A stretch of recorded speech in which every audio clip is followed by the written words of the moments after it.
Overlord, the Son of Death. Chapter 1, End of the Beginning.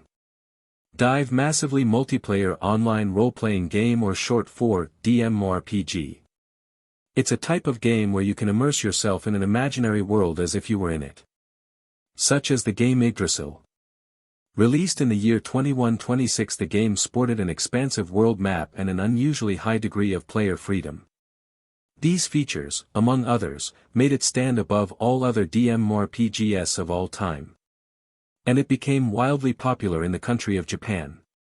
Now, after 12 years of operation, the world of Idrasil is about to see its end. Many people have been in and out of the game, but some stayed and played through to the end. One of them was the top guild called Ainz and Albedo. They reigned over the top of everyone else. In order to get in this guild there were some requirements. First is that you had to play as an human avatar, and then that you had to be a functioning member of society. The guild had a total of 41 members, on top of them reigned a supreme player. His name was Mamanga, Guild Master of Ains and Albedo. He was tall and wore a massive cloak with purple gore. It also had a hood on it. On the back of the hood was a massive red orb with horns on his shoulders. Currently with Mamanga. He was sitting at a massive round table. This table had 41 seats, and among them, only one person was there. It was the guild master, Mamanga. He was sitting at the round table waiting for anyone who would log in so they could reminisce about their adventures. Suddenly someone logged in. It was an old friend of his. He was a slime called Hiro. Hiro was a normal person but when he logged into Idrasil his avatar was that of a demon slime. "Hey there. It's been a while, hasn't it, Mamanga?" Hiro said while waving at his old friend and guild master. "Sure has. To be honest, Hiro, I didn't think you'd come. You've been gone a couple of years," Mamanga said in a glad tone. He was happy that finally, someone had shown up. Honestly, he had been here waiting from 6 p.m. and currently, it was 11:10 p.m. Hiro was shocked by Mamanga's statement. "No way. It's really been that long? Man." Hiro then laid down in his seat. "I guess I've been working so much, my concept of time is out of whack." Mamanga sighed. "That sucks. It can't be healthy for you." Hiro chuckled. "Tell me about it. I feel like my avatar looks." Hiro sighed. "I'm sorry. I shouldn't have come here just to complain." Mamanga smiled and waved his hand. "Please, don't worry about it. Well, I better go soon. I'm beyond exhausted," Hiro said as he opened his GM. Mamanga was saddened that the only other member would be leaving so soon, but he couldn't say anything. "Right. Rest up and feel better." Hiro smiled. "Wish I could stay longer. But, gotta say, I'm kinda shocked to see the great tomb of Nazarick still standing." "Huh?" Mamanga was stunned and confused by Hiro's statement. "Being guild leader suited you. You've done a great job maintaining the place," Hiro praised. Mamanga smirked. "Well, we created this place together. I couldn't just let it go to dust." Hiro smiled from Mamanga's effort. "Must have been hard work. Thanks for everything. I hope we meet again IRL. "Yeah," Mamanga said. Hiro was about to log out but he stopped what he was doing. "Oh, by the way, can we do something before we go?" "What's up?" Mamanga asked. "I think we should create one last NPC." Hiro sounded excited. "I just saw a cool movie and I wanted to make my own character. Sadly I don't have any materials for it, so can you do it? One last project?" "Huh. Sure," Mamanga said in glee. Both Mamanga and Hiro teleported out of the round table room and entered the NPC creation room. It was a massive room with a computer by the door, and in the center was a sphere that was formed by layers of rings that covered all the openings. "So what kind of character did you want to make?" Mamanga asked. "Well, since we are limited on time, make it your son so that an adult body can already be formed," Hiro said, knowing that if you created a non-blooded character it would be an egg that needed a whole day to hatch. Are you sure it would be part undead if I do?" Mamanga said, knowing that when creating a blooded character would follow some features of the parent. "Yeah, no worries, what I want doesn't really have a specific race." Mamanga nodded and created the blood pact. He went into his inventory and took out a bag, and inside it was some bone marrow that was actually his. He placed it into the computer's class sphere, and then the sphere closed and started lighting up. "Connection stable," said the loudspeaker, "creation of blood character initiating." The ring sphere started shining, and then the ring started spinning, the speed started increasing, and then a light shone brightly. In the center was a skeleton that was standing silently in place, blood character finalized. "Customization ready for deployment," the loudspeaker said while creating a loading screen in front of them. "Okay, what next?" Momonga asked. "You're going to love this. Let's dash." Hiro then told Momonga all the things that he wanted on it, and Momonga applied it in. Once they were finished, they stared in awe as they witnessed their new creation. The exterior body was mechanical, but it worked like a living body. He had a reproductive system and a beating heart, as well as a skeleton, but that was it.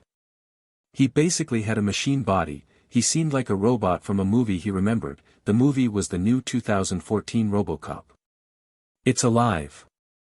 It's alive." Hiro played around. Momonga laughed. "So what should we name it?" "Him, he's your son." "I don't really care about the name, so it's up to you," Hiro said. "Also, you should create his personality. I guess he should be brave, smart just like a master strategist. He should also be responsible, but calm and relaxed when needed too. He needs to be a ladies' man and not discriminate races. He should also be a combination of a magic user and a weapon or melee user. He should always look for the prosperity and advancement of Nazarick and its people. He should always care for the future of Nazarick. He also needs a massive amount of stamina, if you know what I mean." Momonga and Hiro both laughed hard as he said that. After a while, they both stopped and relaxed. "Man, that was fun. Well, I guess I should get going. Tomorrow I need to get to work early." "Thanks for doing this, man." "Thank you." "Yeah, thank you for coming. I hope you a good life after today," Momonga said. "Yeah, I hope we meet IRL, see you." Hiro then logged off and Momonga was once again left alone. Sigh, that was fun, at least he showed up. He then looked at his son. "Now what should I name you?" His son was one of the strongest NPCs in all of Nazarick. In fact, he was the second strongest NPC behind Shalltear. He was both powerful in magic and in physical combat. His stats were also maxed out. Well, as much as they could anyway. He was also wearing maxed level equipment, since he was actually some form of undead. "Since you're my son, and I'm basically a god," he whispered the last part, "why not call you Filius Divi, son of the great ruler of Nazarick?" The name was then implanted in the character's description and made Momonga smirk. "Follow me, son." Momonga then started walking away and picked up the staff of Ainz and Albedo. He then exited the room and saw that the Pleiades and the head butler, Seabass, were all standing outside the room. Seabass was a serious-looking butler. He had gray hair and a nicely trimmed beard. Unlike a normal butler, his constitution was that of a veteran soldier. He was buff and muscular, his suit kind of hid his muscles. Behind him was a line of incredibly beautiful women, each one of them had their traits. In the front was Yuri Alpha. She looked like a proper maid, well she would if it weren't for the outfit and accessories she was wearing. On her left shoulder, she had a shoulder armor piece. Unlike a normal armor, this one had a fantasy appearance to it. On her wrists were two massive green gauntlets, and going up her arms were covered in armor, and unlike normal maid skirts, hers was more like a ball gown with metal armor covering the waist area. Behind her was another beauty. Unlike Yuri, she had her own charm. Her name was Lupus Regina Beta, Yuri's sister. She had dark soft skin and bright orange hair that was braided in two backward ponytails. On her head she wore a cute cap that was shaped like cat ears. Unlike her sister, she had a less formal uniform. Her uniform didn't have connected sleeves and her dress left her long but sexy leg exposed. It also kind of exposed her sexy butt. Beside her was the third beauty. Just like Yuri, she had a professional beauty to her, but it was more youthful. Just like her eldest sister, she also wore a professional uniform that covered any exposed areas. It was more conservative. Just like Yuri's dress was also covered in some areas with armor like the dress and her torso, she wore a ponytail with a cute white ribbon. The fourth Pleiad was a shorter girl, and just like Lupus she had orange hair, but the tint was lighter than hers. Her name was CZ2128 Delta. Unlike her sisters, she had an expressionless face along with a weird appearance. She wore a scarf and headband with a camo texture that soldiers in the army would use. This texture was also on her gloves and her stockings.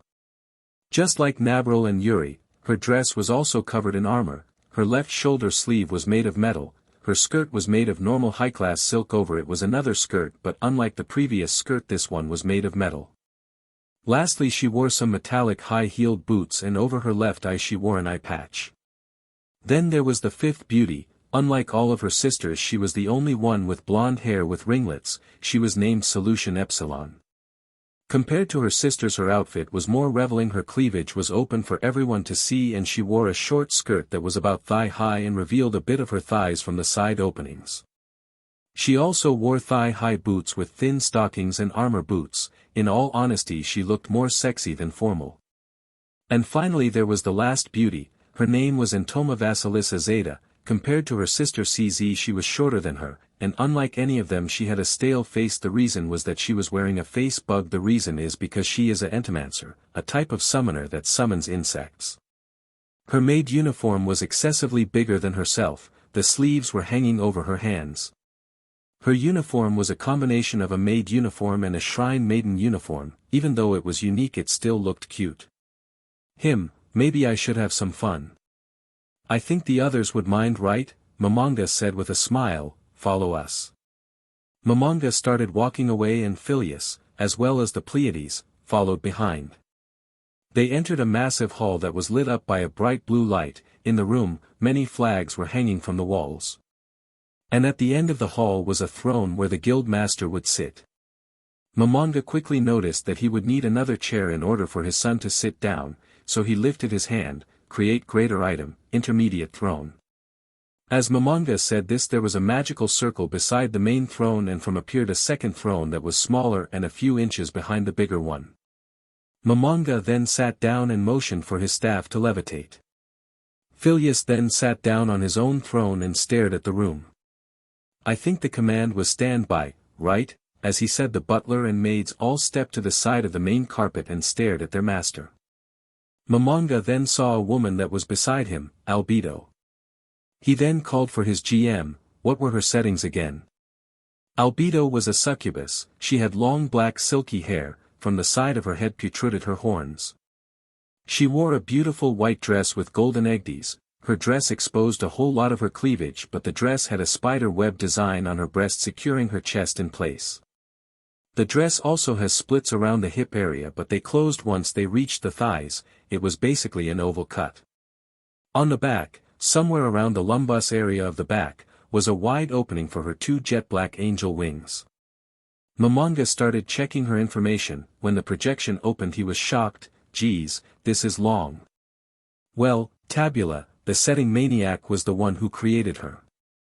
He then finally reached the end and saw something perplexing. No way. She's a bitch. He sighed in exhaustion. Tabula did love to make contradicting characters. I can't fault a guy for tastes, but still. Normally, you need a tool to change settings, but since I have this, he said as he looked at his staff. He then activated it magic and started typing in something. She is deeply in love with Momonga. He snickered. How embarrassing. I'm such a dork. He then closed the GM and sighed. What was that command again? He moved his hand out and moved it down. Bow down. When he said that the NPCs except for his son Phileas, they all bowed before him. He sighed and leaned back in his chair. He then noticed the flags. Now these are relics of the past. There's mine. Touch me. Shijuten Suzaku. Ankoro Machi Machi. Hiro Hiro. Perorancino. Bukubuku Chagama. Tabula Smaragdina. Warrior Takamikazuchi. Variable Talisman. Genjiro. He sighed once again. Well, it was fun. In fact, it was a blast. He noticed that the time was now 23 hours 59 minutes and 47 seconds, just a few seconds till the game completely shut down. He sighed once more. I have to wake up at 4 a.m. I better crash after the server shuts down. I don't want to be a zombie at work. The timer was then at the final second as he closed his eyes. Midnight. 1 second. 2 seconds. Momonga quickly opened his eyes and was shocked by what he saw. The game wasn't shut down. Did the devs push back the server shutdown? He tried activating his GM, but it didn't show up. He tried and tried but nothing. Where's my console? I can't use chat or call a GM. What's going on? He stood up in shock. Father. Is something wrong? Someone said. Momonga turned around to see who had spoken. What? The NPC Phileas tilted his head. Father. Is something the matter, Lord Momonga? A female voice asked. Momonga turned towards his right and saw Albedo. She tilted her head. Lord Momonga. Lord Momonga. Is everything all right? Albedo asked as she stood up and walked up to him. Father, are you okay? Phileas asked, standing beside his father. If there's a problem, please let me help, Albedo asked. Momonga then moved his eyes down and stared at Albedo's breast. He was already shocked from asking such a question, but staring in that area made it much worse. Suddenly there was a sudden green veil that covered him and relaxed him. Now that he was calm, he stared at both the NPCs. The GM call function isn't working. Albedo was confused and looked at Phileas, thinking that he would know, but he was the same. She then looked back at him. I'm sorry, but I have no answer. This GM call magic you speak of is beyond my comprehension. Her mouth is moving. Momonga then looked at Phileas. I'm also sorry, Father, I have no idea what this GM this is, he said, lowering his head.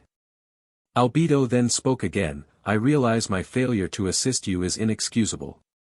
I don't deserve it, but I beg for your mercy, Lord. I'm actually talking to an NPC. Momonga then sat down. No way. Is this a bug? A programming error? He then let his staff go and it started floating away. It then stopped at a certain distance. Okay, the staff still functions like it normally does, but I can't use my console, or contact the administrators. What should I do? He then looked at his head butler, Seabass. Seabass lifted his head. Lord. Is it okay for me to give him orders? Ah, screw it. He then looked at Seabass once more. Seabass. Step out of the great tomb and confirm the surrounding of Nazarick. Seabass stood up. By your command, my lord. I'll return. As Seabass started walking away, Momonga then looked at the Pleiades. I want you on the 9th floor. If anyone tries to trespass, deal with them. As you wish, my lord. It will be done, Yuri said. She as well as the other Pleiades also left the hall. They even recognize and respond to commands that aren't native to the game. What in the world is going on? Momonga thought. He then looked up and noticed that Albedo was still there and seemed to be waiting for something. He looked down. Think. How can I contact an administrator? Hey, Albedo, Phileas spoke. I have a request. Can you please bring the royal nurse? I believe my father is feeling unwell. As you wish, young lord. Albedo then walked away and left the throne room. Father, are you okay? Phileas asked in worry. Yes, I'm fine. I have a question for you, Momonga asked. What is it, father? His son asked. Father. Man, this is so weird. He then looked at his supposed son. Can you give me your wrist? I want to do something. Phileas nodded and extended his wrist. Momonga grabbed his son's wrist. No way, he has a pulse. I can really feel it. He then moved his face closer to the wrist. I can also smell him, which shows me that this isn't an updated version of Idrasil. What's going on? Is everything okay, Dad? Phileas was even more worried noticing his father's expression. I'm okay. I have a request for you. I want you to ask Albedo to contact all the guardians, all except for the guardians of the 4th and 8th floors. I want everyone to meet at the 6th floor's fighting arena.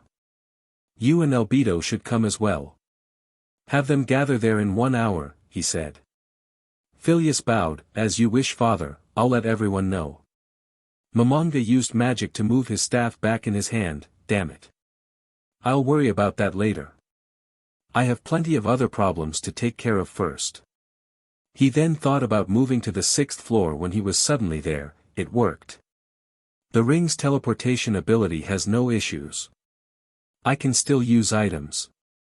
He then walked to the center of the arena. It looks like Albedo and the others are still loyal, just like they were programmed to be. So then, what about the other characters? Meanwhile elsewhere. Phileas was now done talking to Albedo and was currently walking to the 6th floor. This place is so massive, I need to learn everything I can about this place. It's unfortunate that I was born just yesterday. He then remembered his father's expression after he touched his wrist. I wonder if father is alright. He currently walked out towards the arena where the guardians and his father were. He quickly walked to his father's side and stood there. Hello Phileas, Momonga said. Hello father, sorry I was late, Phileas said as he bowed. No worries, I understand. Phileas then looked at the center of the arena where the guardians were walking in. Well. Looks like I'm the first to arrive, said a girl. The first one who presented herself was a small girl with pale skin. At first, she was all over Momonga, which made Phileas smile. He thought this girl might be a good woman for his father since they were both undead. She then later started fighting with one of the EF twins about something. After a while, all the guardians arrived and presented themselves. The first to present themselves was Shalltear Bloodfallen, a true vampire. She is one of the strongest NPCs in all of Nazarick and currently watches over the 1st, 2nd, and 3rd floors. She a petite-looking girl, she seemed not than 14, but that was just appearance. Her skin as well as her hair were pale as if she had no blood within her, and her eyes were crimson red. Her outfit consisted of a small black bonnet with red frills. Behind it was a massive black and red striped bow which held her hair into a ponytail. Shalltear currently wore a soft black evening dress with a big heavy skirt. Her upper body is dressed in a lace-embellished ribbon and a short tailored jacket. In her hands, she currently had a small umbrella. Since there was no sunlight on this floor it was mostly used for fashion. Then came a giant blue insectoid warrior. He had a head that closely resembled a combination of mantis and ant. Just like an ant, he had 2 massive pincers on his face. His name was Cositus and he was the guardian of the 5th floor. He had 4 arms and would often use them to hold weapons each, but today he was only holding a spear axe. Next came 2 dark elf twins. Both of them appeared like children between the ages of 10 and 12. One was a girl named Orabella Fiora and the other was a boy called Marbella Fiora. They both were the guardians of the 6th floor. Aura's appearance was, she wore matching pants and vest. Her undershirt was a red dragon scale shirt that her creator obtained from an early dragon hunt.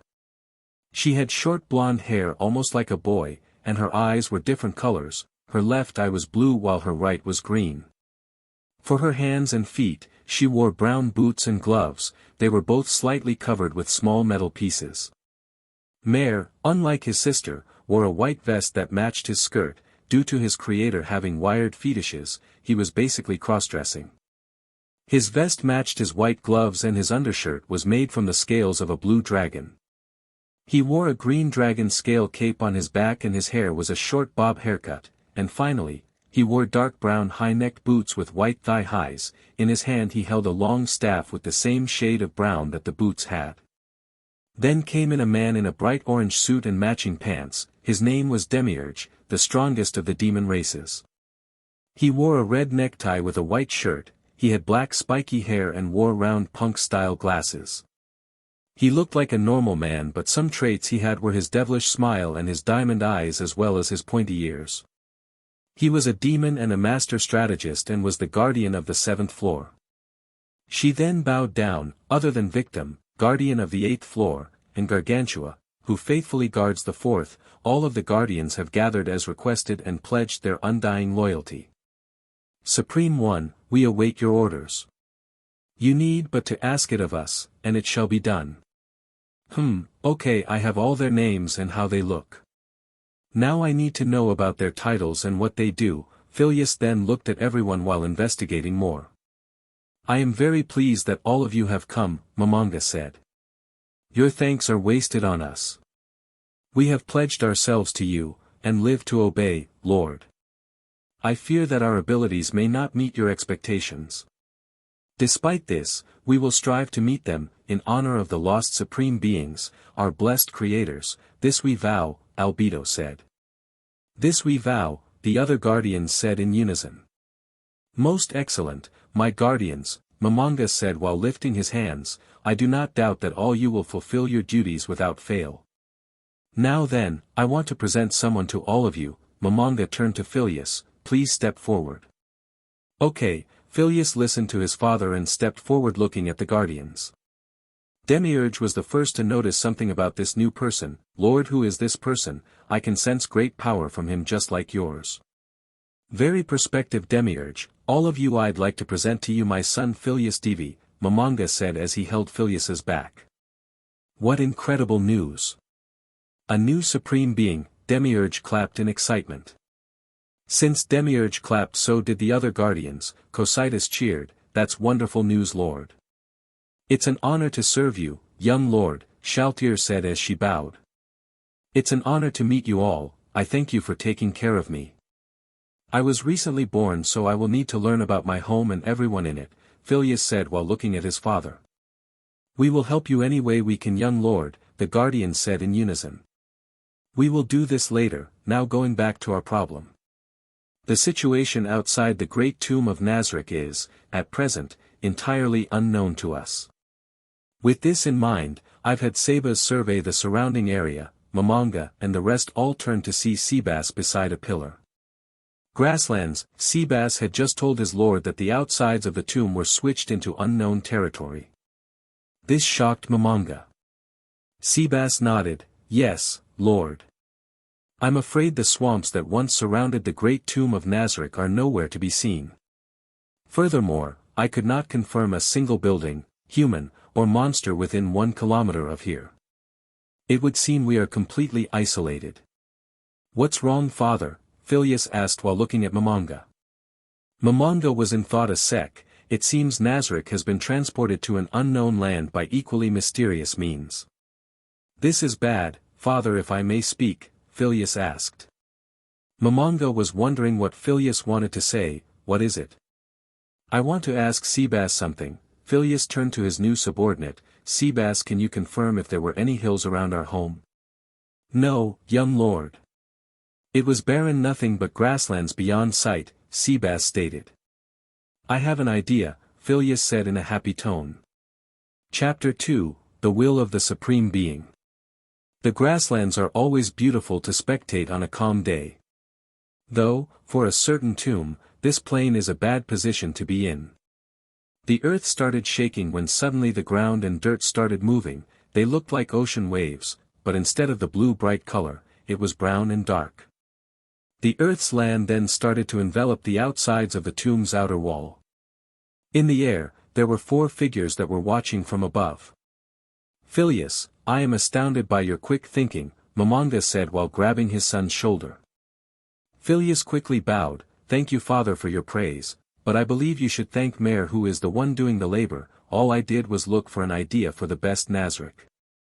You are too kind, my young lord. I believe you are worthy of being a great successor to Lord Momonga, Demiurge said. I'm sorry if I offended you, Lord. You did no such thing, Demiurge, and Phileas, I am glad that you are already thinking of how to protect our home. Thank you, father. Phileas bowed once more. Father, may I ask if you can send someone to show me to my quarters? Oh yeah, Demiurge, can you please show Phileas to the room closest to mine? Momonga said. Yes, Lord. Lord Phileas, follow me please. Phileas nodded and followed behind the guardian. Who knew that he would be so quick thinking? Momonga remembered the moments before. Flashback. Sebas had just told Phileas that the area outside of the tomb was a danger to their home. Father, I believe I have a method that we can use to disguise the tomb, if I may speak, Phileas asked. Momonga turned to his son. He was perplexed by his sudden request. You may speak. Thank you. Since the outside terrain of the tomb is nothing but grasslands, we could mold the area to fit us. We could cover the tomb with the earth and wrap around to make a hill, then we could use magic to cover the areas where we couldn't cover, Phileas said. That sounds like an interesting idea, Momonga said. But young lord, wouldn't that be disgraceful to cover your home with dirt? Albedo asked. Albedo, I know that this would soil my home, but I believe that our protection is a top priority than maintaining it clean. This is my father's home, I believe we should do anything in our power to make sure that we protect it. Phileas then looked at his father, he was a little worried that he might have said something offensive. What intelligence, even though the young lord has just arrived, he's worried about his people and his father's possessions. He truly is the son of our supreme being and a worthy successor, Demiurge smiled in excitement. He was wondering what the young lord would become in his best. Momonga laughed, what a great idea, truly it is great. Though one hill would be suspicious. Yes, I believe we could also make dummy hills in order to disguise ourselves, Phileas added. That sounds like a promising plan. Momonga turned to his guardians. Mayor, can you be the one in charge of this? Yes Lord, Mayor said. Phileas and Momonga then turned to look at their guardians. Lastly, there is a question I would have each of you answer. First, Shalltear. In your own words, tell me what kind of person I am to you. Shalltear then smiled, beauty incarnate. There is nothing living or undead that could ever compare with your radiant glow. Phileas smiled, he was excited to see how others viewed his father. Momonga turned to his next guardian, Cocytus. Cocytus lifted his head, a man whose strength is unrivaled by any guardian. You are truly worthy of ruling the great tomb of Nazarick, always and absolutely. Momonga looked at the next person, Aura. Aroa lifted her head with a big smile, compassionate. And you're always 3 steps ahead of the game. Phileas was surprised, was his father really that wise? If he is, then he might have already had a plan before I even spoke. He looked at his father, how much do you know father? Momonga turned to Aroa's brother, Mayor. You're a leader who's kind, as well as merciful, he stated. Phileas was excited seeing how much they loved his father, Demiurge, Momonga said. A man who makes wise decisions then acts upon them efficiently and without any form of hesitation. Also, your enigmatic nature makes it nigh impossible to predict you, Demiurge said. So father really is intelligent, like Aroa said, he always steps ahead of us. Father, where and how did you become so powerful and wise? Phileas was astounded by his father, he was almost fangirling over him. Momonga then turned to his left, Seabass. Seabass spoke as he was still bowing, you are the head of all the supreme beings, and, even though the other creators had left us behind, you mercifully stayed in Nazarick until the very end. You even sought to bring your son here to lead and live with us. Phileas smiled, his father was truly generous for staying with his creations, but he was surprised by what Seabass said, other supreme beings. That means that he has more family somewhere out there. But why did they leave? Momonga turned to his last guardian, and lastly, Albedo. Albedo lifted her head, you are the highest-ranking member of the supreme beings. Our ultimate master, and ruler of Nazarick. As well as the man to whom my heart belongs. True. I'm an only son, but what would happen if my father decided to leave like the rest of my family? He needs a legion, a succession that will not end. If he won't have more kids then it's up to me to give him grandchildren. Phileas nodded knowing a new objective that he needed to complete. Yes, I see. I have heard your thoughts and given you your orders. Go work faithfully in my name. Phileas, you will come with me. Momonga signaled for his son to come closer. Yes father, he said as he neared his father. Suddenly Phileas and Momonga were transported somewhere else. They were in a hall. I want to show you a few things that you'll need to know, my son, Momonga said. Yes father, Phileas said. How were you able to simulate a plan like that so fast? Phileas, Momonga asked. It was because he was actually shocked that someone could think that fast. Well, all I was thinking about was how I could protect my father's home, but I know that you already thought of a plan before I did. Momonga was confused by his son's words. I know you are the wisest being here, the guardian said so. I know that you thought of the same plan before I ever did. Crap, he was convinced by them that I'm a god too. What would happen if I tell him that I'm actually a gamer? Momonga was totally flipping out. Father, Momonga turned around to look at his son. I want to learn everything about our home, every single detail. Momonga smiled and nodded, I will. Flashback end. Phyllis was currently watching how Mare was using magic to mold the land how they planned.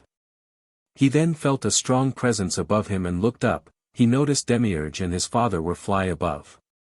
He quickly tried catching up, was floated behind Demiurge. He then listened in on their conversation. The stars in the sky glitter like jewels in a treasure box, Momonga said while staring at the horizon. I believe this world exists so you may adorn yourself with its infinite riches, and we the Guardians exist to help you do so, Demiurge stated with a bow. You could be right about that. Perhaps I was sent to this land to obtain those jewels for myself along with every other treasure that shines beneath them. But hold, such things would be the height of selfishness. Instead, I could use them to adorn the great tomb, its residents, and my friends of Ainz and Albedo, Momonga stated while looking at Demiurge. If you wish it, we will use all the power of Nazarick to obtain it for you, my lord, Demiurge said while bowing slightly. Haha, we don't even know what exists in this world. It's a little early for a quest. Momonga turned back to look at the horizon. Then again, it makes me think. The most enjoyable thing now might be taking over the world. Phileas was astounded by this. His father wanted the world. He was probably the only one to be able to do that. If he's going to do that, then I need to start planning on how the supreme bloodline will be extended and fast. I know that Shalltear and Albedo are my father's women, so who would be another candidate? Oh, the Pleiades. But if I'm to have children, I would want them to be happy so they won't attack the throne. I have to raise them with care and kindness, but I also have to teach them who and what we are. I need to prepare myself. I need to learn everything about my home and my power. For 3 days straight he and his father had studied everything about the great tomb of Nazarick. Momonga never told Phileas that he too needed to review all the information about Nazarick. He didn't want to look like a fool/liar, so he played it off as teaching his son. Phileas learned about the floors, their guardians as well as the Pleiades. He learned about the magical power he had and what they could do. He learned about martial arts and what types there were. He learned the names of all the NPCs that lived in Nazarick. Of course, Phileas didn't call them that though. He also learned about the world items that they had and who wielded them. He learned about all the items that they had and how many they had. He learned about the type of inhuman races they had and how they functioned as well as what abilities they had. He visited all the rooms that they had and even visited the Guardians' homes. Phyllis had learned everything about the Great Tomb. Currently, his father was doing something somewhere else, so he had the day free. Man, there is so much I still want to know. Phileas was currently walking in a hallway until someone spoke to him. If it isn't the young lord, Phileas lifted his head to notice that it was Demiurge. Hello Demiurge, out patrolling? Phileas asked. Demiurge nodded and pushed his glasses. Yes, young lord, our duty as guardians is to make sure that all of Nazarick is safe for our lords. Phileas then remembered that he had some questions he wanted to ask the guardians. Demiurge, I have a few questions I want to ask. Lord? Shouldn't you speak to your father, Lord Momonga? I believe he would be a better choice. He is the wisest and most knowledgeable as well as leader of all Nazarick, Demiurge stated. He is, but this is a question that is directed better for the guardians. Demiurge understood. Is there a place we can speak calmly, Demiurge? I know a place where we can talk. Demiurge and Phileas walked out into a grand hall. It was so big it seemed like the throne room, though this room had windows, unlike the throne room. The outside seemed sunny and bright. The garden didn't seem bad for a tomb of inhumans. Demiurge decided to head out into the garden and Phileas followed. The garden was full of bright flowers. There were even maids picking some flowers up. The accurate guess would be that they would use those flowers to decorate the inner tomb. All the maids noticed that the guardian and the young lord, they all bowed in respect. Demiurge and Phyllis walked up to a table that was under a big umbrella. Demiurge walked to a chair and moved it back a little. Thank you Demiurge. Phyllis sat down and scooted in. Demiurge went to his seat and sat down, then they were approached by a maid that would attend to them. Lord Demiurge, Prince Phileas, would you like anything to drink or eat? Bring some raspberry tea and ice for me. What do you want, Demiurge? Phileas asked. I will have the same that the young lord will have, Demiurge said. I will bring it as soon as possible. The maid bowed to both of them and then walked away. So young lord, what did you want to speak about? Demiurge asked. Please just call me Phileas. Young lord is way too formal. Demiurge nodded to his comment. I wanted to ask you about Father and the other supreme beings. I know my father could tell me about them, but I want to know them from your point of view. Demiurge smiled. Yes, the supreme beings. Our blessed creators were astounding beings. Everything they did had a purpose. Every action they took, they knew all the outcomes and chose the best one. They knew what to do before anything happened. What do you think happened to them? Phileas asked. I believe that the supreme beings have left for their home. Like all things, they too have feelings, and maybe after many years of forging a new world and creating life, they would miss their old home. Once they finally finished the great tomb of Nazarick, they decided to leave for their home, where all the creators were. The maid then came back and served Demiurge and Phileas their tea. Once she was done, she stepped back, but not too far away, so if they needed something else she was close by.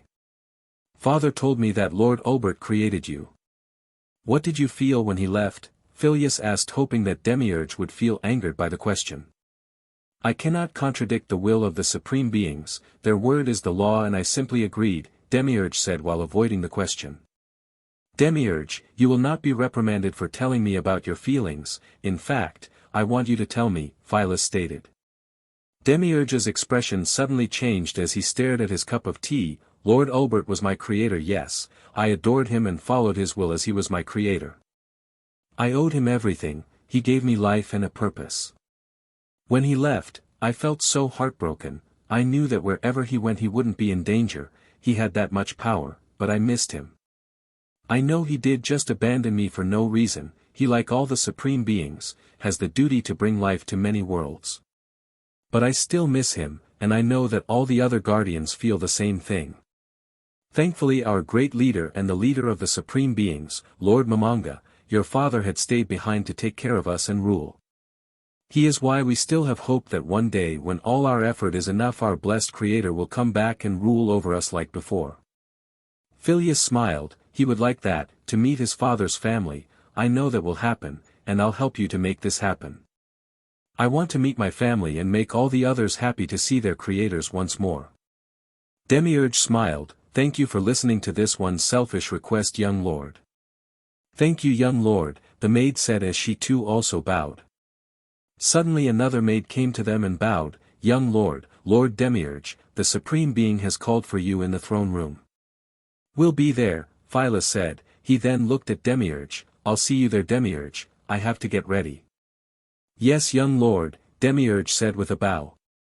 Phileas, using his teleportation, went to his room and quickly changed into something a little more formal. He then teleported to the throne room and sat in his chair. It's good to see you, my son. How was your day while I was gone? Mamanga asked. It was great, I learned a lot of things today, Phileas stated. Then slowly everybody started entering the throne room. First was the guardians and then the Pleiades. After that came the rest of the NPCs. Everyone, I want to apologize for leaving the tomb on my own. There will be time to fill you in on everything that has happened.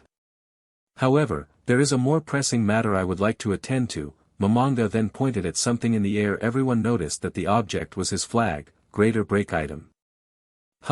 Everyone gasped when they saw their leader destroy his flag. I have changed my name. From this day I will be known as Ainz and Albedo. You shall call me Ainz. If you have any objections, stand and voice them, he asked while standing up. We have heard your precious name, Lord. And devote ourselves to it with unwavering loyalty. Glory to Lord Ainz and Albedo. Albedo then lowered her head. Glory to Lord Ainz and Albedo. All hail, everyone cheered. We give ourselves to you utterly and without any hesitation, Shalltear said. To the most powerful supreme being, both Mare and Aura said in unison. Everyone in this world will know of your greatness and fear your undying wrath, Demiurge said with a wide grin. Our king, who rules over all, forever, Cocytus stated. To the bringer of death and father of all life, Phyleus added. Glory to the Overlord, the supreme ruler of death, Albedo finished. This is an absolute order. Make the name Ainz an eternal legend. When Ainz said this everyone cheered. Phyleus grew way more respect for his father seeing how he ruled over all his people. Sometime later Ainz decided to retire himself to his bedchamber. Phyleus remained in the hall. Why you ask? Well, one of the maids told him that the guardians wanted to do something for his father, so he agreed. Now that he, the guardians, and the rest of Nazarick's household were here, it was time for the main reason why everyone was here. Albedo then grabbed everyone's attention. Demiurge, please tell everyone about your conversation with the master. Phyleus quickly paid attention to what was about to happen. I was with Lord Ainz the first night we arrived and he told me this. The stars glitter like jewels. I was sent to this land to obtain those jewels for myself, along with every treasure that shines beneath them. Then after a moment, I heard him say, the most enjoyable thing now might be taking over the world. Even the young lord was there and heard those same words. Everyone turned to look at Phyleus. He noticed everyone's stares and stood up. What Demiurge says is true, my father's desire, as the last supreme are gifts that we need to grant. Hear that? Let it be known here and now that this is our final goal. As servants of the tomb of Nazarick, we will present this world to our lords, without fail. Once Albedo said that everyone started cheering. Phyleus was happy for all of the devotion his servant had towards his father and his respect for his father grew even more. Chapter 3, Training to Rule. It was the next day and Phyleus had woke up earlier than usual. He had a request he needed to ask one of his guardians. He along with a maid that was escorting him, were currently walking to the entrance of the 5th floor of the great tomb of Nazarick. Phyleus was here to start his training. He had talked with Demiurge and asked him how he could master or test his unknown abilities. Demiurge had suggested that, since he was the son of the supreme being, he would need to test abilities with the highest level resident. But in order to master things he would have to do them separately, training physical combat with Cocytus and Mare with magic. But if he wanted real combat experience in both he would have to battle Shalltear or Rubedo, though Rubedo could easily lose control. So that left, by default, Shalltear. Lord Phyleus, what are we doing here? Asked his personal maid. I need to speak with Cocytus, and I decided I should see his home, Phyleus lied. The maid didn't say anything. She believed that if she said something she would offend her master's son. The door to the 5th floor opened and they both walked in. The room was something else. Everything was encased in ice, or so it seemed. If inspected closely you would notice that the pillars were all made of never-melting ice. They shined like gems, though it didn't take away the frost effect. Since everything was ice the room was cold and the frozen pits of Niflheim. Niflheim is the land of ice in Norse mythology, hint at where Thor and Loki fought the ice giants. Phyleus continued walking. He then approached another door. As he took another step the door opened by itself, revealing on the other side 2 maids that opened the door. They quickly noticed that it was the young lord and bowed. Welcome Lord Phyleus. Hello, please call Cocytus for me. As Phyleus said this a maid stood up and left to his request. Lord, do you want to wait for him in the waiting room? Cocytus's maid asked. No, I'll be waiting in the fighting arena. Let him know I'll be there, he said as he started walking to the fighting grounds. Young lord, what are we doing here? The maid asked. You'll see, he said with a smirk. After a while, the 2 maids returned with Cocytus. Young lord. Why are you here? I came here to give you orders. Phyleus then proceeded to unsheath his sword. I order you to help me train in the art of combat like a true warrior. His sword was a beautiful katana. The level of the sword was maxed out since Momonga and Hiro made it that way. Young lord. Are you sure? Cocytus asked in a worried tone. Cocytus, I wouldn't be asking you this if I wasn't sure. Phyleus then positioned himself in a typical kendo stance. But, Lord, he was then cut off. Come on Uncle Cocytus, Phyllis teased. He remembered what Demiurge told him about Cocytus's uncle fantasy. Cocytus went all cutie and nodded without hesitation, all right then young lord. Cocytus took out his own katana and held it in a samurai stance, question. Young lord. What is it that you want to learn? I want to go over everything, every technique, and every style. You'll be the teacher here, Phyllis grinned. Well, let's get a sparring match to see where you are at in the scale, Cocytus said. Couldn't have said it any better, both Phyllis and Cocytus were staring at each other. Phileas then made his move, he charged at high speeds towards Cocytus and swung his sword aiming for the shoulder. Cocytus was surprised by the young lord's speed. He quickly moved his sword to block the swing. When both swords hit the floor beneath them cracked and there was a slight shock wave. Wow, the maids said in unison. They were shocked seeing how much power the young lord and Cocytus had. They weren't even fighting with all they had. Phileas then went for a kick. It was a low sweep. This surprised Cocytus as he didn't expect that Phyllis would be willing to fight like an adventurer. Cocytus tripped back a little and Phileas tried swinging his sword once more but was deflected by Cocytus's short dagger. I hope you aren't mad that I am using a secondary weapon. Young lord, he said. Not at all, the more the merrier. Phileas once again charged at Cocytus, and all their weapons met creating sparks. Cocytus pushed Phileas back and then tried attacking, but it was blocked by the peculiar block Phyllis had. Cocytus tried swinging downwards but Phileas blocked it with his sword and then slid it off to the side of his blade. He then had an opening and swung at Cocytus. Cocytus quickly moved his dagger in front of Phileas's face while Phileas's sword was on his neck. It seems we are in a draw, Phileas smiled. No. Young lord. This was your victory. Phileas knew that he would try to praise him for something like this. Cocytus, it's okay, I know you weren't trying too hard on me either, so it's okay, he said as he placed his sword back in its scabbard. Now that you have seen my abilities, what do you think of it? Phileas asked in a chirped tone.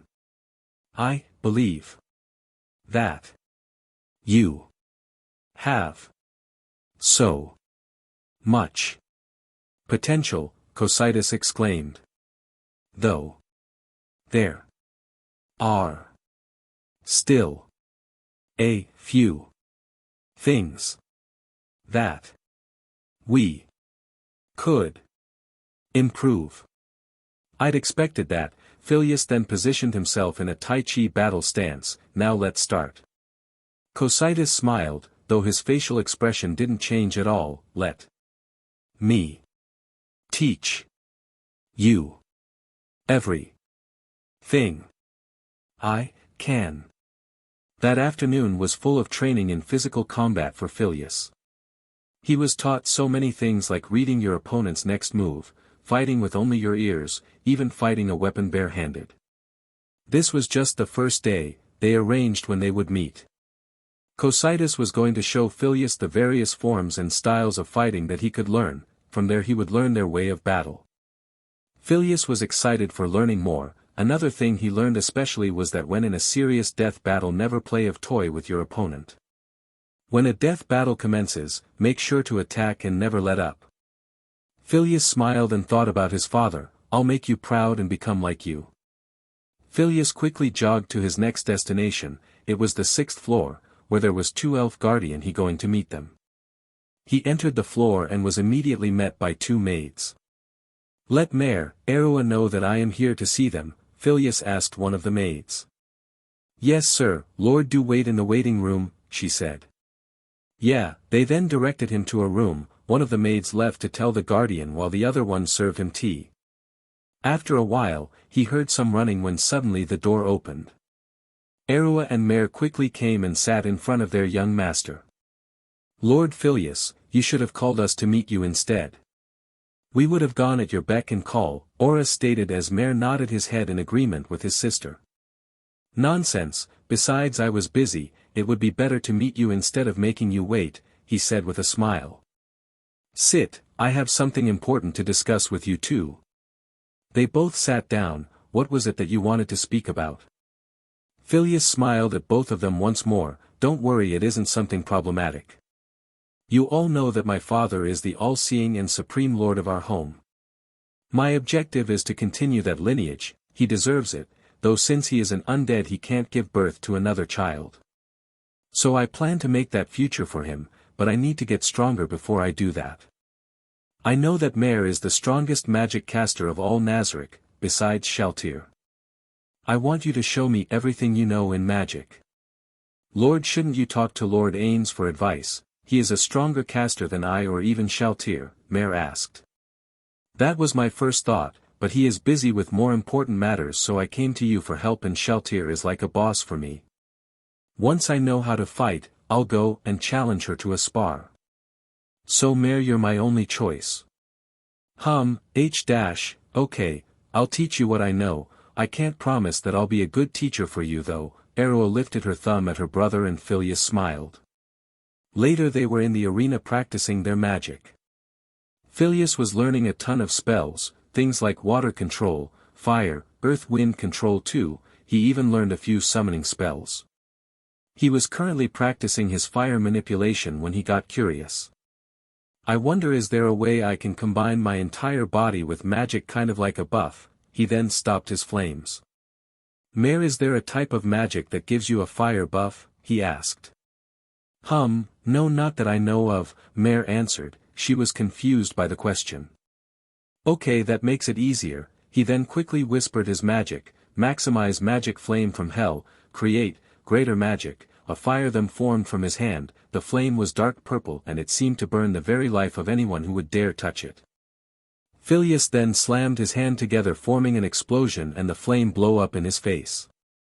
Lord, both Mare and Aroa yelled in worry for their master.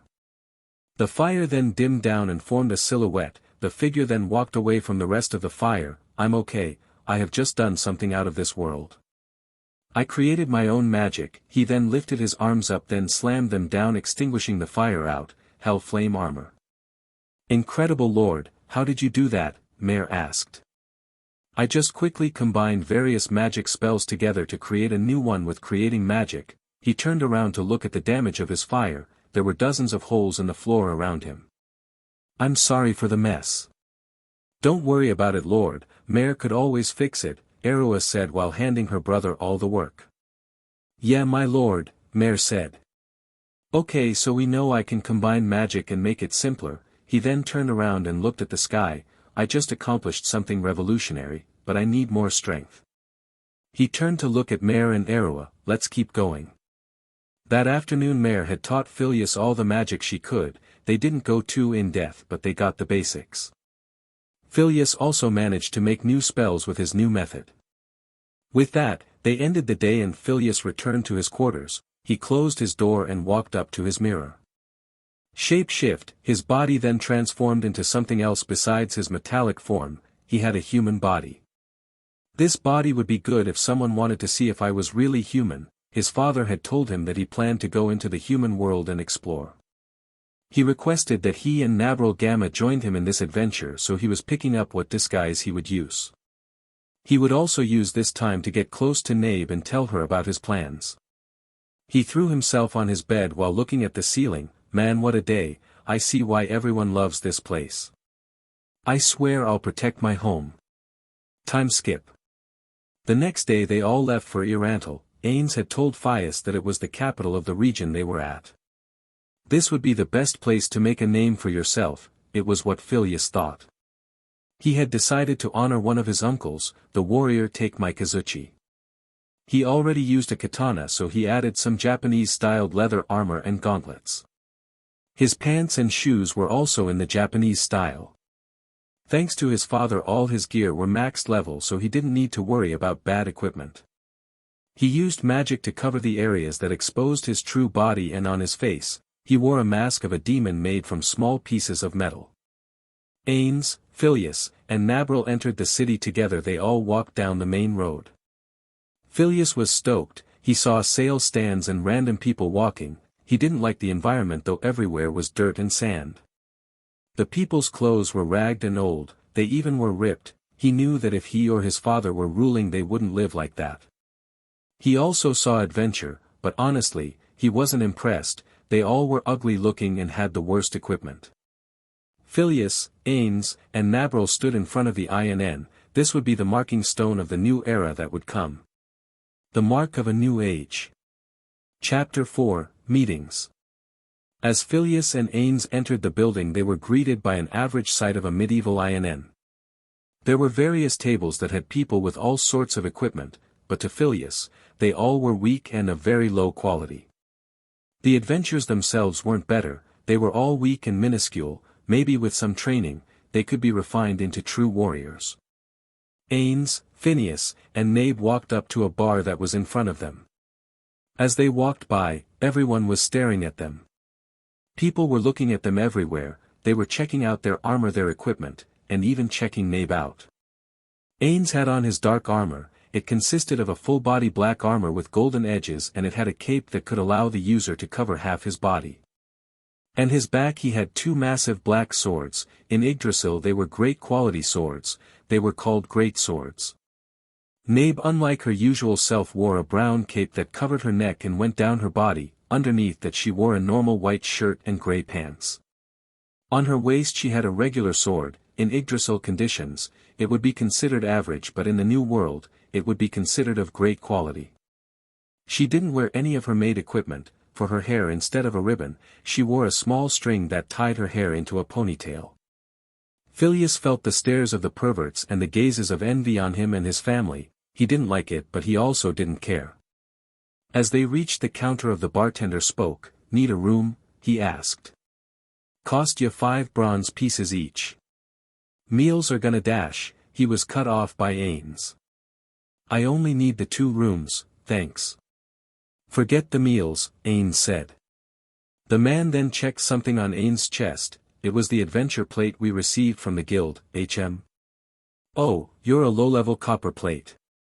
This place is gonna be too expensive dash." Once again he was cut off by Ainz. "It's our first time registering.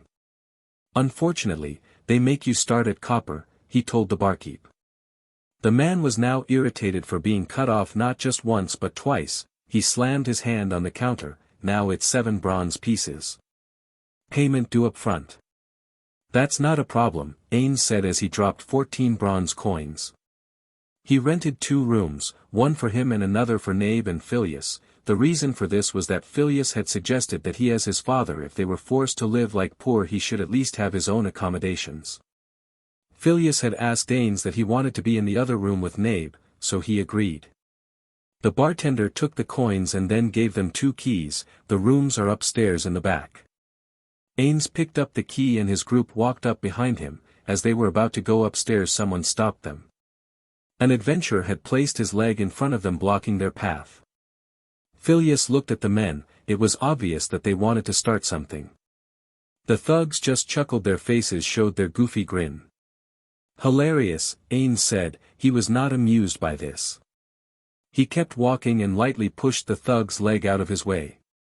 The thug got up and stood in front of Ainz. "Hey," he yelled, looking at him in the eyes, "watch where you're going, you big oaf. How can I work with a busted ankle?" Phileas and Nabe walked up behind Ainz. The thug noticed them but just focused on the female in the group. "Looky here," he said. Nabe just glared at him. "Perhaps your little vixen can kiss it and make me feel better." Phileas glared at the man and was about to something before he heard a laugh. His father was laughing at the thug's words. "Not even in your dreams." The thugs looked at him, thinking that they were still the big dogs. "Your uncivilized behavior is quite amusing. I can't help but laugh." "What?" The thug in front of him started getting closer and sneered at him. Suddenly he was in the air. Ainz then grabbed the collar of his shirt and lifted him 3 feet above the ground. He only needed one hand to do so. Look at that. You're not so funny when you can't breathe, are you? Weakling. Ainz then swings him over his shoulder and launched him across the room. The man crashes into a table that a female adventurer was sitting at. Ainz then turned around to the other thugs. So, does anyone else have something humorous they want to say about my companion? Because Aha Ararga. They all quickly turned to see who was the one screaming. It was the female adventurer that Phileas saw. She has red hair and tan skin, most likely from the rigorous fighting and traveling as an adventurer. She had leather armor covering certain parts of her body and wore normal clothes covering the rest. On her waist she had a belt with pockets and on one side she had her sword. The girl was walking up to them. I cannot believe this. What the hell, man, she yelled at Ainz. You just spilled my potion all over the floor back there. It wasn't cheap, you know. Phileas looked at her in astoundment. She was actually yelling at her father. Potion? Ainz asked. Yeah, that's right. She then looked at the ground with a pained expression. Do you have any idea how long I've been waiting to buy that? I had to skip meals and stop drinking until I could afford it. Took months. You better pay for it or things are gonna get ugly, she shouted. Excuse me, Ainz spoke, but I believe these men should reimburse you, he said as he shifted his view to the thugs that started bugging him. Britta looked at the men. You really think these drunks can pay me back? I doubt they've ever seen a piece of gold in their life. She then turned to him. You on the other hand. You're wearing some expensive-looking armor and I'm betting you have a healing potion or two in there. She then started smiling at Ainz. I'd be happy with getting one of those. Nabe quickly moved behind the woman. Actually I do, Ainz said. She was about to attack but Phileas hugged her from behind. Ainz noticed Nabe's movements. Wait. Wait. Here you go. He then handed Britta the potion before Nabe would do something. A red potion? Britta asked herself as she looked at it. That makes us even, right? Ainz asked her. She looked at him carefully. Sure. For now. Britta then started walking away. Ainz turned to look at his group. Nabe was blushing like crazy. Young lord. Phileas then looked at how he was holding her. He had wrapped his hands around her waist and they were holding her hands. They quickly moved away. Sorry. It's okay, she said in a crazy red blush. Ainz grinned, or that is what he would have been doing if he could show expression. Nabe and his son would be cured together. He really wanted to play Cupid but he knew he shouldn't due to his problems. They all went upstairs and entered Ainz's room. They were going to talk about their next move. Nabe closed the door after they entered. Lord Ainz. You shouldn't have to stay in such a small and disgusting place. Ainz then used magic to remove his helmet. It's not that bad, Narbril. But the guild doesn't seem to set any member standards. Hopefully, all adventurers don't act like hooligans. Then again, when fighting monsters, brains aren't much of a requirement. What are we going to do about the woman that took your potion? She asked. Nothing, Nabe, Phileas said. Father did it to get reconnaissance. Nabe tilted her head in confusion. What would you do when you receive an item that you don't recognize? I don't know, she said. Well, you would have to take it to someone who did, and let's say that item was rare or valuable. It would attract more attention to us and bring various people to see where can they get it. That's what Father did. With this, he could lure out someone important that would want more of that potion. Phileas said, right, Father. He's way too smart. How did he get that result for just that? Okay, calm down, just play along, Ainz thought to himself. Yeah, exactly, though there were a few more things, but your observation was awesome, son. Thank you, Father, Phileas said with a bow. Incredible, Nabe whispered. Now to get back on topic, I have a question to both of you. Phileas and Nabe looked at Ainz. What are your thoughts about humans? Nabe, Ainz asked. Nabe turned to her side. Complete garbage. Seriously? Her, too? He then turned to Phileas. Son. Well, I think they have potential under some circumstances. Nabe and Ainz looked at him wondering where he was going with this. I've done some research. Through the entire birth of the supreme beings and the creation of Nazarick, humans had been the main race to attack us. They had the power to rival some of the supreme beings, but that was in Idrasil. These humans seem weaker, but if they were to have proper training and combat experience they could probably form the strongest army if they served us. Incredible young lord, your intellect is outstanding, Nabe said. Thanks, but this also isn't a good thing. What if there were people who could rival us? If Idrasil and this world are linked in some way, there could be items of people who can hurt us. Phileas's word created a deep crater in Ain's mind.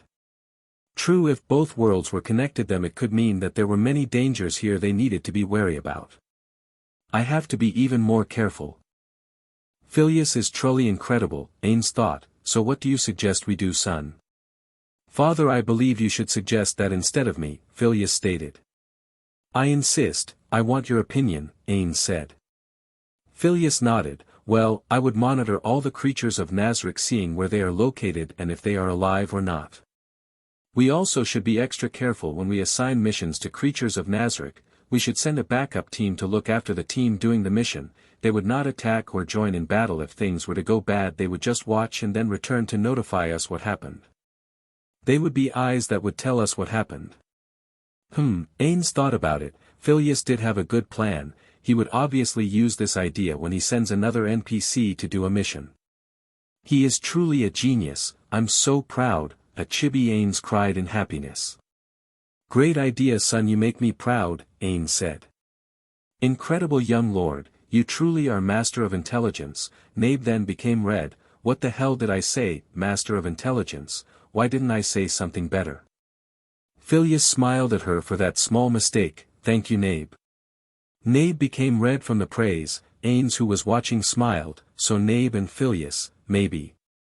Okay, remember not to call me Ainz. I am now Mammon in this city, Ainz stated. Of course, Phileas and Nabe said.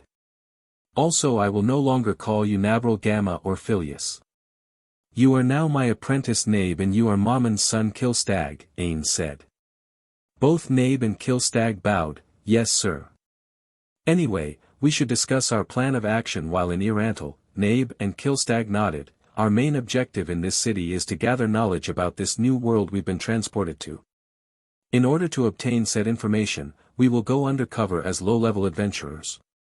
We will gain experience by completing quests. With our skills, we should quickly reach the highest ranks of Mithril, Orichalcum, and Adamantine. Once there we will be assigned harder quests which should allow us to access the most useful intel. Flawless plan, my lord. I'm in awe, Nabe said with a bow. It's Mammon, he said so she could get it right, but you're wrong. There is one problem. Our currency is worthless. He lifted up the rest of the currency he had, it literally all fit in his palm. The majority of our money is gold from Idrasil. We can't use it. It would publicly be announcing that we came from somewhere else.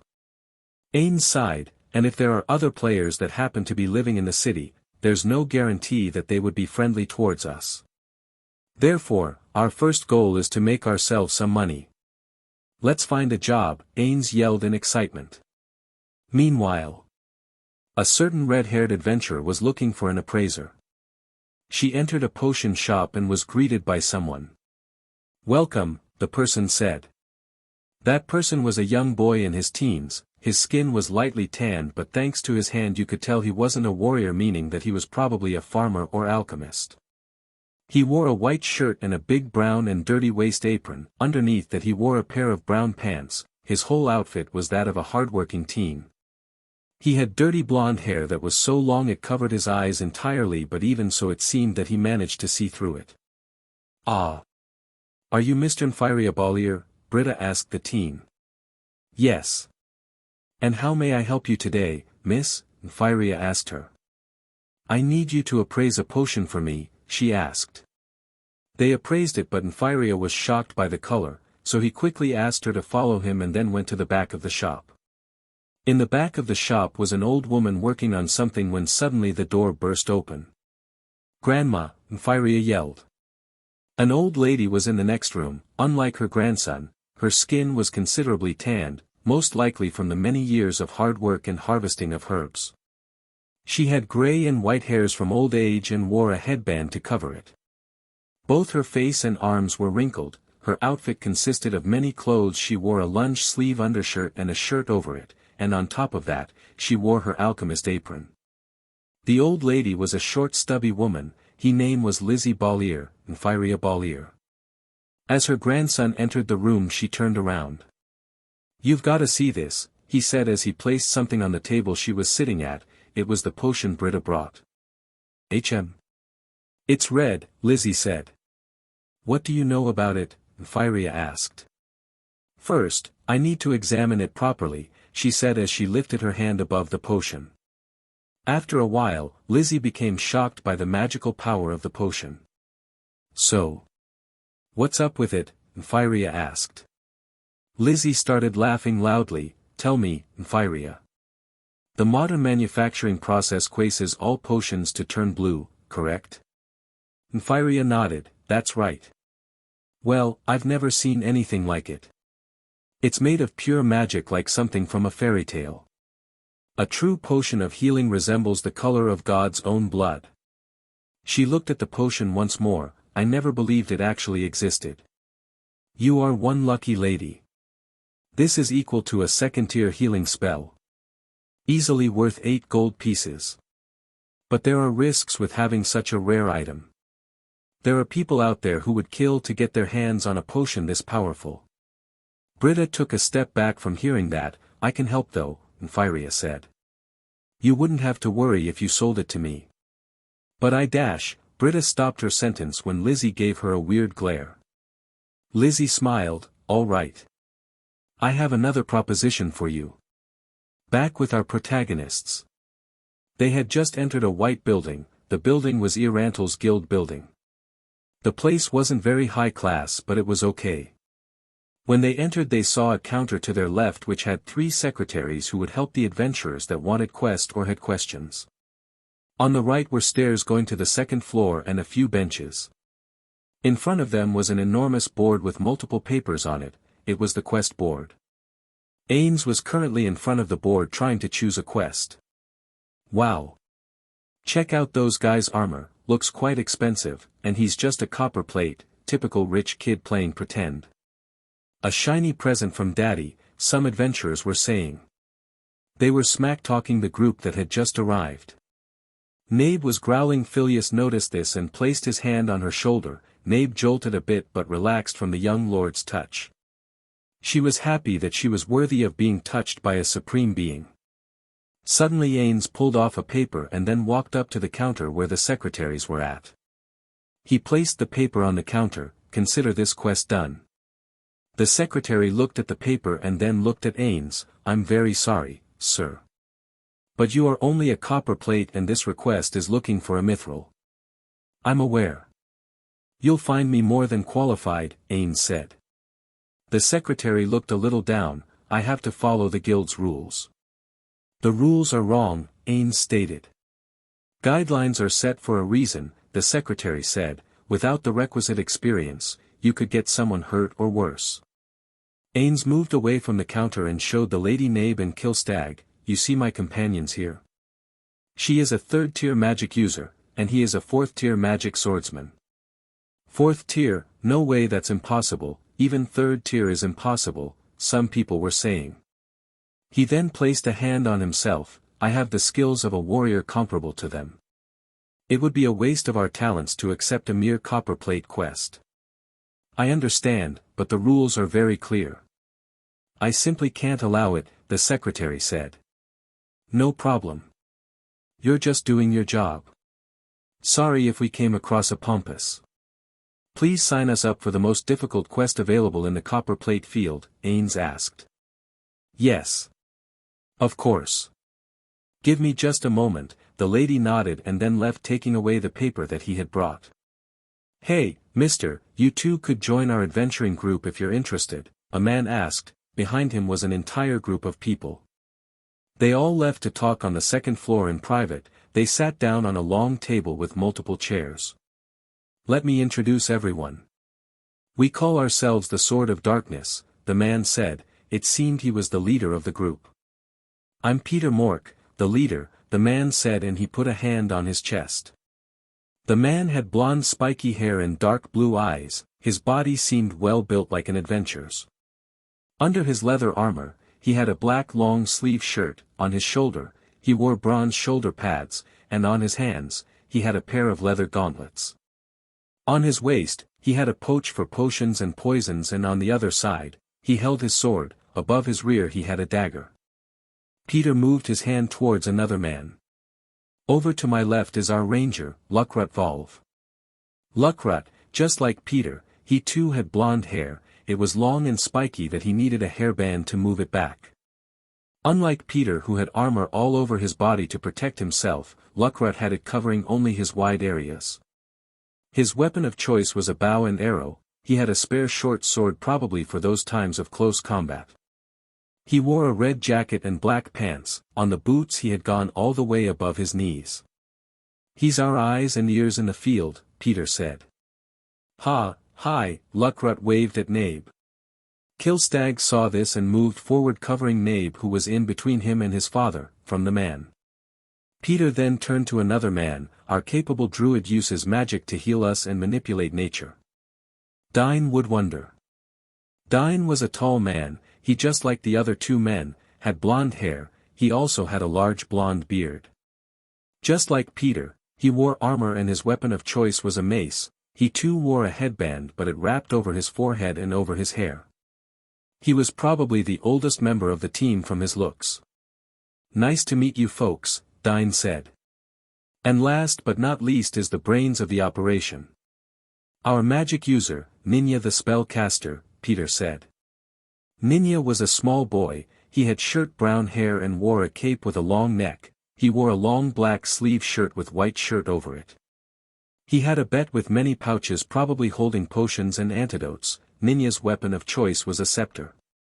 Hello there, Ninja then looked at her leader. Peter, stop it. I keep telling you that nickname is embarrassing. Peter smiled. Why? You know, should be proud of it. Our Ninja here is a talent holder, Luckrut said. Ainz and his team were shocked. Seriously? That's impressive. In this world, that means he was born with a special ability. Ninja has a talent called magic affinity. He's able to learn magic spells twice as fast as the average caster. Isn't that right? Peter stated. That's amazing, Ainz said. It's not like I did anything to deserve this. I'm lucky, but a part of me feels it's actually kind of an unfair advantage. Such modesty. He's a famous talent holder, Peter said. But she is female, Killstag stated. Peter and Ninja looked at each other in shock, so did Dine and Luckrut. How do you know that? Peter asked. I have the ability to detect lies and find the truth, that's my magic ability, lie projection, Killstag said. Why would you hide that information? Ainz asked. Well, there are many reasons, but the first is that Ninja had to escape her home and act like a boy to protect herself, Peter said. I guess she lived in a village that was ruled by a lord. He must have been evil to force you to escape, Killstag stated. Peter and Ninja were shocked that he could simulate that idea. And that he is looking for you as you are his property, also from your fear I believe you lost someone due to him, am I wrong? Ainz was shocked to hear this. His son was way too much, he's intelligent beyond compare, he would have never made a connection like that if he was in his shoes. Ninja nodded. Yes, I am a girl and I did run away from my home. The lord that was ruling that land was a cruel person. When I was a kid he took my sister away from my family and I never saw her again. I had heard rumors that she was sold off to the slave trade, but I never knew if that was true, she said in tears. I am sorry for that. I did not mean for you to cry, Killstag apologized. Do you know anything about her, if she's alive or not? No, sadly I don't know anything, she said. No one said anything for a while until Peter spoke up again. Well, I think we should change topics. Ninja wiped her tears from her eyes as Ainz nodded at Peter to get his attention. Let's hear out your request, Ainz asked. Chapter 5, The Swords of Darkness and Fiancé.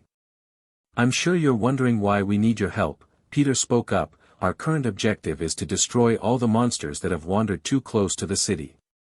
You were hired to hunt monster, Ainz asked the leader of the team. Peter shook his head, not really. It's actually an off-the-books expedition that we decided to take on by ourselves. Ainz was confused a bit. What does that mean? We aren't exactly hired to do it, but the guild will receive money from the city based on the strength of the monsters we defeat.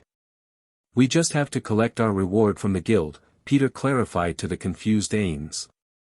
Dine was the next who spoke. It's a dull, but necessary task for us adventurers. The job is pretty easy and we get to keep people safe, while also bringing home the tasty bacon, Luckrut stated. It's totally a win-win situation for all parties involved. So you interested in joining us? Asked Peter as the three of us looked at him. Our plan is to start clearing out the forest just south of the city and working our way north. He then looked at us, confident that we would join, so. What I say? The experience will help you rise above a copper plate. Ainz nodded his head, sure, we're happy to come along. The Swords of Darkness team were all happy and laughing that a strong group would be joining them. Phileas thought that the group might have been excited for having stronger recruits. One thing. I should show you all my face since we will be working together, Ainz said as he grabbed his helmet. I hope it's not a shock. When Ainz said he would remove his mask, Phileas and Nabe were stunned, thinking that he wanted to show his true appearance to the humans. Their shock subsided when they saw the illusion that Ainz had made in order to fool the team. Oh, interesting. I've heard of a country south of here where a face like yours is common, but you're the first I've met in person, Peter stated. He's older than I expected, Luckrut whispered to his friends, but it was still loud enough for Phileas and the others to hear. Don't be so rude, Ninja said. Kill Stag, you too, Ainz said as put on his helmet. Phileas nodded and grabbed his ninja mask and exposed his face. Wow, everyone was shocked. The Swords of Darkness were at awe when they saw Phileas's face. He was a young man with long brown hair and a perfect jawline. He was the most handsome man they had ever seen. If they ever saw Phileas in the street they could have mistaken him for a noble. Phileas put back his mask and remained silent. He didn't care for how good he looked. To him, what mattered most was his family and plans. We've been hiding our faces since we came to town. Sometimes people have issues with foreigners. And I didn't want to stir up any trouble, Ainz stated. Then Luckrut raised his hand up, just out of curiosity. What kind of partners are you guys exactly? The rest of the Swords of Darkness group groaned, knowing what he really wanted to ask. We're allies, Ainz said. Phileas knew what Luckrut wanted, so how he didn't know why he knew, but he wrapped his arm around Nabe's hip. She's my betrothed. Luckrut went silent. He silently backed down. Ainz and Nabe just looked at Phileas in shock, but the rest of the Swords of Darkness were happy. Congratulations, Dine cheered. That's great, Peter cheered. That's awesome. How long have you been together? Ninja asked with a happy tone. Phileas scooted in closer, causing Nabe to blush a cherry red. We've been together ever since she became my father's apprentice. Father? Peter asked. The whole group then looked at Mammon. This man is my father, Phileas said as he pointed at Mammon. And she's my fiancée, Phileas said as he held Nabe's hand. Luckrut sat down in sadness, but the rest of his team was happy. Ainz was still shocked by what Phileas told the group, but he had to keep his composure. After a while of more talking, they decided to finally leave and start the expedition. As they were talking and walking down the stairs they were interrupted by someone. Mr. Mammon? A woman asked. She was wearing an outfit of the guild secretary. She had a pink dress with a red top, on her head she had a pink headband with 2 ribbons on the back. The group that Ainz and Phileas were in stopped and looked at her, even some of the other adventurers looked at her. Someone specifically requested you for a job, she said. Do you know who asked for me? Ainz asked. Yes, Mr. Nfiria Balir, she said as she signaled for someone to come. From within the crowd walked a person entering the view of everyone. Nabe was about to walk forward but Phileas quickly grabbed her before she could do something that made them expose their cover. Young master, she asked in a whisper. Don't do anything reckless, stop and think before you act, Phileas whispered. Sorry, won't happen again, Nabe said as she held her head. Phileas sighed and went to pet her head. It's okay, just remember not to overreact to harmless situations. Hello there, said the boy who had walked up to them. I'm the one that specifically requested you. Ainz rose his hand. I'm sorry to disappoint. But we have already accepted another position. Perhaps after we have finished this job we can help you. Peter quickly spoke, don't be ridiculous. This could be big for you. I agreed to join up with your group. What kind of a man would I be if I did not keep my word? But, it's a personal request, Peter interjected. Okay.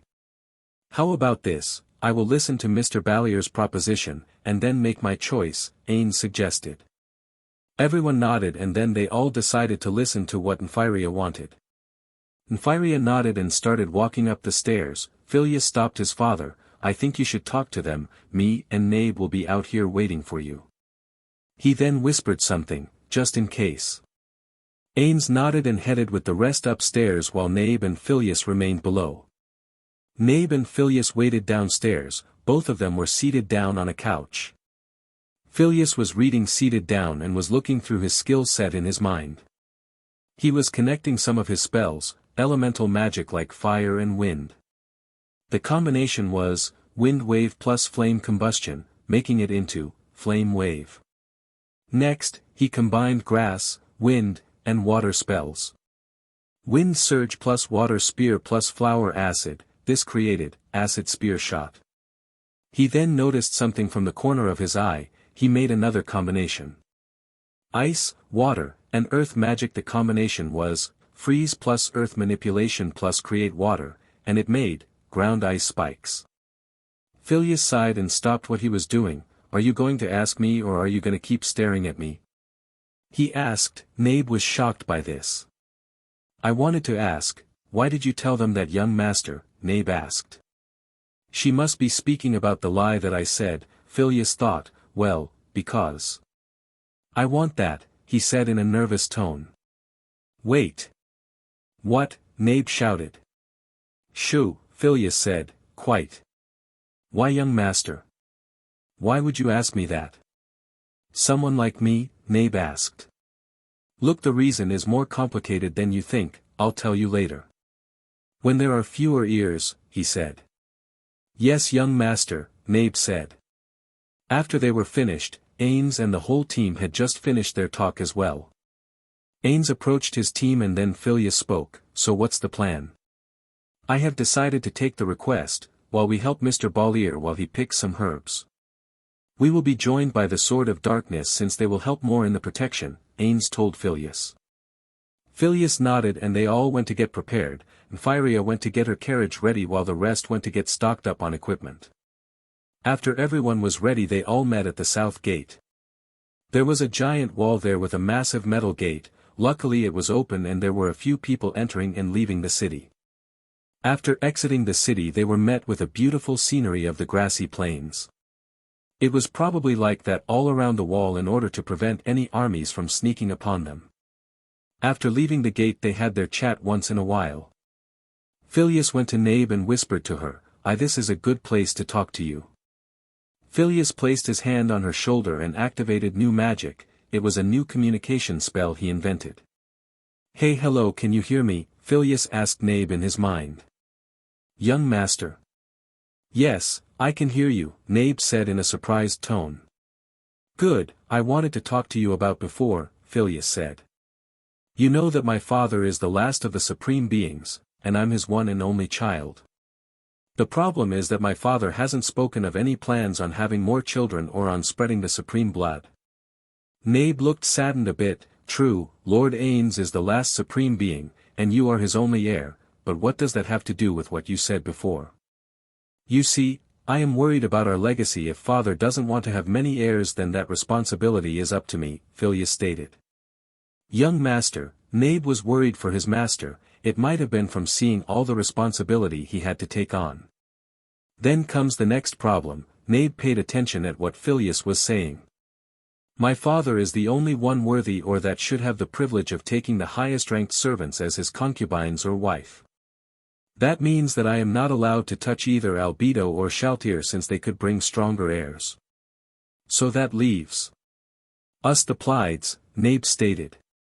Yes, I knew that the only way to create an heir and do it while respecting my father I must choose another to spread the supreme bloodline, Phileas said. Wait, what about Lady Erua? Nabe asked. She is still way too young to be able for that, Phileas stated. My lord, I humbly take this responsibility, Nabe said in some glee.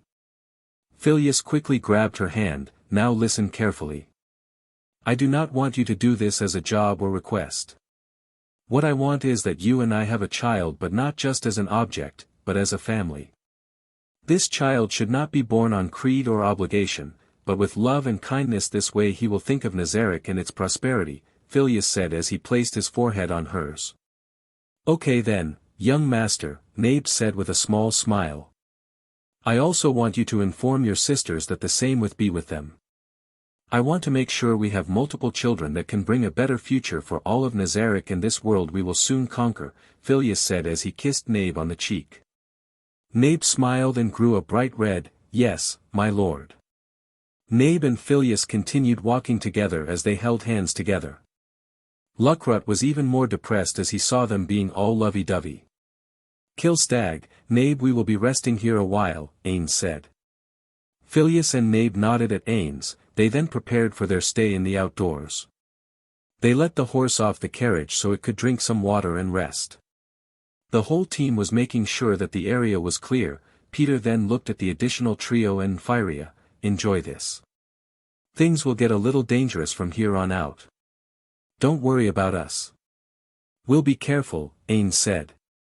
He then turned behind him and looked at Nabe and his son. They were both talking about something, but he didn't want to be a bother so he stayed seated. Luckrut looked at Nabe who was talking to Phileas and he became something he never was, a little jealous. Try not to look so worried, Nabe. Everything will be fine as long as I'm here. I'm the best set of eyes and ears this side of the Riestai's kingdom, don't be shy. You can praise me, Luckrut said jokingly. Can I squash him yet? Nabe whispered to Phileas. Nabe, Phileas said. He then looked at Luckrut. Thank you for worrying about her, but please be assured I am more than enough to take care of her. Also, she is a capable woman, I know, he said with a small smirk. He was purposely stating that she wouldn't care to be with him. Luckrut groaned and backed away a little before he turned to see his team glaring at him.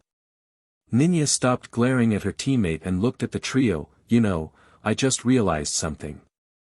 We've crossed into the wise king of the forest's territory. Ainz, Phileas, and Nabe now paid attention to what she said. Who is this, wise king? Ainz asked. It's a very old and powerful magical creature. At least that's what legend says, Phiria stated. Not only can it cast magic, but it's physically strong. And if its 4 razor claws don't finish you off, its snake tail will. Interesting. I think I'd like to meet it, Ainz said. After a while of more resting and talking, everyone decided it was time to move on. As they were gathering up everything, Ninya and Ainz spoke about creation magic and its capabilities. When suddenly, I just realized. You always seem super relaxed, Nabe. Is it because you know that I'm keeping you safe? Luckrut asked. Nabe glared at him. It has nothing to do with you. I'm with Kill Stag. Phileas stepped forward in front of Nabe. Please stop bothering my fiancé, I would rather appreciate it. So would I, Nabe asked. Peter came and punched the back of Luckrut's head. I'm sorry. He can be really idiotic sometimes. Please forgive him. I promise he doesn't mean any harm by it. It's fine. As long as he's careful from now on. We'll have no trouble, Ainz stated. You really need to stop delving into people's business. Peter was then cut off by Luckrut shushing him. Luckrut started looking around. They're on the move. Peter started looking around too. Where? He asked. They looked at the forest's border and they all noticed a huge group of goblins and ogres. The goblins all had petty equipment, some had chipped swords and old leather armor while the ogres had a massive club and no armor. Luckrut pointed at the forest, just past the tree line. He then said, "I don't think we'll be able to avoid this fight. It's going to get rough real quickly. The best thing you can do is stay hidden in the cart," Peter stated. My life is in your hands, Vyria." They decided that a strategy on how to attack, the Nazarick trio would be the front runners while the Swords of Darkness would protect the cart and bring support. "Here we go." Luckrut aimed his arrow at the goblins but somehow it didn't even reach. Phileas looked at the scene with shock. Was he really that useless? "Fell for it," Luckrut said, and then he pulled the string back and shot a goblin in between his eyes. "Reinforce armor," yelled Ninya as she used magic to buff Peter's physical resistance up. "Now, time plant," shouted Dine as he placed his hand on the floor and used earth magic. A plant root grew to an enormous size and wrapped around a few of the ogres and goblins, trapping them. As they, the Swords of Darkness, were getting ready for the fight, they noticed the Nazarick trio walking forward. Ainz was the one who walked up forward. He stood tall in front of the goblins and ogres. He then pulled out his two giant swords. Just one of them looked like a two-handed greatsword, but he held them in one hand as if it was a stick. Phileas and Nabe stood back to spectate what Ainz would do. When one of the ogres was close and tried swinging at him, Ainz made a high jump the air and swung his sword down. The sword cut through the ogre's body like a fruit. "Holy," Luckrut said in shock. He wasn't the only one in shock. Peter was shocked too. "He's stronger than I thought. Could he be orichalcum or maybe adamantite level?"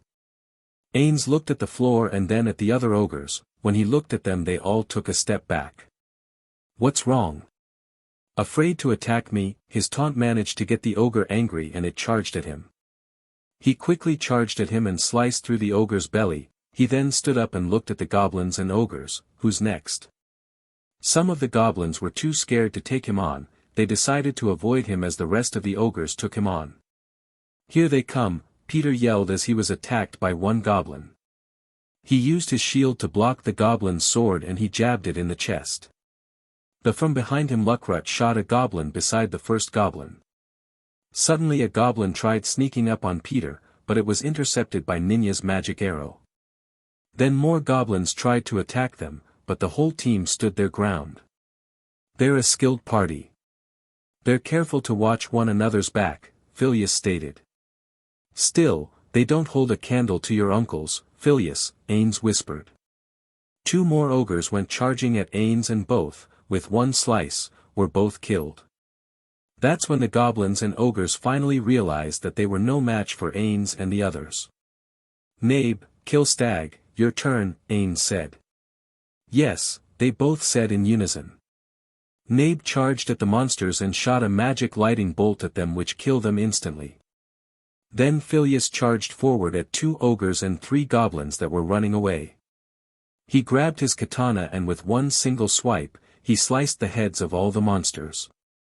He then stood up straight and swiped his sword and threw all the blood that was covering the blade. Thanks to his sword's rarity, it was a legendary rank item, so he didn't have to worry about it not being able to cut through most things. Phileas turned to see how Nabe was doing, but when he saw her he was stunned. He saw her and she looked like an angel. Maybe an angel wasn't the word. Rather, she looked like the angel of death. She would be the last beauty you would see before you felt her deadly embrace. "She looks beautiful," Phileas thought. After a while of more fighting, then managed to get rid of every single ogre and every goblin. "Phew, that was tough," Peter said as he was resting on the grass. Dine walked up to his two teammates and started healing them up with his magic. Ainz, Phileas, and Ninya were removing the loot off of the goblins and ogres. "Are the ears valuable?" Ainz asked. "Not on their own, but you can exchange them and other parts for a reward from the guild. It's pretty lucrative," Ninya stated. "So crystals or rare trinkets don't just randomly drop from them?" "To be honest, I've never heard of ogres carrying crystal or trinkets," Ninya stated. "I see," Ainz said. Nabe was with Phileas as he was picking up some of the leather armors and weapons that were still good. Nabe was curious about it, so she spoke. Kill Stag, why are you picking those up?" Well, one day when we need human currency, we can sell these useless items and make some extra cash, Phileas said. Oh, your knowledge is truly amazing kill stag, Nabe said in her monotone. He, you still need to work on that, Phileas joked. Nabe didn't get what he meant, so she tilted her head a little. After a while of picking up the loot, the whole team was talking about how Ainz was amazing in the fight. Phileas was happy that his father was acknowledged by these people as being one of the strongest people in the country. Phileas knew that this world was full of things he needs and wanted to discover. Anything could happen here. Good as well as bad. Phileas looked at the sky. I need to get stronger, Nazarick needs to get stronger, I'll make it happen. I swear. Chapter 6, Connections. After a long talk, everyone decided to pick up their belongings and head out. After a while of walking, the group came upon an old wrecked building or ruin. They decided to make camp here. After setting up everything, they decided to have dinner. The meal was soup, which consisted of some dried meat and rice. Everyone was currently sitting in a circle around the fire as they were eating. During the meal, Luckrut started bragging about his love life and what happened when he hooked up with a married woman. He said that he had only had a little fun with the lady because the man was an abusive husband, but Phileas believed that he just said that to cover the fact that he got beat up by the man. Ainz was looking at the food in his hand. Because of that, Phileas and Nabe didn't touch their food until he started eating. Then someone annoying spoke. What's the matter? Is the soup too hot? If that's the case, I can let it cool down in my mouth and feed it to you that way if you like. Nabe was so pissed that she snapped her spoon in two. She then got up and moved on the other side of her new fiancé. May I sit here? Phileas smiled. Sure, he said as he scooted over. Nabe sat down and Phileas wrapped his arm around her waist. He then looked at Luckrut with a smirk. Luckrut gritted his teeth under his smile. He turned to his team, when he noticed everyone glaring at him. The food is fine, we were just observing your religious custom. In our faith, it's inconsiderate to have a meal with several people the same day we take another's life, Ainz said. Phileas and Nabe looked at each other in confusion. Oh, you believe in some interesting teachings, Master Mammon. I respect that, Dine stated. I was wondering, where did the name, Swords of Darkness, come from? Ainz asked as he was curious about the origins of the party. Oh that, tell them Ninya, Luckrut said as everyone turned to the other female in the party. Don't make me, she shouted. I was young and stupid, she exclaimed. I thought you were still young, joked Phileas. Everyone chuckled, and Ninya pouted at Phileas. Dine relaxed after laughing. It's really nothing to be embarrassed about. That's easy for you to say. You didn't come up with it, she sighed. Anyway. It's a reference to the old legends, the 13 heroes. We named our party after the swords of one of the fabled warriors, Peter stated. They all just looked at the trio, expecting them to know that legend. What is this legend? Asked Phileas. He was curious. If there were 13 powerful heroes, that meant that they were powerful beings that could be a threat or allies. If they were that powerful, then they must have had some powerful items. He needed to look deeper into this. Here I thought everyone knew the legends, Luckrut stated. The legend says that before the great empires were built, the world was in havoc. The evil deities wanted the mortals of this world to be annihilated. For many years that was everyone's fate. Then suddenly appeared the 13 warriors. They were powerful beings with the ability to kill the deities. After a fierce battle they managed to finally kill the evil deities and brought peace to our world, Dine said. Interesting, Phileas whispered. Among the 13 heroes, there was one called the Black Knight, who wielded 4 powerful swords known only as the Swords of Darkness, Ninya added. See, when we started our party, our ultimate goal was to find the swords for ourselves someday. But, we needed a symbol in the meantime. So we carry these daggers as placeholders, Peter said as he pulled a black dagger from his waist. I don't care that these aren't the real deal. They represent the creation of our team, and that's more important to me than any mythical blade, Luckrut said as he pulled his dagger out of its sheath. Ninya and Dine pulled their own daggers out and looked at them as well. You know, I think that's the first time Luckrut has said something mildly meaningful, Dine joked. Hey! Take that back, Luckrut yelled as she sat up. Who are you and what did you do with our friend? Peter joked as he laughed. Shut up. I'm a silver-tongued fox and you know it, Luckrut rebutted.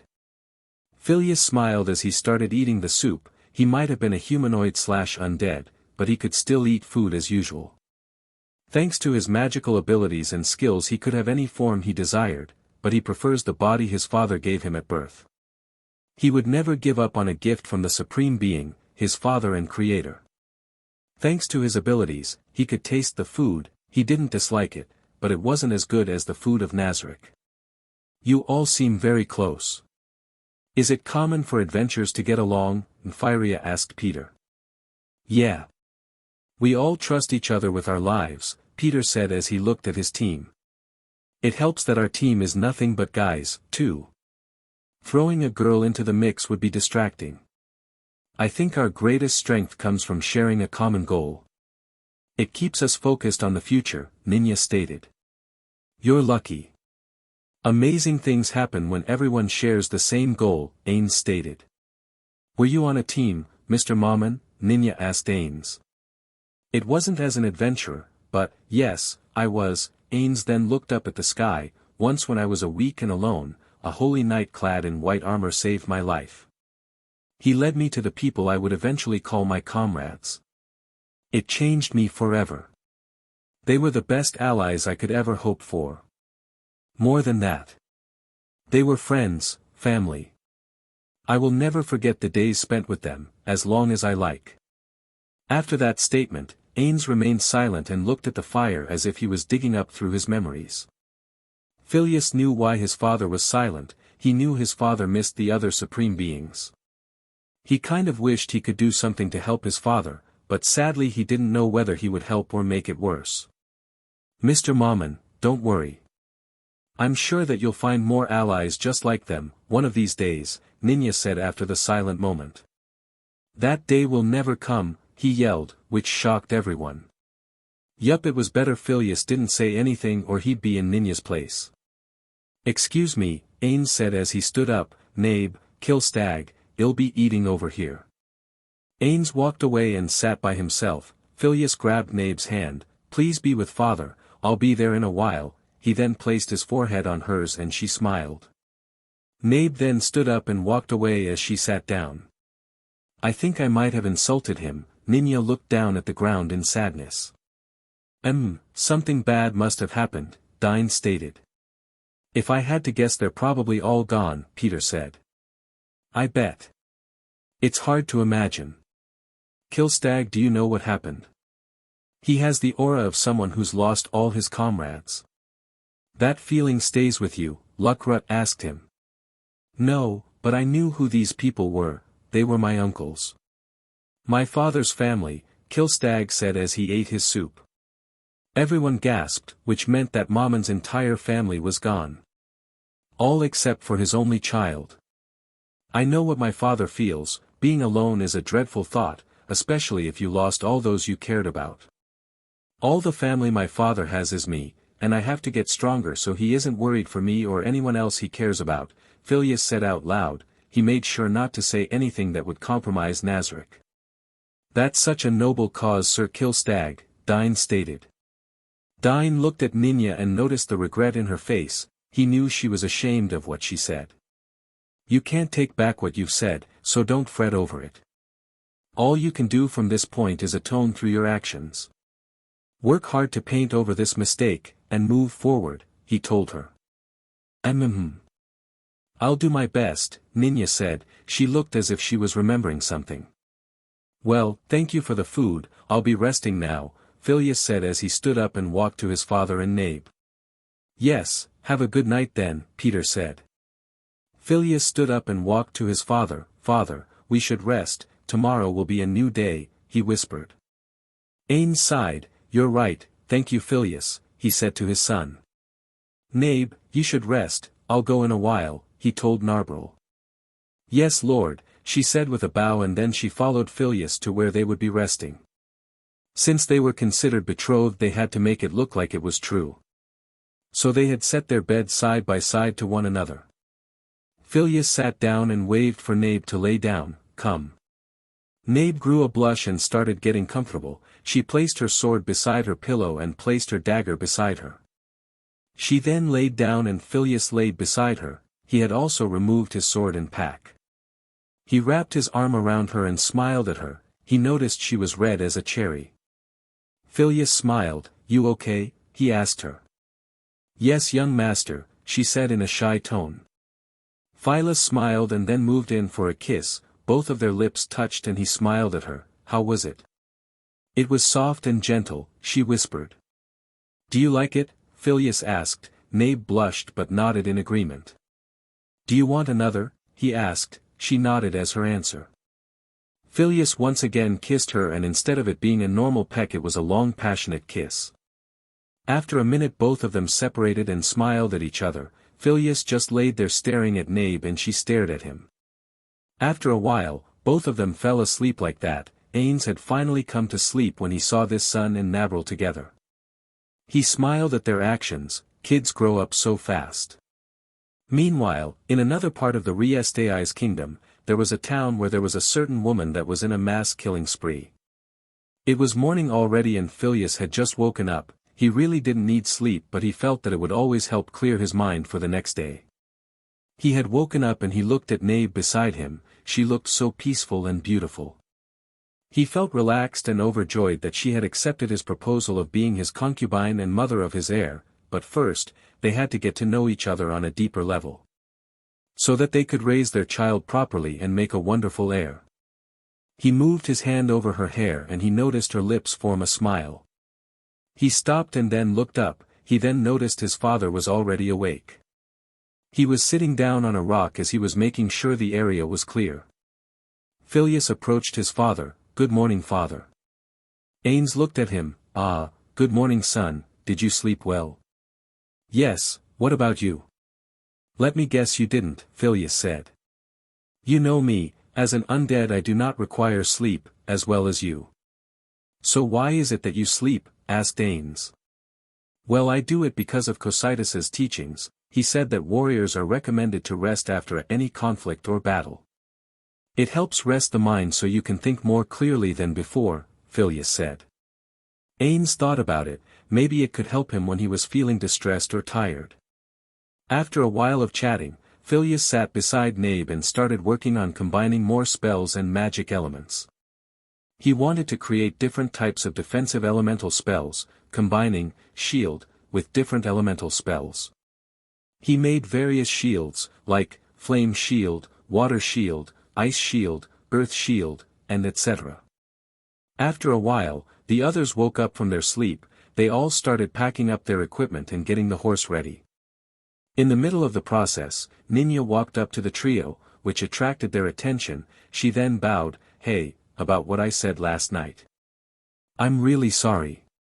Ainz didn't react to her words and just remained silent. Ninya couldn't say anything so she left. After that small talk, everyone started walking. It was somewhat awkward as the whole group walked down the road. A few minutes of silence passed. Everyone felt the tension in the air. Luckrut was the one who broke the silence, mostly because he felt like it was suffocating. This area's got quite the scenery, doesn't it? It's so peaceful. Why don't we just relax and enjoy it? It's important to be on guard, Peter said. He's right. Carelessness gets you killed, Dine added. A dragon could come down and roast the lot of us before we'd have time to react, Ninya said. Give me a break. You can't seriously believe that would happen. Luckrut tried brushing off her statement. Ninya looked at him seriously. There are plenty of local legends to support it. Apparently there's a dragon near E-Rantel that's able to control nature at will. And north, I've heard that there are quite a few living frost dragons that make their nests on the other side of the Azurlija mountains. There could be hundreds up there. Ainz then coughed to get everyone's attention. Ninya. You wouldn't happen to know the name of the dragon with the power over nature? Ninya turned to look at him. Huh. Sorry, I have no idea. I'll ask when we're back in town. Please do. That would be of great help to me, Ainz asked. Ninya smiled, it was as if all the life had returned to her body. Consider it done. I won't let you down. Everyone saw the interaction and smiled, they believed that any remaining tension from the previous night was gone. We should be in Karn village within the hour, Nymphyria said with a wide smile. Young lore, I mean kill stag, why would your father ask about the dragons? Nabe asked Phileas. Phileas thought about it and then spoke, dragons are the strongest monsters in Idrasil, so maybe he wants to test his power in this world. Or he could be wanting to make them our servants. Nabe looked at Phileas with raised eyes, she was always shocked by how smart her young master was, her new fiancé. As soon as she remembered Phileas's words, she blushed once more, she would have never expected that she would be considered as the concubine of a supreme being. Even though it wasn't expected, she didn't dislike the idea, she would be of use to the supreme beings, she would carry the son of her young master. Thanks to her the supreme blood-like would be able to survive. After more walking, they finally arrived on a steep hill. Once they were at the top, they noticed that at the bottom of the hill there was a village surrounded by a wooden fence. The wall wasn't the best protection, but it seemed to be strong enough to defend against most weak monsters. Huh. That's strange, Nymphyria said as he was looking at the fence. What's the matter? Peter asked him. That huge fence. I'm sure it wasn't here last time, Nymphyria stated.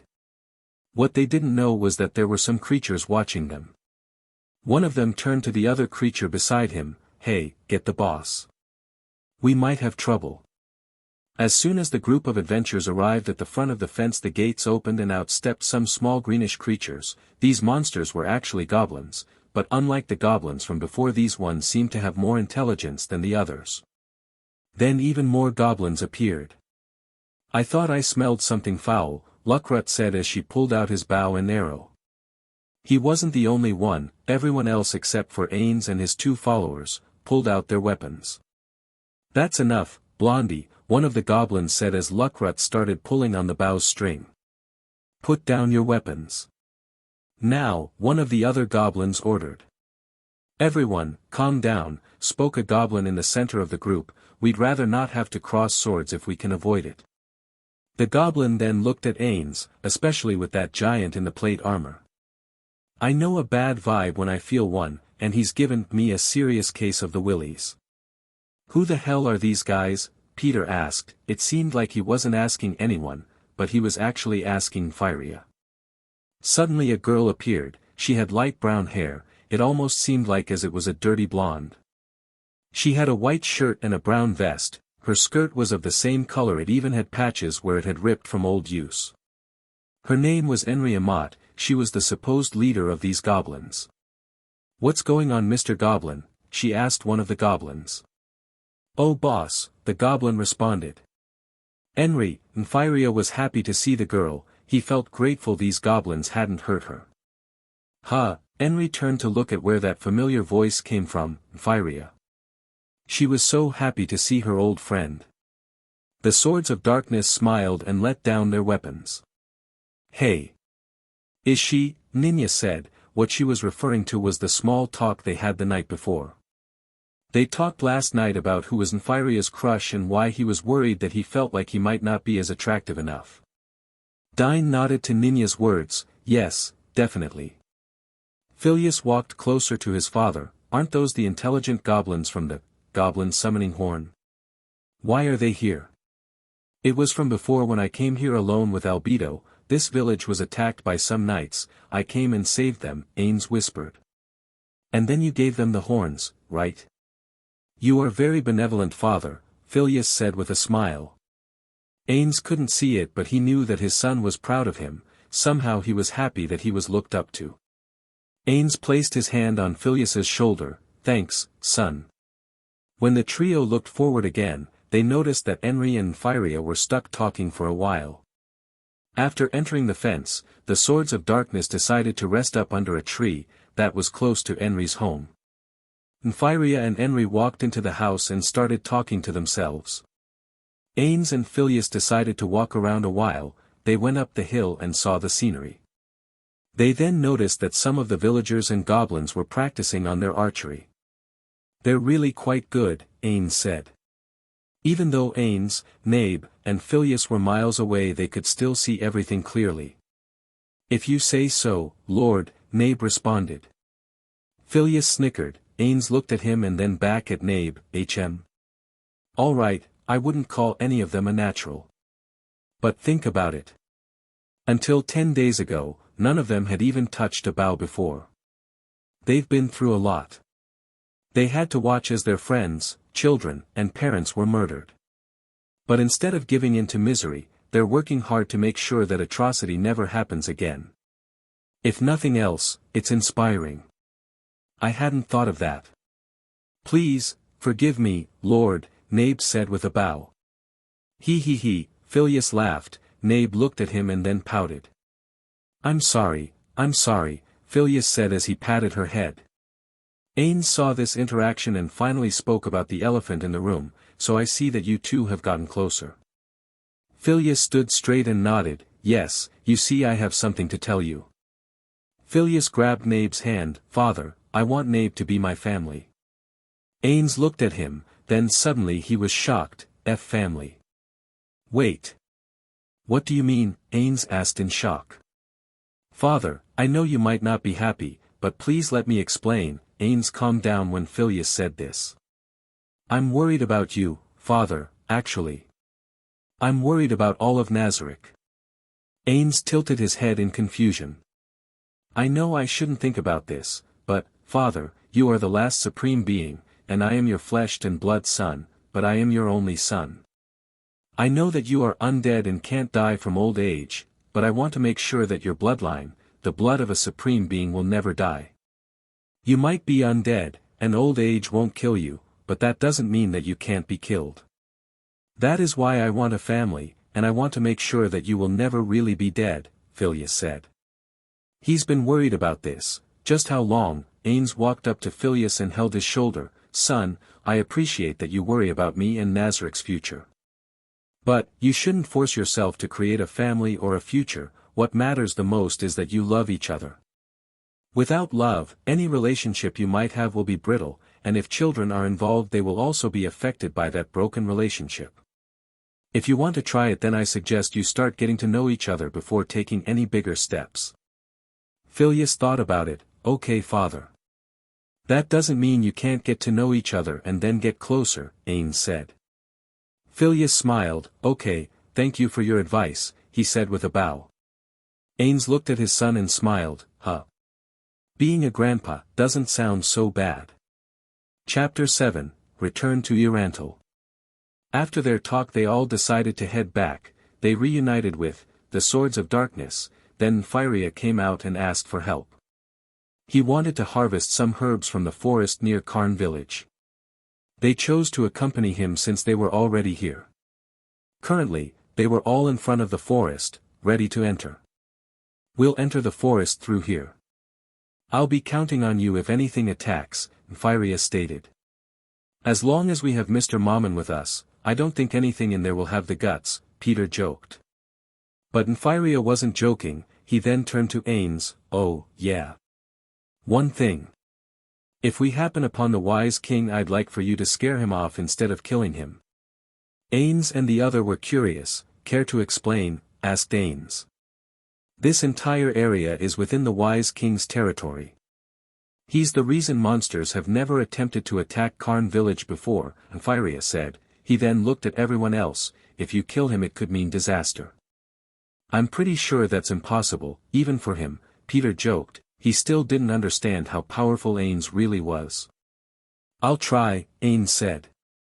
His words shocked the Swords of Darkness. Lukrut turned to him. You do realize this is a legendary creature we're talking about, right? He exclaimed.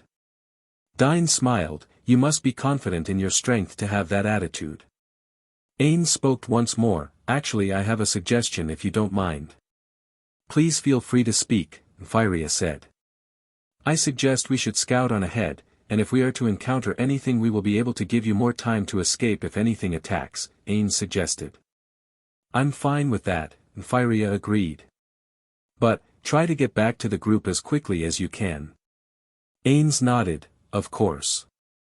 Ainz, Phileas, and Nabe all entered the forest before the other did. After a while of walking and making sure that they weren't being followed, Ainz stopped. That's far enough. Now, why don't we talk about how to spread my great name? Sounds good. Suddenly a figure jumped from out of the trees. Nabe was about to use her lighting magic, but she was stopped by Phileas. Careful, Nabaril. That looked dangerous, Aura said in a friendly sarcastic tone. Obviously, her attack couldn't hurt a guardian of Aura's caliber. Thank you so much, young master, Aura said with a bow. Oh. Lady Aura. I'm sorry, you startled me, Nabe said. She then looked at Phileas. Thank you darling, she whispered. Aura and Ainz didn't hear the last part. Nabe then spoke once more. How long were you here? Since you and Lord Ainz entered the forest by yourselves, Aura stated. Nabe was shocked. I didn't sense your presence at all. Aura snickered. So, let me guess, I need to find this wise king of the forest and send him your way. A creature like that could be of use, right? Correct, Ainz said. Up to it, he asked her. Arua didn't hesitate. Consider it done. She then turned to her left. I think I might know where it's making its nest. Ainz was happy about this. Excellent. I'm counting on you, Aura. Aura nodded and then left. She jumped from one tree to another, and then she was gone. Nabe looked at Ainz. What are you planning to do, my lord? I will fight the wise king, of course, Ainz said. Wasn't the battle with the ogres a sufficient show of your strength? Nabe asked. It might be, but that's only for a strong human. Father wants his name to spread out quickly and easily, that way he can go to more areas freely. He can't be a normal human, he has to be a hero, then everyone will respect him, Phileas said. Nabe thought about it and nodded. I understand. Thank you, darling. Somehow she seemed to always struggle to say those words. Phileas and Nabe followed Ainz as they walked back to the main group. After arriving with the group, they acted as if they were watching the area, then suddenly there was an animal screech from far away. Everyone became wary. Luckrut quickly placed his ear against the floor. He could feel the waves of something stomping closer to them. He stood up. Guys, something big is heading straight for us. Nymphyria stopped picking the herbs and stood up. Is it the wise king of the forest? Ainz, Phileas, and Nabe stepped forward. Don't worry. Leave it to us. Peter nodded. Sure, thanks. We'll be counting on you, he said. Mammon, Ainz turned and saw Nymphyria. Try not to overexert yourself, okay? I'll try. No go. Quickly, Ainz asked. Everyone except the three had left for the outside of the forest. Ainz realized he made a mistake. Why did I say that? Now no one can see how I defeat it. Maybe you should cut its tail for proof, father, Phileas suggested. Suddenly they all noticed that there was a sudden cloud of dirt far away from them. Ainz had then pulled out both his swords and extended them out. Then out of nowhere, a sudden object had launched out from the trees. It attacked Ainz, but he quickly deflected it. He thought that the attack would have been stronger for a mythical beast. Few can survive my first attack. Admirable, it is, a voice rang out from the forest. Phileas, Nabe, and Ainz looked around to see where it was coming from. Many of the foolish who have perished by my claws. If you wish not to join them, leave this place and respectfully withdraw. I shall. What say you?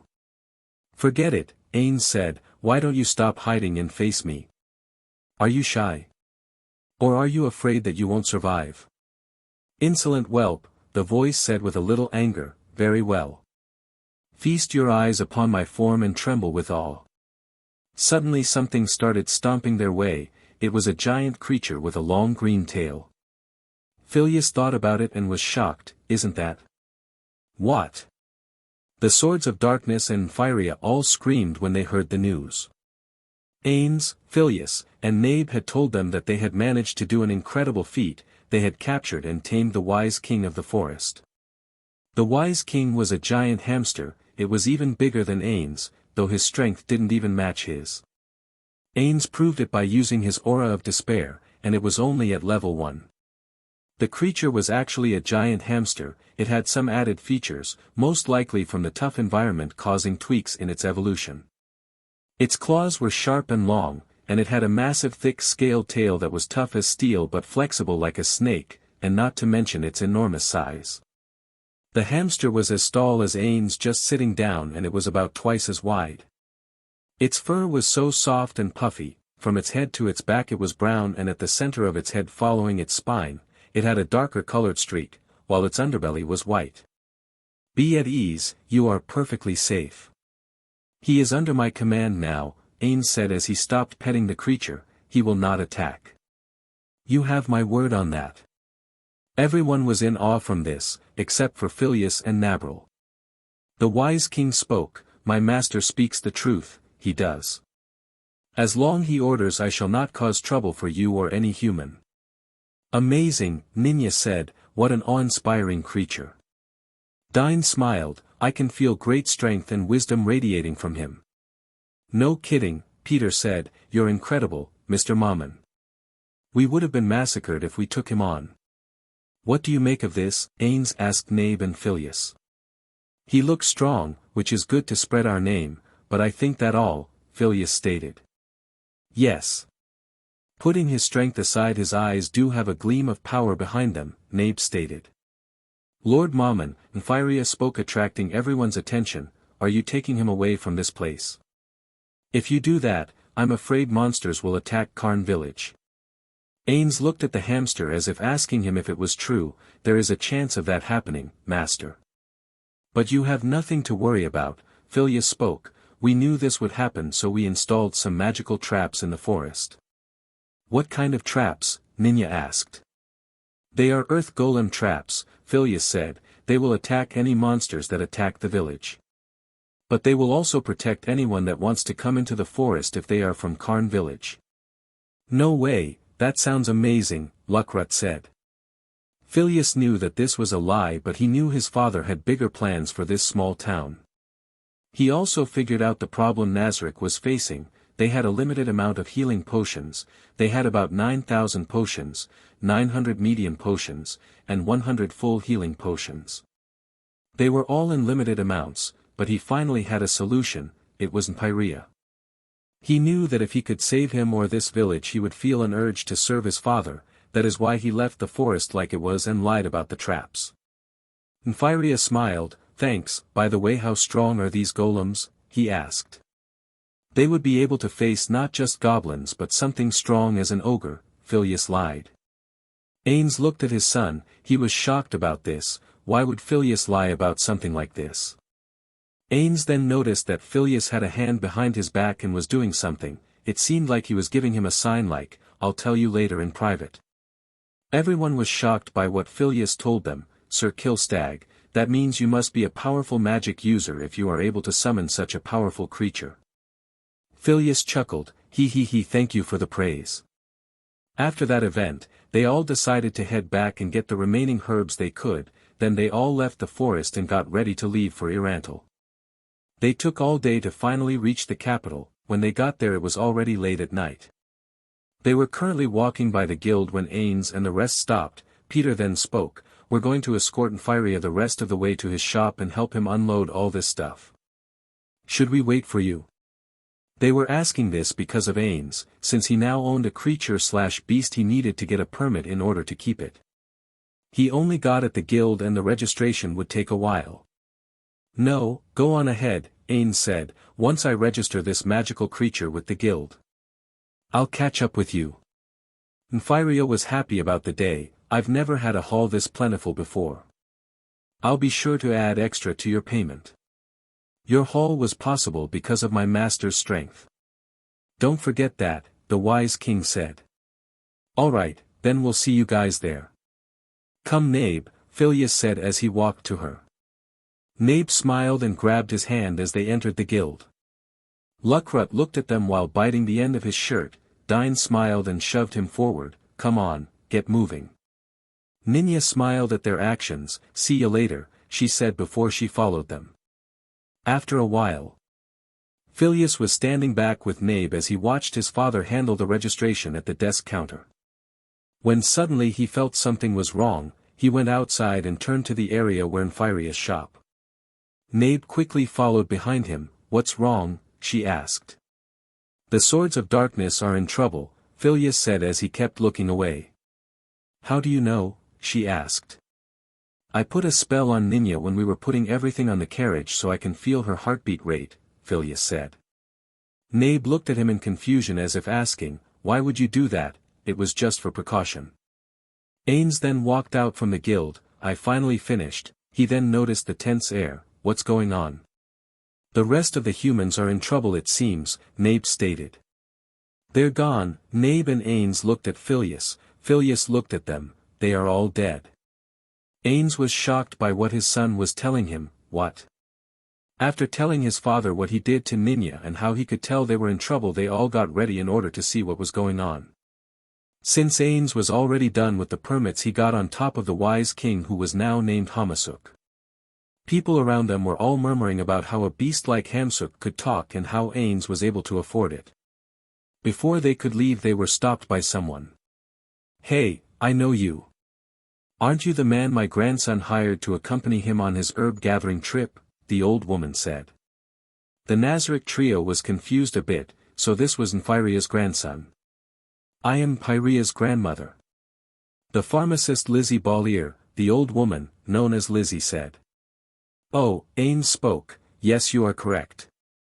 I am Mammon, this is Kilstag, my son." Phileas then bowed a bit. "Beside him is my apprentice and his fiancée, Nabe." Nabe bowed in a blush. "The animal is," he was then interrupted before he could finish his sentence. "Hamasuk, my name, it is," the giant hamster stated in a friendly tone. "The wise king of the forest, I used to be," he said. Everyone around them was shocked. This massive hamster was actually the great wise king of the forest. She grew a shocked expression. It also seemed like she didn't believe it herself. "Absurd, you're an overgrown rodent. Am I supposed to believe this is the legendary king of the forest?" Ainz nodded. "It is. He was out of control and confronted us during our mission with your grandson. But I beat him into submission. Mrs. Lizzie, we need to get going. We believe that your grandson might be in trouble," Phileas spoke. "What? Aren't you supposed to protect him?" "Where is he?" Lizzie exclaimed. "We were protecting him. He went back to the shop with the rest of our group, but something happened." Lizzie nodded to what Phileas was saying, so she got on top of the hamster and sat behind Ainz. "Let's go." Phileas and Nabe both rose in the air and started flying ahead. Hamasuk was trailing behind them. Ainz looked up at Phileas. "When did he learn to fly?" "He was just recently born and he only had a few broad settings. Why is he knowledgeable?" "At Lizzie's pharmacy." Lizzie quickly ran into the shop and slammed the door open. "Nfiria. Where are you?" "Let me go in first," Ainz said as he entered the room first. Behind him was Nabe. They entered the front of the shop but nothing was there. They noticed the door behind the counter. "Where does this lead?" asked Ainz. "That's the storage area," Lizzie said. Ainz then pulled out a dagger. He slowly opened the door and peeked inside. He was startled by what he saw. He noticed a massive pool of blood. He pushed the door out and he saw the scattered bodies on the floor. It was the entire team, the Swords of Darkness. Lizzie ran behind him and saw the bodies. "Nfiria," she screamed. "Calm down, he isn't here," Ainz said. Suddenly the bodies started rising up. They all had bloodied figures. As they stood up they picked up their weapons beside them. "They're zombies," screamed Lizzie. Ainz quickly used the dagger and cut Luckrut's head off. He then stabbed Dine's head. Zombie Peter tried to sneak up on Ainz, but his head was sliced off by a katana. Ainz saw that it was Phileas who wielded the katana. The sword was bright red. It seemed he had used magic to heat up the sword and make it easier to cut through things. Lizzie entered the room when she knew it was okay. Once she entered she saw that who she was looking for wasn't here. "I don't see Nfiria." "'Cause he's not here," Ainz stated. Lizzie quickly left to check the area. "Nfiria." Ainz looked at Nabe. "Protect her." Nabe nodded and left. "What now, father?" asked Phileas. "Well," Ainz then knelt down and looked at Ninya. we find the culprit. We still need our pay. What about them? Asked Phileas. Nothing, it doesn't matter what happens to them, Ainz said. Father, can I make a request? Ainz was curious about what Phileas wanted. Can't we revive them? I'm curious, why do you ask this, Ainz? Phileas quickly kneeled. I'm sorry, Father, I know I am stepping my boundaries. Ainz laughed, he then placed his hand on his son's shoulder. It's okay, besides you are my son, I would be able to punish you for a request. Phileas stood up, and bowed a little. Thank you, Father. So what was this request you wanted? Ainz asked. I think it would be better to revive them. Ainz was perplexed by this. I want to test them, see if with training they could be stronger warriors than a summoned undead. If I could get them at a high level, then they could be powerful minions. They could help us disguise ourselves when we enter other cities. Ainz was quiet for a moment. He then pulled the wand of revival and gave it to him. Here, use it. Make sure that you let them know who they will serve. Me and Nabe will go look for the murderers. Phileas kneeled. Thank you, Father, I swear that I'll make good use of this opportunity.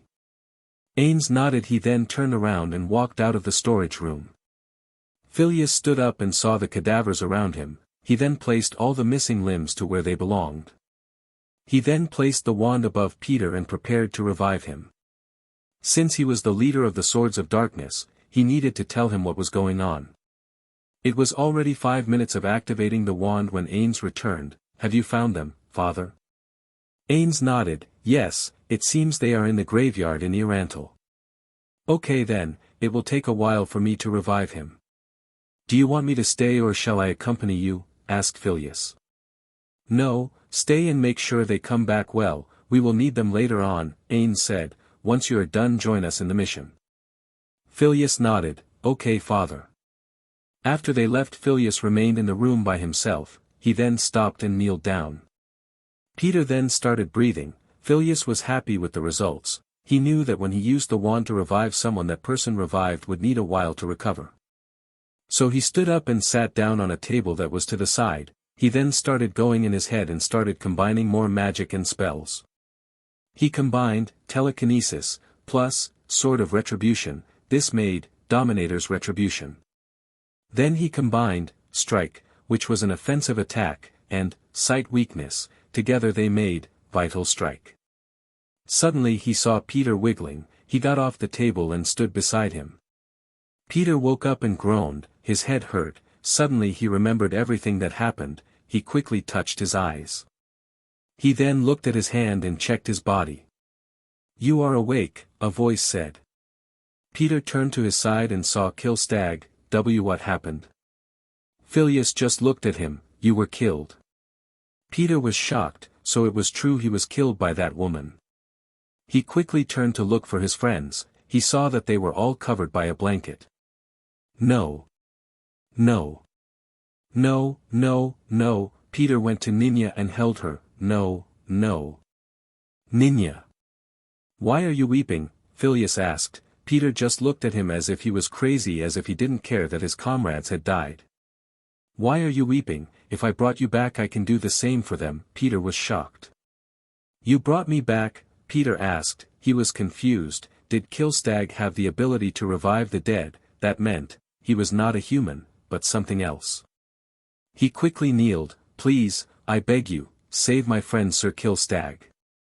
My name isn't Killstag, I am Phileas, the son of the last supreme being, the ruler of death, Ainz Olgaun. It was thanks to him that you are alive, Phileas said. Thank you, but please, I beg of you to save my friends. I swear I'll do anything. I'll give my soul to you if that's the price, Peter begged as he placed his head on the floor.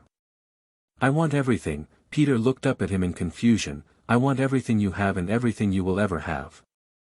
I swear I'll give you everything. I'll be your minion, but I beg you please save my friends, Peter begged. Phileas nodded. I will. From now on you will serve Nazarick, your new home. You will protect the ruler of your home, my father, Ainz Olgaun. This pledge will be here until your death. I pledge my life to Nazarick, Peter said. Phileas nodded and walked up to Niña. He then used the wand of revival once more. After he healed Niña, Peter quickly let her head on top of his knees. He made sure to cover her since her clothes were now tattered. Phileas did the same to Dain and Luckrut. Peter was shocked that Phileas could revive them. He knew that only a god or a legendary hero would be the only one to revive someone from the dead. Once they wake up, tell them that they need to relax and recover, Phileas ordered. I will be back. Phileas went outside and contacted Nazarick. To be specific, he was calling Yuri Alpha. Hello young master, what can I do for you young lord, she asked. I need you to get something ready for me, he ordered. Chapter 8, The Graveyard Battle. Phileas returned to the room and noticed that the Swords of Darkness had just started getting up. Ninya woke up and groaned. She might have been healed but her body was still sore from the healing. She then noticed where she was. She then turned to Peter who was holding her. Peter. Ninya. Peter smiled but he was also covered in tears. He then started sobbing on her. Peter. Wait, what happened? Ninya asked. Peter stopped crying and slowly sat up. He noticed he had a smile, but it wasn't just a smile, it was one of regret and hope. She then remembered what happened to her. She was so shocked she quickly grabbed her eye and her body searching for any injury. She then looked at Peter. I thought. Her face started dripping tears. She quickly hugged Peter. Phileas coughed. Ninya and Peter let each other go and turned to him. Kill Stag, Ninya cheered. Did you save us? Yes, Phileas stepped forward. After he walked closer, the other two members of the Swords of Darkness started waking up. Ow, Luckrut said. He then noticed that he was alive. He quickly checked his body in shock. Dain, who also woke up, had also done the same. He checked his head and then his neck. Listen, Phileas ordered, I was the one who brought you back to life.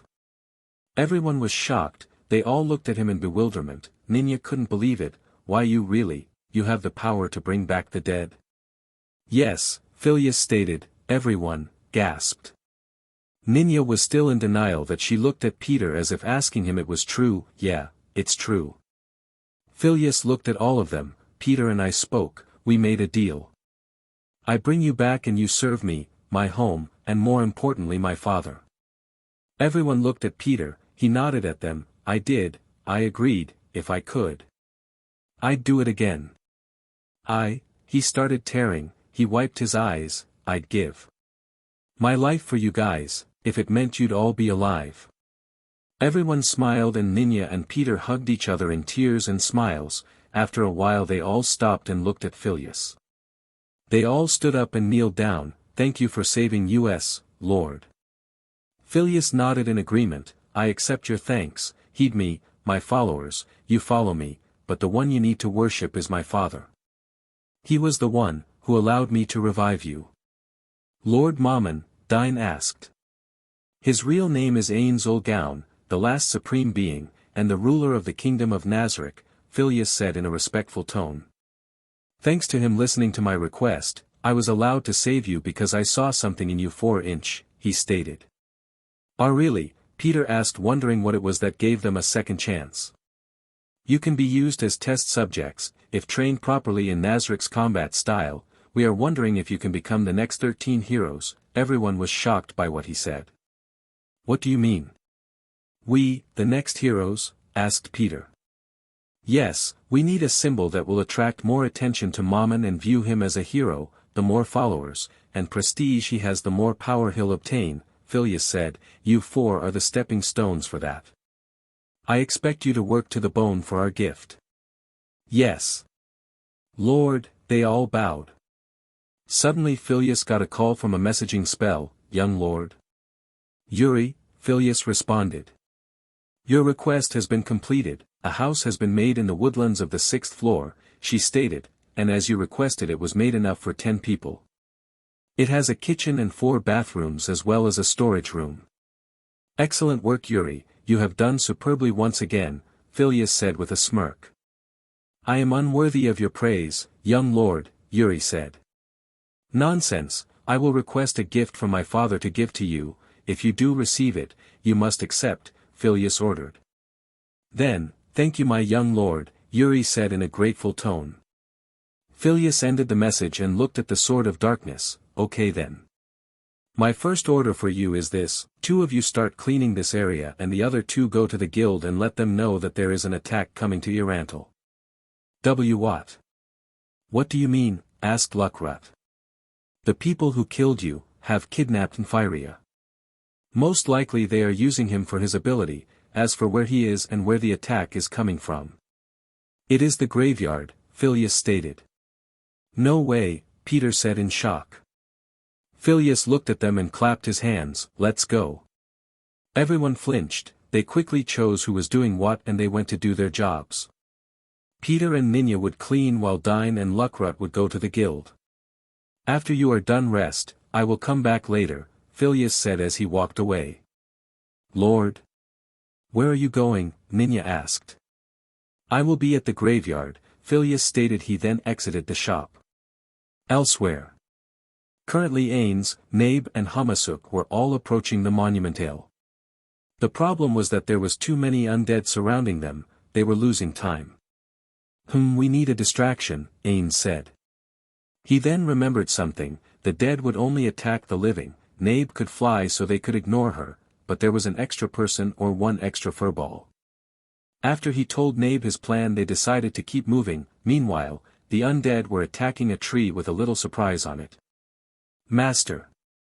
Creepy place, it is, screamed Hamasuk as he was latching himself to the tree, scared to be left alone. I am. Ainz and Nabe finally made it to the graveyard center structure. There they saw 5 men all wearing the same dark blue outfits and 1 man in the center with a red hooded robe. It seemed that they were all praying or reciting a chant. Then one of the men stopped chanting and spoke to the man in the center. Master Khajiit, they're here. Ainz mentally smirked. Nice. Now I have a name. Ainz then walked behind them. Greetings. Are you enjoying your night, Khajiit? Khajiit was stoked by his name being known. He then realized that his follower was the reason for it being revealed. He elbowed the man in anger. Why don't you stop that dull ritual and face me as I'm your opponent? Ainz said with both his sword drawn. Humph, Khajiit stepped away from the crowd. There's nothing dull about this ritual. As you'll soon witness. Since you know my name, how about sharing yours? We're just adventurers out doing a job, Ainz lied. I'm sure you've seen the boy we're looking for. Make it easy and show us where you have hidden him. Everyone in the cult gasped. They seemed shocked that the adventurers knew about their plans. Ainz spoke once more. While you're at it, he said as he pointed the sword. Khajiit, point me in the direction of your friend. The one that comes piercing weapon. Surely they're not too scared to face me. Or maybe they are only brave enough to fight the weak. A burst of creepy feminine laughter came out from the building behind them. You took the time to examine the corpses, smart guy, the voice said. Go back in, Khajiit ordered. Inside the building a figure emerged from the shadows. She was a woman with strange armor and a black cape with a hood. She had a devilish face and smile. Her hair was of a bright color. Her name was Clementine. Khajiit, this fella has figured us out. There's no point in hiding anymore, she said. She then leaned her head and stuck her tongue out. Ah, come on. Don't you want to tell sweet lil' old me your name? Oh, my name's Clementine. The pleasure's mine, she said. Ainz smiled. I'm your executioner. Call me Mammon. Oh. You're confident, she said. Tell me, how did you figure out that we came to the cemetery? Why, it was you who led us here, Ainz revealed. Open up your cloak. Whoa. Hey, Clementine started squirming as if embarrassed, but she was actually lying, and I like it. She then opened her robe and exposed her body. Looking for these, what she was referring to was the adventurer tags that belonged to all the adventurers she murdered. Those plates are the reason I was able to track you so easily, Ainz stated. He then looked at Nabe. Nabe looked at Ainz. Sir.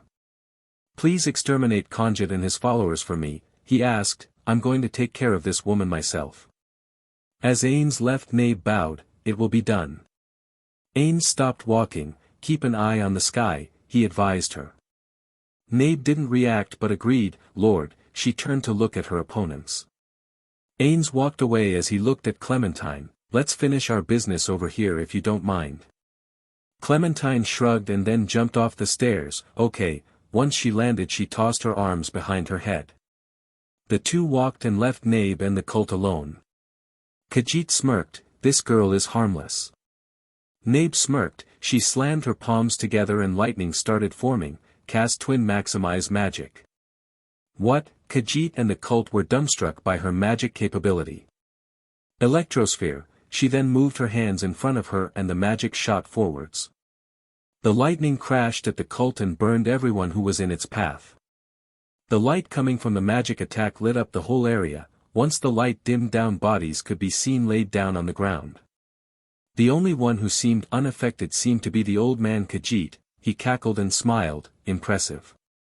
Nabe grunted. How annoying. Why don't you just roll over and die like a good little rodent? Meanwhile, Ainz and Clementine were still walking towards an area suitable for their battle. Clementine was now humming as she walked. I guess those men I killed in town were friends of yours, is that right? Did you come here to avenge them or something stupid like that? She giggled, remembering something. Did you notice the mage caster was really a girl? She kept insisting that someone would come to rescue them. But I got bored of waiting around, she shrugged. I barely knew those adventurers, Ainz said without looking. Really? She asked. That's disappointing. I was looking forward to all the whining about how they meant so much to you and I had no right to kill them. She then leaned forward a bit. Please say you're not going to have one of those boring deaths.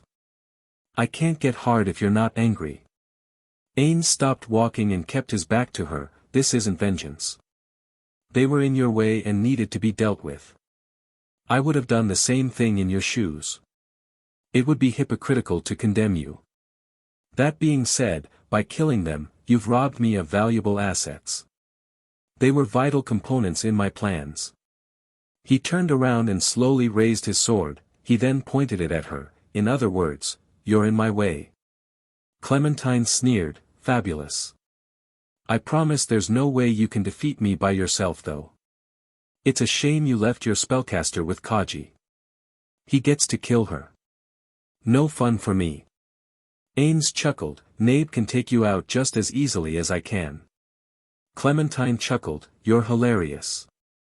All it takes is a stab and a slice. I've killed plenty of magic users that way, she said as she waved her hand like she was wielding a knife. Ainz wasn't impressed. Impressive. I know all the people strong enough to fight me in this country. There's a person from Blue Rose and one from Drop of Red. Then probably Gazelf Stranov. And maybe Brain Unglaus. Thanks for the info, Ainz said. Sounds like you need to be given a handicap. Consider it a sympathetic parting gift from me to you.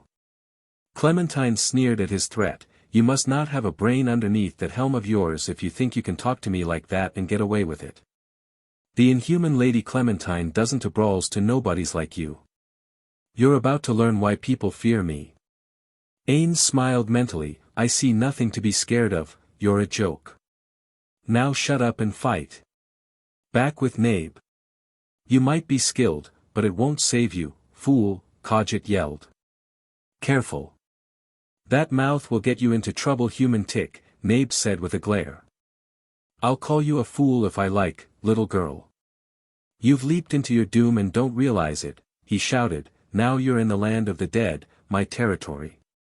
And soon you will join my army. He then stretched out one hand which held a purple orb that animated a light. That's the fate of all who stand between me and immortality. The orb started glowing brighter and brighter. Nabe knew it was trouble, but she didn't see anything happening. She then remembered what Ainz said, keep an eye on the sky. She reacted quickly and jumped out of the way. Suddenly came down a gigantic skeletal claw. Nabe looked at her enemy and realized it was a dragon, a skeletal dragon. She was surprised by the sneak attack, but she wasn't surprised by the new enemy. Khajiit was ecstatic. He started laughing maniacally as the dragon landed beside him. This skeletal dragon is completely resistant to magic. There isn't a caster in the world that could hope to stand against it. Your death is a certainty, Khajiit boasted. Nabe scowled, not because she couldn't beat the dragon, but because she had a restriction to not go all out. She pulled her sword with the scabbard still on, and then she started tying the waist holder around the guard. If that's the case, she then moved her sword in front of her, I'll beat it to death. The dragon started charging at her and was getting ready to attack her. Nabe quickly charged at the dragon. Once the dragon swung, she quickly dodged and jumped forward. Once she reached a certain height, she swung her sword and slammed it against the dragon's face. The impact was so strong a massive wave of pressure was exerted from the hit. The dragon then tilted over and fell to its side as it groaned. Khajiit was shocked. He didn't know what had just happened. What? But, how? He looked at the skeletal dragon and then at Nabe. What are you? Answer me. Mithril rank? No, you'd have to be orichalcum to pull that off. Nabe sighed in irritation. You truly are an insect if a love tap like that makes you quiver with fear. It's sad, really. Khajiit was immediately angered. Bitch. I'll kill you. The skeletal dragon started getting up and then roared in anger. Khajiit smiled. He was happy that his weapon wasn't down. You can't stop me. I won't allow it. He then stretched out his hand which was holding an orb. Show her the folly of her stupidity. The orb then launched purple magic lightning. It went towards the skeletal dragon. Suddenly all the bones that were falling from its face stopped in mid-air and then started reattaching itself to the main body. Nabe was shocked by this, but then she was annoyed. The dragon then roared. Khajiit then started using his magic, reinforce armor. Spell of lesser strength. Shield wall. Undead flame. Nabe stood there and copied her enemy. Since she was in a handicap, she wanted to prevent herself from even losing one hit point. Reinforce armor. Shield wall. Protection from negative energy. Khajiit growled. All the buffs he had added to the dragon were countered by Nabe's magic. Now they were back to square one. The dragon once more charged at Nabe, and just as it reached her it turned around, swung its tail at her. Nabe quickly jumped in the air and evaded its attack, but the dragon didn't let up. Nabe was then slammed by its claw. Thanks to her buffs, the negative energy didn't affect her at all. She then pushed back the claw and backed away. Khajiit quickly used his magic, acid javelin. An acid spear was created in the air and it was launched straight at Nabe. Once Nabe landed, the spear came at her. The acid was suddenly blocked by Nabe's shield wall. Defensive magic. How troublesome, he snarled. Nabe then pointed her index finger at Khajiit and casted her magic, chain lightning.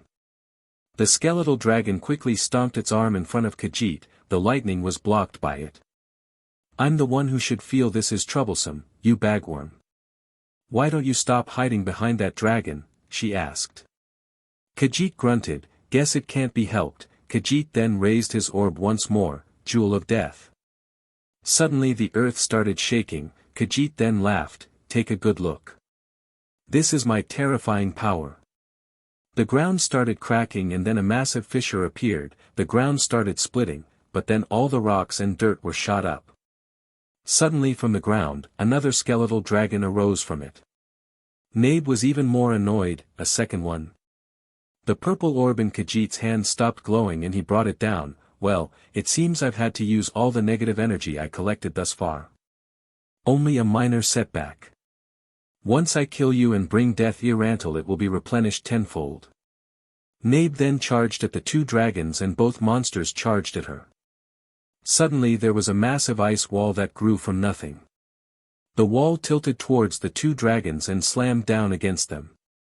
The two dragons managed to protect Khajiit, but they took the full brunt of the attack. Nabe then looked up and saw a figure in the air. It was Phileas. Seems like you needed help, Phileas said. Young master. No, it's just that the handicap makes it harder to not go all out, Nabe said with a bow. It seems like the enemy can summon many undead, Phileas said. The magic seems to be coming from that item. Yes, that orb is the magical summoning item, Nabe said. It's quite annoying. I want it, Phileas said. If put into the correct hands it could be quite helpful. Then I will get it and all the other items he might have for you, Nabe stated. Khajiit was angered. This man had suddenly stopped his two dragons. You. Who the hell are you? I am Phileas. An adventure. Now. I order you to surrender. And give me all your items, Phileas ordered. Khajiit was even more pissed. This man was mocking him Khajiit Kore Badantal, one of the 12 core members of Zuranorn. Who are you to give me orders? You dog. I will kill you. Phileas smiled. Good, then there is no need to hold back. Phileas then whispered some words quickly. Ice parasite. The ice that was around Khajiit and the dragon started changing into small specks which then started crawling up the enemies.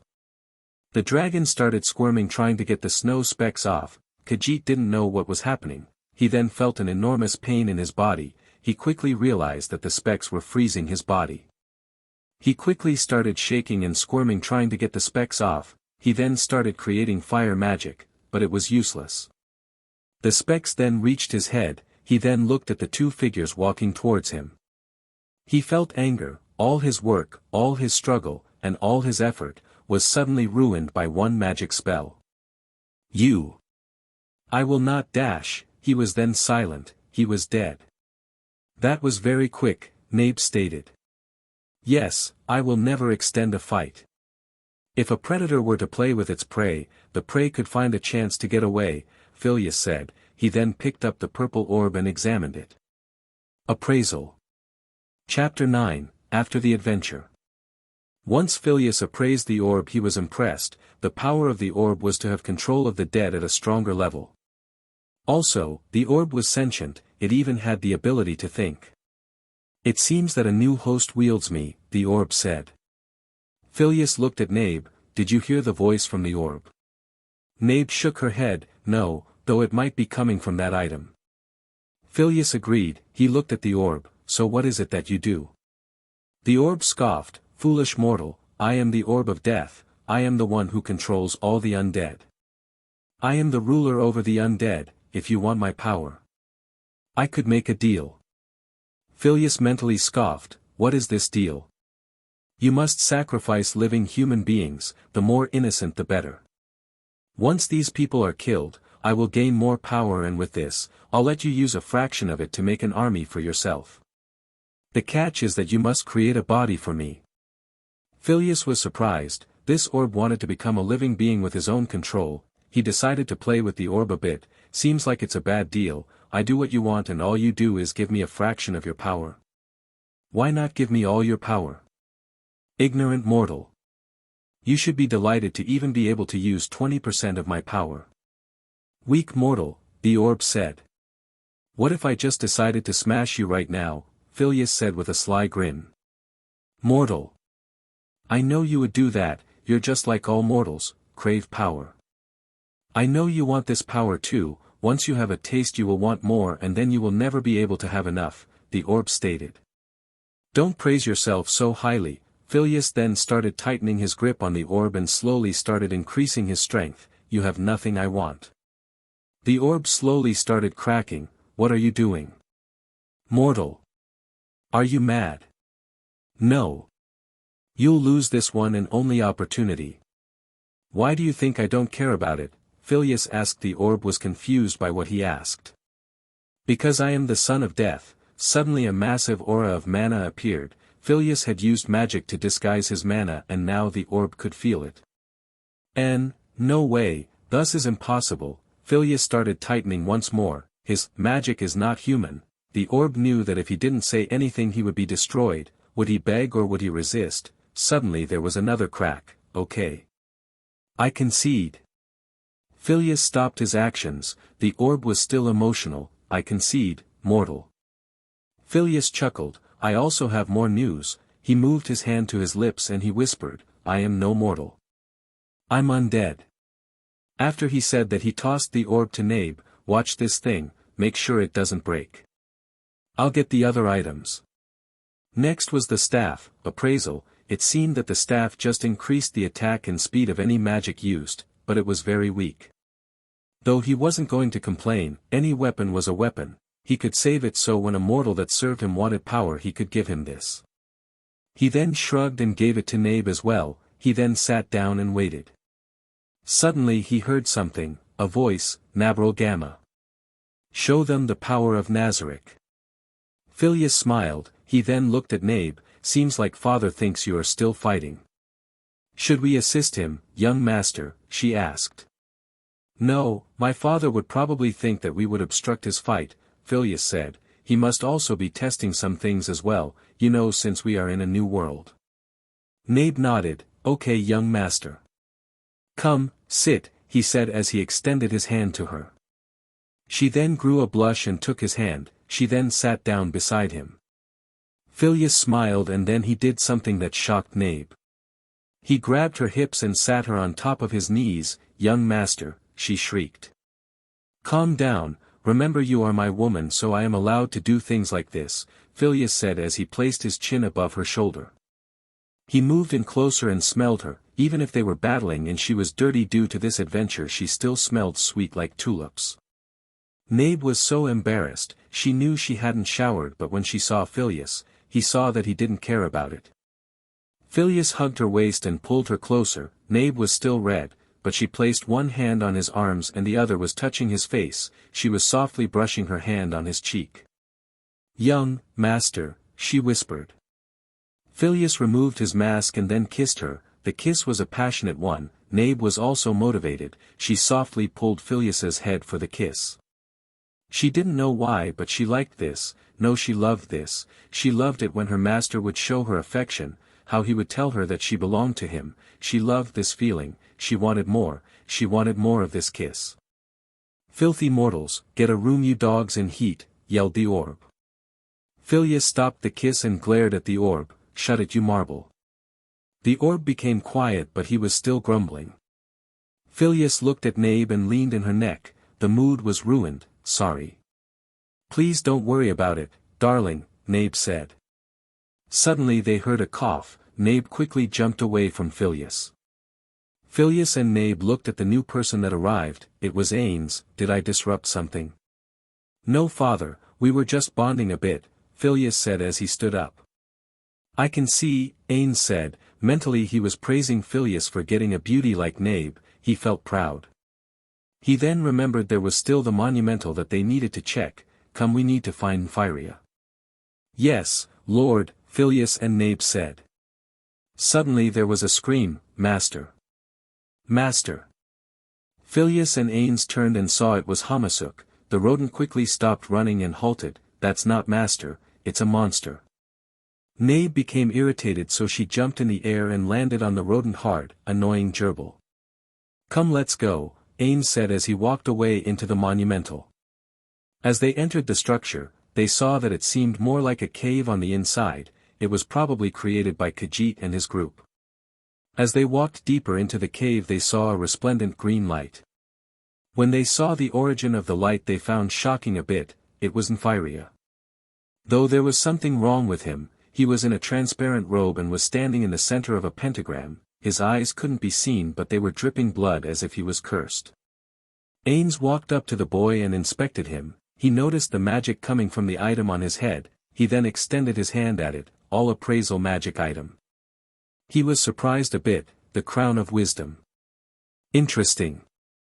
Seems like an item that can't be replicated in Idrasil. Ideally, I'd like to take it back to Nazarick, but it will ruin his mind. Father may I speak? Ainz turned to Phileas and nodded, why don't we remove it, even if his mind is ruined we could just kill him. Ainz was shocked by what Phileas was saying, explain. Well, once the body is dead we could use, true resurrection, which will heal everything then if that fails we could also use, astral holy recovery, to heal him and prevent him from erasing from existence, Phileas said. Ainz was even more shocked, this idea was cruel but that meant that they could take the item and save the boy, I like that idea, let's do it.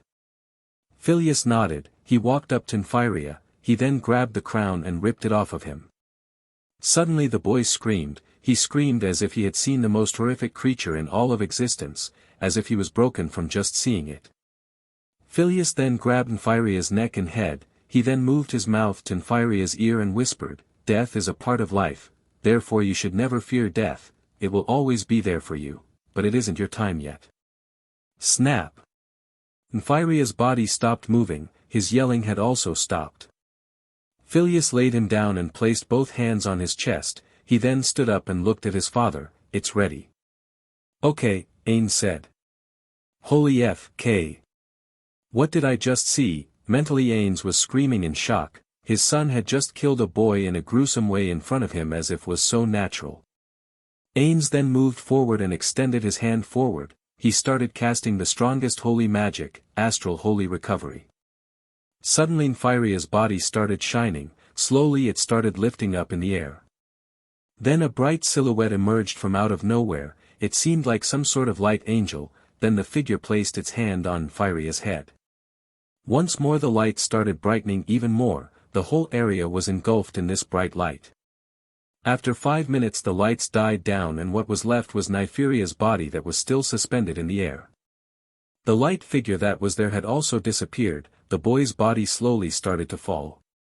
Once the body touched the ground, Phileas walked up to it and searched for a pulse. Luckily he found one. He's okay, seems like the resurrection was successful. Ainz nodded. Carry him, we're going back. Phileas nodded and tossed Nefaria on top of his shoulder. Nabe quickly walked to him. Young master, let me do it. Phileas shook his head. It's okay, let me do this. Petty things like this won't ruin my true image, right?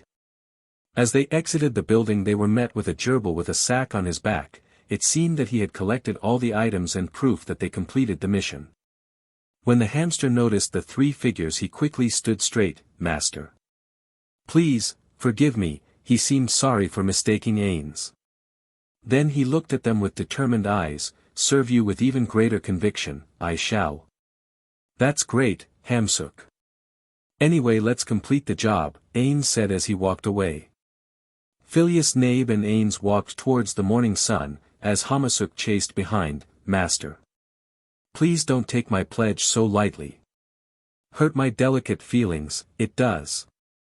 After they finally reached E-Rantel they made sure to tell Lizzie and the guild of what happened. Of course, they fabricated a fake story to cover up the truth. Then they finally ranked up. It was a massive rank up, from copperplate to mithril rank.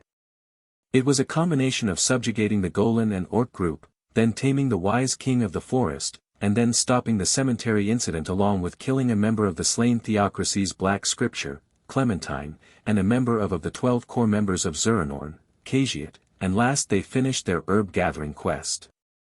After reporting everything, they finally returned to the INN to relax. Meanwhile, they didn't know that a certain vampire had. I thought they'd promote us to Orichalcum. Their insolence knows no bounds, Nabe stated. It's fine, Nabe, Ainz said. Actually, it's way better than expected, Phileas said. If these simple acts could cause a massive jump like that, then it must mean there are rarely any real hard quests, he stated. True, Ainz said. As we speak, the surviving soldiers are spreading the tale of my strength and valor to everyone in E-Rantel. The boost that will give to my status makes getting mithril rank a moot point. Very well, Nabe said seriously. Phileas chuckled from that expression. Ainz looked away. He was actually holding his laugh. Nabe was curious about why Phileas chuckled. She then asked a question that was in her mind. What should we do about the boy and his grandmother? Ainz looked at her. Since Lizzie said that she would give me everything, I'll have her and Nefariah move to Karn village. Her skill in potion making will serve me, or rather Nazarick, quite well. He then remembered something. Oh, right. I needed to contact Albedo. When he messaged her, she immediately answered, Lord Ainz. I'm afraid I must report that Shalltear Bloodfallen has betrayed us. Ainz was left dumbstruck. Huh? He quickly stood up. Betrayed us? Shalltear? Phileas quickly reacted from what he heard. If he remembered correctly, she along with Seabass and Solution were supposed to be together for a while and then split after. If that's true, then what about the second tracking team? Did they come back safely? Asked Phileas. What about the team trailing them? Did they report what happened? Ainz asked. In his mind, he was glad that he listened to Phileas's suggestions about having backup groups to see what happened. Yes, they are all back in Nazarick ready to speak to you, Albedo said. Ainz knew that this was something big, so he had to speak to them in person. Okay, I'll be there shortly. order them to wait for me in the throne room, Ainz ordered. Yes, Lord Ainz, it shall be done, Albedo said before she cut the message spell. It seems we have something big in our hands, we should go, Phileas asked. Ainz nodded, he then returned to his normal form and used his magic gate. A massive portal opened in front of them where the door would be. They all walked in and entered the grand throne room. You two should get ready, we'll speak with the team shortly. Phileas and Nabe both bowed, yes, Lord.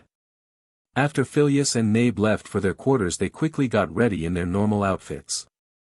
Phileas had returned to his cyborg state. The term cyborg wouldn't be very accurate. Since instead of being alive he was undead, but he wasn't an android either since he could have rational thoughts and act human as well as reproduce. He was mostly a combination of robotic, undead, and the living.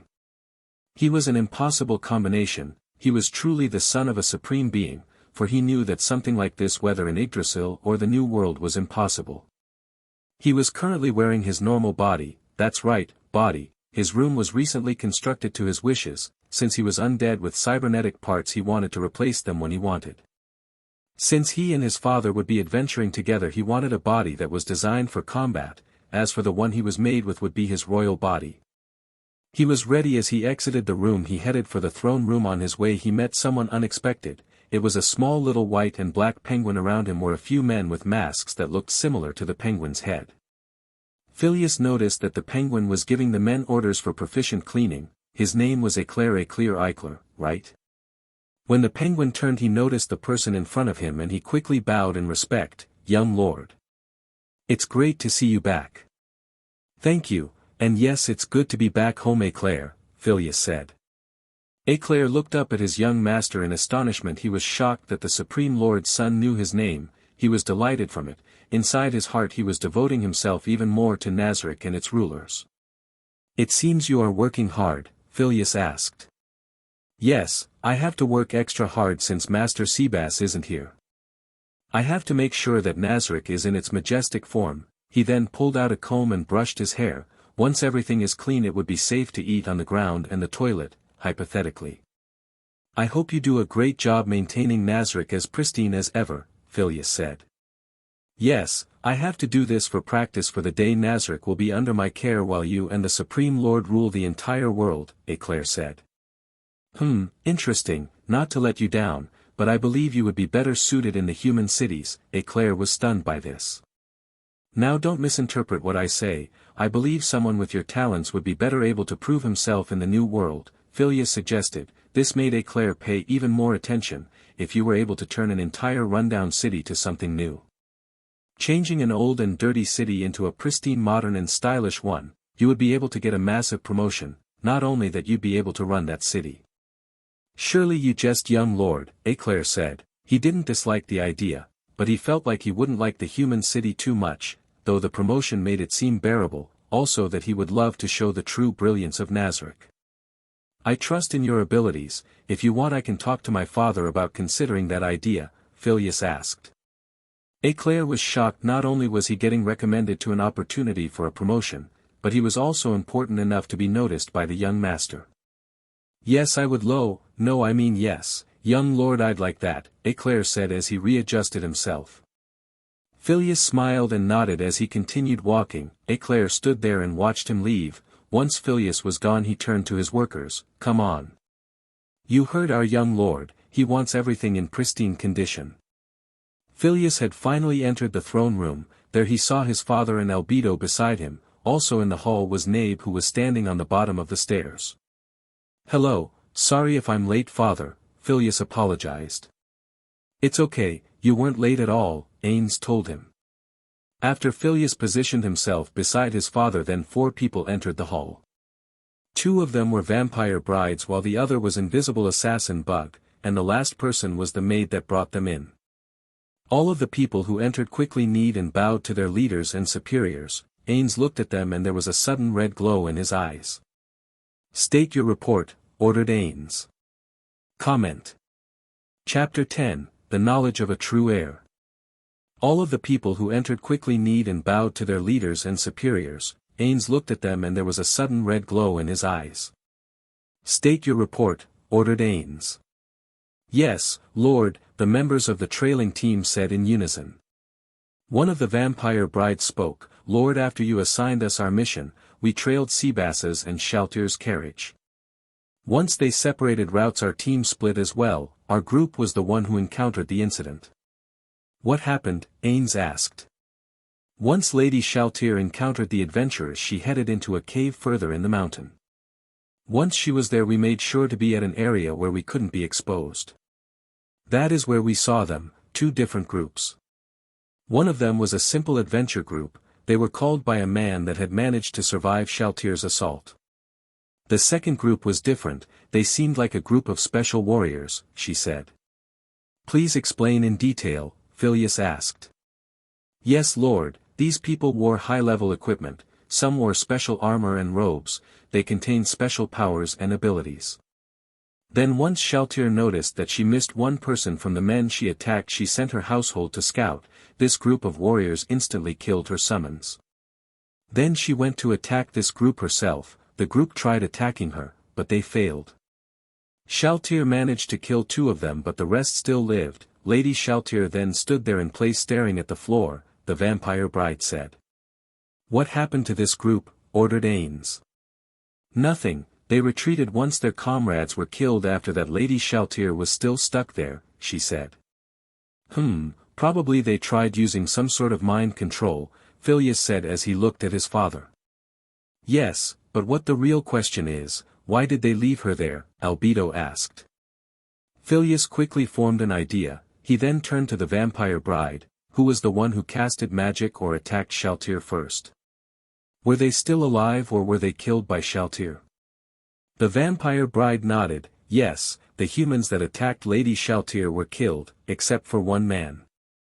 Though this human didn't use any magic, the only other human who used magic was killed by Lady Shalltear. Phileas quickly formed the connection and turned to Albedo, now I see. It may be that the magic user was killed before she could fully control Shalltear. So they left knowing that they couldn't do anything, leaving her in an independent state. Yes, young lord, your theory is the most likely, Albedo said. So that means that Shalltear isn't fully controlled but also that she isn't under our control, Ainz said, that's a problem. He then turned to the screen in front of him, they have a point. If we were still in Idrasil, this status marker would indicate that a third party had used mind control magic and temporarily turned our NPC into an enemy. Though that should be impossible since Shalltear is undead. Also, she has a skill that nullifies all forms of mind control instantly. But if it were a special mind control spell, skill, or ability that can work regardless of any preventive measures, then that is something else. He then turned to Phileas, son, from what we've gathered, there are talents and martial arts in this world that did not exist in Idrasil. Which of the latter do you think was? If I may speak freely, father, Phileas asked. Ainz nodded, yes, speak. Father, I believe that if someone was able to take control or mess with the free will of someone like Shalltear with her skills, we should consider it a high-level skill or a world-level item. It isn't paranoid to be cautious, Phileas stated. However, that doesn't change the fact that she is now not part of Nazarick. If she isn't even able to come to Nazarick, we can consider her an enemy. I suggest we send a hunting party to deal with her, immediately, Albedo stated as she looked at Ainz. I will lead our forces. Cocytus and Mare will accompany me as vice-commanders, we'll need that much to take Shalltear down. Her strength is formidable, Albedo suggested. No, that will not be enough. Shalltear, even though she might be under a mind control spell, she will be able to know of your weaknesses just like she would know of Mare's and Cocytus's. She will fight using her knowledge to her advantage. You have no chance, Phileas said. Albedo was stunned, young master. Then what will we do? We can't just leave her like that, she has revolted against Nazarick, against Lord Ainz, your father. She must pay against crimes. Enough, Albedo. Remember your place, Phileas yelled. After she stopped she closed her eyes and stepped back. Phileas then turned to his father. Father, we must not do anything hasty. We need to do some reconnaissance and then see if we can remove that mind control so we can see how strong this world's magic item or abilities can get to. Please, father. Ainz was shocked by his son, first that he was able to use his higher status so easily unlike him, and how he could formulate so many ideas and plans that accounted for everything in the moment. He was proud that he and Hero had made him with the best characteristics. Ainz nodded, indeed, I will go with your suggestion, Phileas. We will confirm whether she has revolted of her own free will or not. And see how strong this power is, if it can control her. Ainz was worried a bit, if something like this can happen to the NPCs, I need to out what it is and how to counter it. He then gripped his throne, this didn't go unnoticed by Phileas, or Nazarick will crumble. Ainz then spoke to them once more to make a plan of what they would do. Albedo would be in charge of strengthening the defenses of Nazarick and their communication with the rest of the NPCs outside of Nazarick. While Phileas would go to Demiurge to make a plan in finding the area where Shalltear was last. After that, they were both dismissed since Ainz wanted to be alone in his quarters. After Phileas and Albedo walked out, they kept on walking to the hall. Phileas then spoke, Albedo. Albedo stopped and looked at the young master. I understand that you care for my father and that you are his woman. I know you have a rivalry with Shalltear as well, but never let that get in the way of Nazarick's safety, Phileas ordered. Albedo was a little stunned by his outburst but she listened. Remember, my father has ordered everyone to not follow his orders blindly and to make decisions based on everything we have. That also refers to when we give suggestions or ideas. You acted upon your rivalry and jealousy rather than logic and analytical information, that is something unacceptable. This is an order, from now on, every action you take you must see the best way to do it and how it will benefit us, every suggestion, you must think of the best way for it to help us, never base your actions or suggestions on feelings, that is if you aren't asked of them, Phileas said. He then turned around and walked away. Albedo stood there, inputting everything in. She felt bad for not thinking things through. She had made a bad suggestion that put Nazarick at risk and the young master was there to correct her. She was worried that her beloved master would think less of her for failing to make the right plan. She was in a depressed and inspired state now. She had a lot to think and work on. Phileas quickly walked to an area on the 8th floor where he needed to meet someone. Behind him followed one of his maids per usual in Nazarick. Young master, if I may ask. Why do you always do this? Asked his maid. Phileas turned his head a bit but kept walking. What do you mean? Why do you always go and personally meet with your subordinates rather than just call for them to meet you in your study? We as servants of the tomb must follow any order you and the Supreme Being, Lord Ainz, orders us to do, the maid named Alice said. This isn't just about using my status to make them do things, what I do isn't a waste of time. I do this so I can see what they do when their lords aren't watching them. If I were to just call them I wouldn't know if they were actually working or just loafing. Then the second reason is moral, when I visit them instead of then seeing me they will get inspired even more, it will cause a better effect and make them willing to do more things full-heartedly, Phileas said. Alice was stunned, she never knew that there were so many hidden effects from just walking to meet followers. This lord, her master's son, was worthy of being the next great successor of the great tomb. I'm sorry, young master, I never knew that you were always thinking about things like that. Truly you are the most genius person. Ha ha ha, no, I am not, my father takes that place, he is wise beyond my years. He knows everything about everything and he has the power to change things with a flick of a finger. I cannot match up to him. He is a supreme being, sure I am his son, but I cannot create worlds like he can, or create living creatures as he has. I am unworthy of being called a supreme being, but I will do everything to ensure that everyone is safe and under my protection, that includes even you, Alice, Phileas said. Phileas then heard a drop, he then turned around and saw Alice on her knees with tears in her eyes. Young master, she sniffed, I am beyond grateful that a lord like you knows of this lowly maid's name. I cannot express how grateful I am that you are willing to consider our feelings even though we are your servants. I will follow you wherever you need me, I will devote myself to you and Lord Ainz faithfully. All we ask is that you will stay with us and let us serve you, master, Alice said in tears. Phileas smiled and stood tall. I accept your devotion and faith, I swear on the great tomb of Nazarick I will protect you and all of the people in Nazarick. You aren't just servants, you're a family that was created by the Supremes, I will make sure that their creations are safe and that their memory lasts even in the afterlife. The maid Alice smiled and nodded, "Thank you, master. I will follow any order you ask." Phileas nodded, "Come, we need to get working." Alice nodded and stood up. She then made sure to tidy herself up. Phileas continued walking down the hall and she followed. As they continued walking on the 8th floor, she noticed that they were going towards the Cherry Blossom Sanctuary.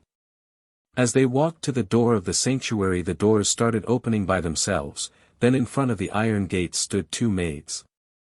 At first, they were shocked that the young master was here, but he ordered them to show him where the leader of the Pleiades was at. One of the maids walked through the sanctuary and showed them where the person was at. There she was, a girl with short black hair and a blindfold over her eyes. Her outfit was a beautiful Japanese priest outfit. She was Oriole Omega, the leader of the Pleiades. She was also the only human in the great tomb of Nazarick. She then noticed him looking at her. She was currently talking to another priest when she saw him. She quickly stopped talking and approached him. She then bowed when she reached him. "Young master, it's an honor to see you. But you shouldn't have personally come and wasted your precious time. You could have called us and we would come." "I have my reasons." Alice was happy knowing about these reasons. "I wanted to speak with you, Oriole," Phileas said. Oriole did a small bow. "Hi." Phileas and her walked towards the shrine, but they were headed behind it. Behind it was a big house, where they would talk. Once they reached there, they entered and sat down in the meeting hall. "Young master, what is it that you wanted to speak to me about?" she asked. "I need you to manage something. To be specific, it's the mirror of remote viewing." "I wanted you to do 3 major things," he said. Oriole quickly stood straight and paid attention. 1. You need to find Shalltear Blood Fallen. Oriole was confused. "The floor guardian. Is there a reason why? And may I know it?" "Yes," Phileas nodded. "Shalltear was sent on a mission to the human world, but then we lost contact with her. The trailing group reported what they saw and we figured out she was attacked by humans. We have reason to believe that Shalltear was mind-controlled. But due to the magic user dying, she is just standing there without any movement of thoughts." "I see," Oriole said. "Next you need to map the area outside of Nazarick. Every river, every mountain and every slope. I need everything marked. This will be in a protective measure to help Nazarick," Phileas said. "Young master, do you want everything made in color as well, so we depict areas with barren land or not? What about the small villages like one near the swamp or rivers? What about individual houses?" Oriole asked. "Great, that would be perfect. Next, I want you to map another thing, the individual cities. I want a full detailed map of the cities as well," Phileas said. "It shall be done," Oriole said with a bow. "Here." Phileas then pulled out the mirror from a dimensional space and gave it to her. "Also, you should have this. It will make you be able to deliver your reports faster to my office." He then manifested out a ring, but not just any ring. It was the ring of Ainz and Albedo. "That's a ring of Ainz and Albedo." "I can't accept that," Oriole said. "Like I said, this will be necessary if you ever have a report to give me."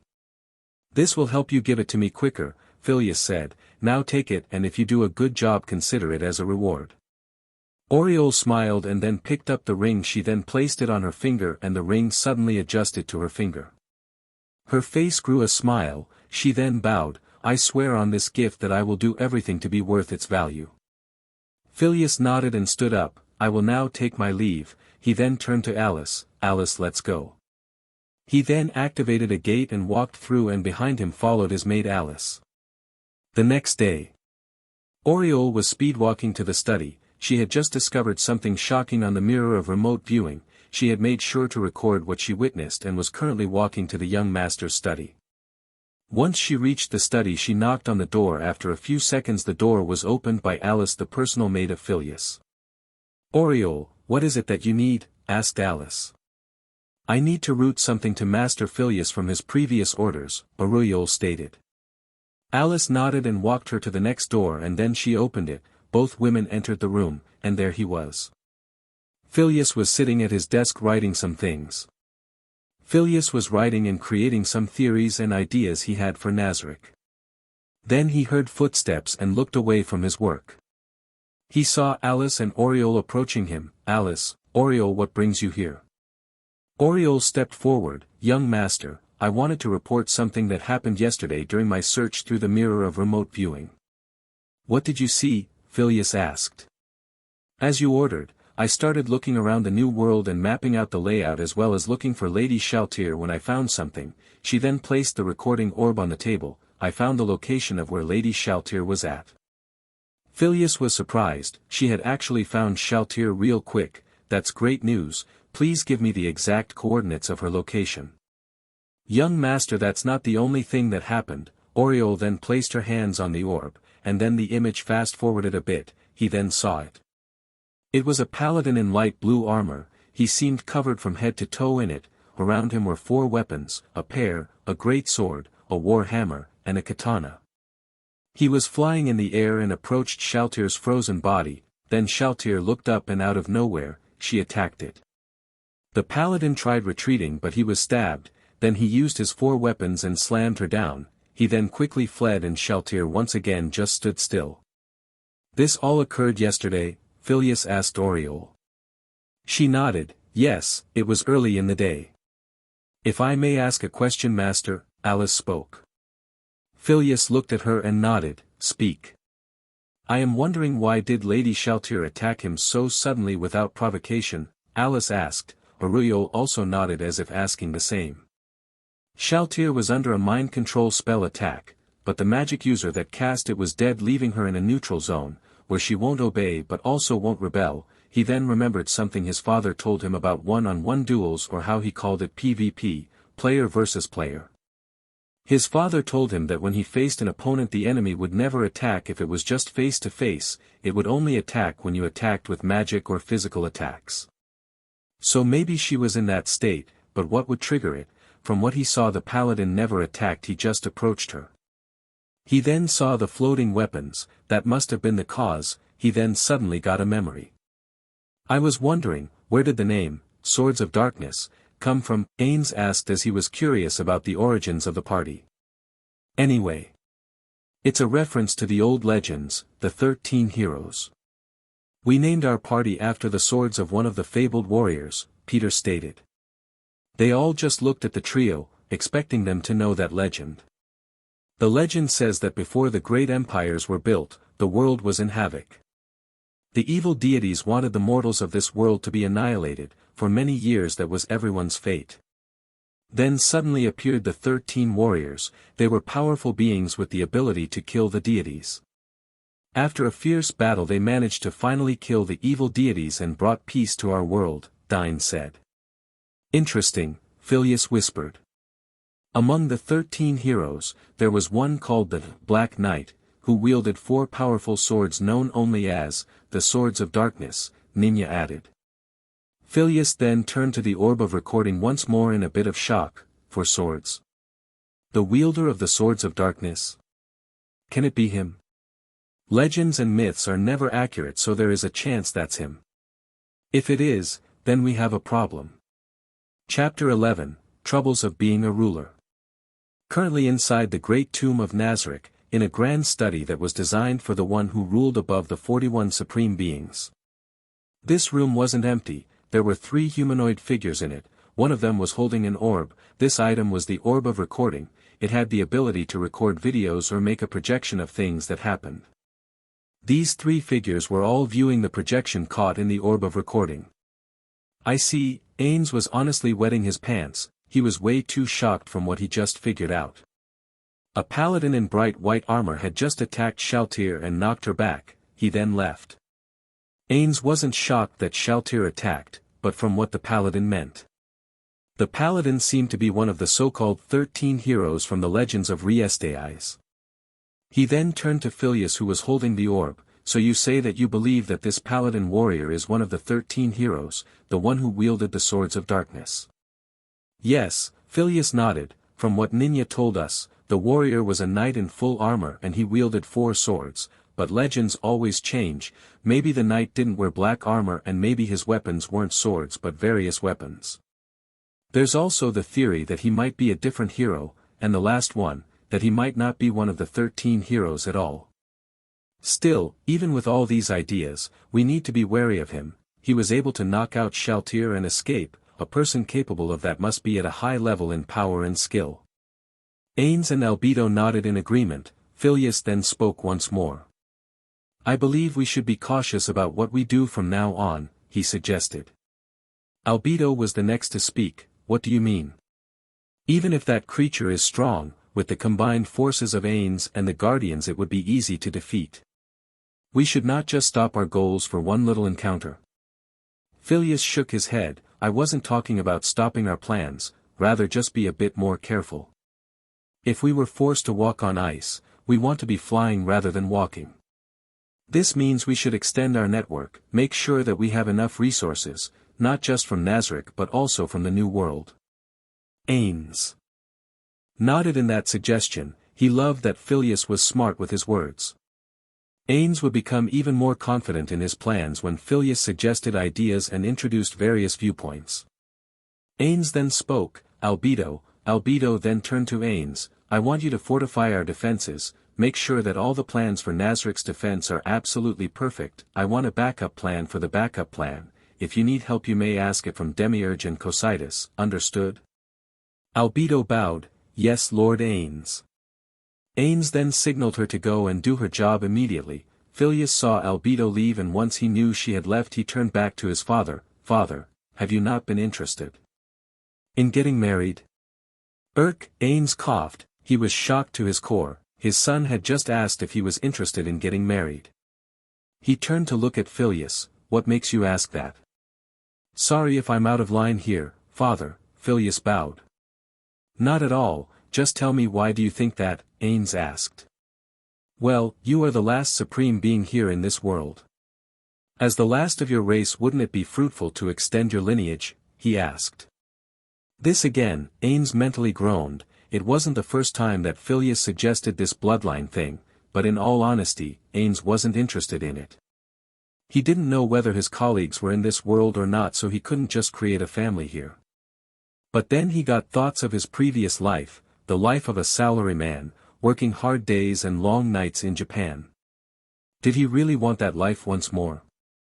I'm sorry if I'm stepping my bounds, father, but I think you should at least try it. I mean, what if you are the only supreme being capable of coming to this world? Would you want to live the rest of your life as a lone king?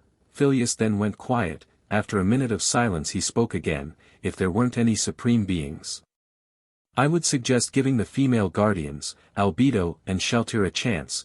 They might not be a supreme being and they might be creations made by you. But I believe that the supreme beings made them as personifications of their perfect peace. You even said it yourself. You redesigned Albedo to love you and only you. With that Phileas decided it would be the best moment for him to leave. Ainz was in a struggle. What Phileas said was true. In the guild Ainz Olgaun, the player had a wide variety of selections that they could use to create an NPC. They would design them the way they liked, the way they wished they could be, and the way they loved it. He clearly remembered that when he created Pandora's actor he loved every minute of it. He wanted a creature that should have power and glamour, but he also wanted it goofy and stupid because it would make it friendly. Then came the topic of having a partner. He was alone in that aspect. He could never be in a normal relationship with a woman, so he had very few options.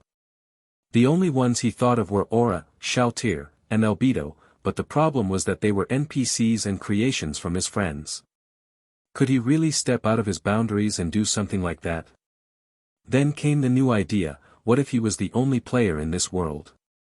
What would he do? He wanted so many things. He wanted his friends, he wanted to find a girlfriend, and he wanted a family, but he hated his normal life. He then remembered the last word his son told him before he left. I would suggest giving the female guardians, Albedo and Shalltear, a chance. They might not be a supreme being and they might be creations made by you. But I believe that the supreme beings made them as personifications of their perfect peace. You even said it yourself. You redesigned Albedo to love you, and only you. He sighed. Maybe, he might be right. The next day. Currently in E-Rantel, inside a room in the Adventurers Guild, there was a meeting being held. This meeting was directed by the guild master himself. His name was Pluton Einzak. He was a veteran adventurer that managed to become after his retirement guild master. He had called for various mithril-plated adventures in order to face a certain problem he had. One of those adventures was Mammon and his team that consisted of Nabe, Killstag, and the wise King Hamasuk, but only the leaders of those teams would be meeting up. I'd like to thank you mithril-level adventurers, for taking time out of your busy schedule to meet with me.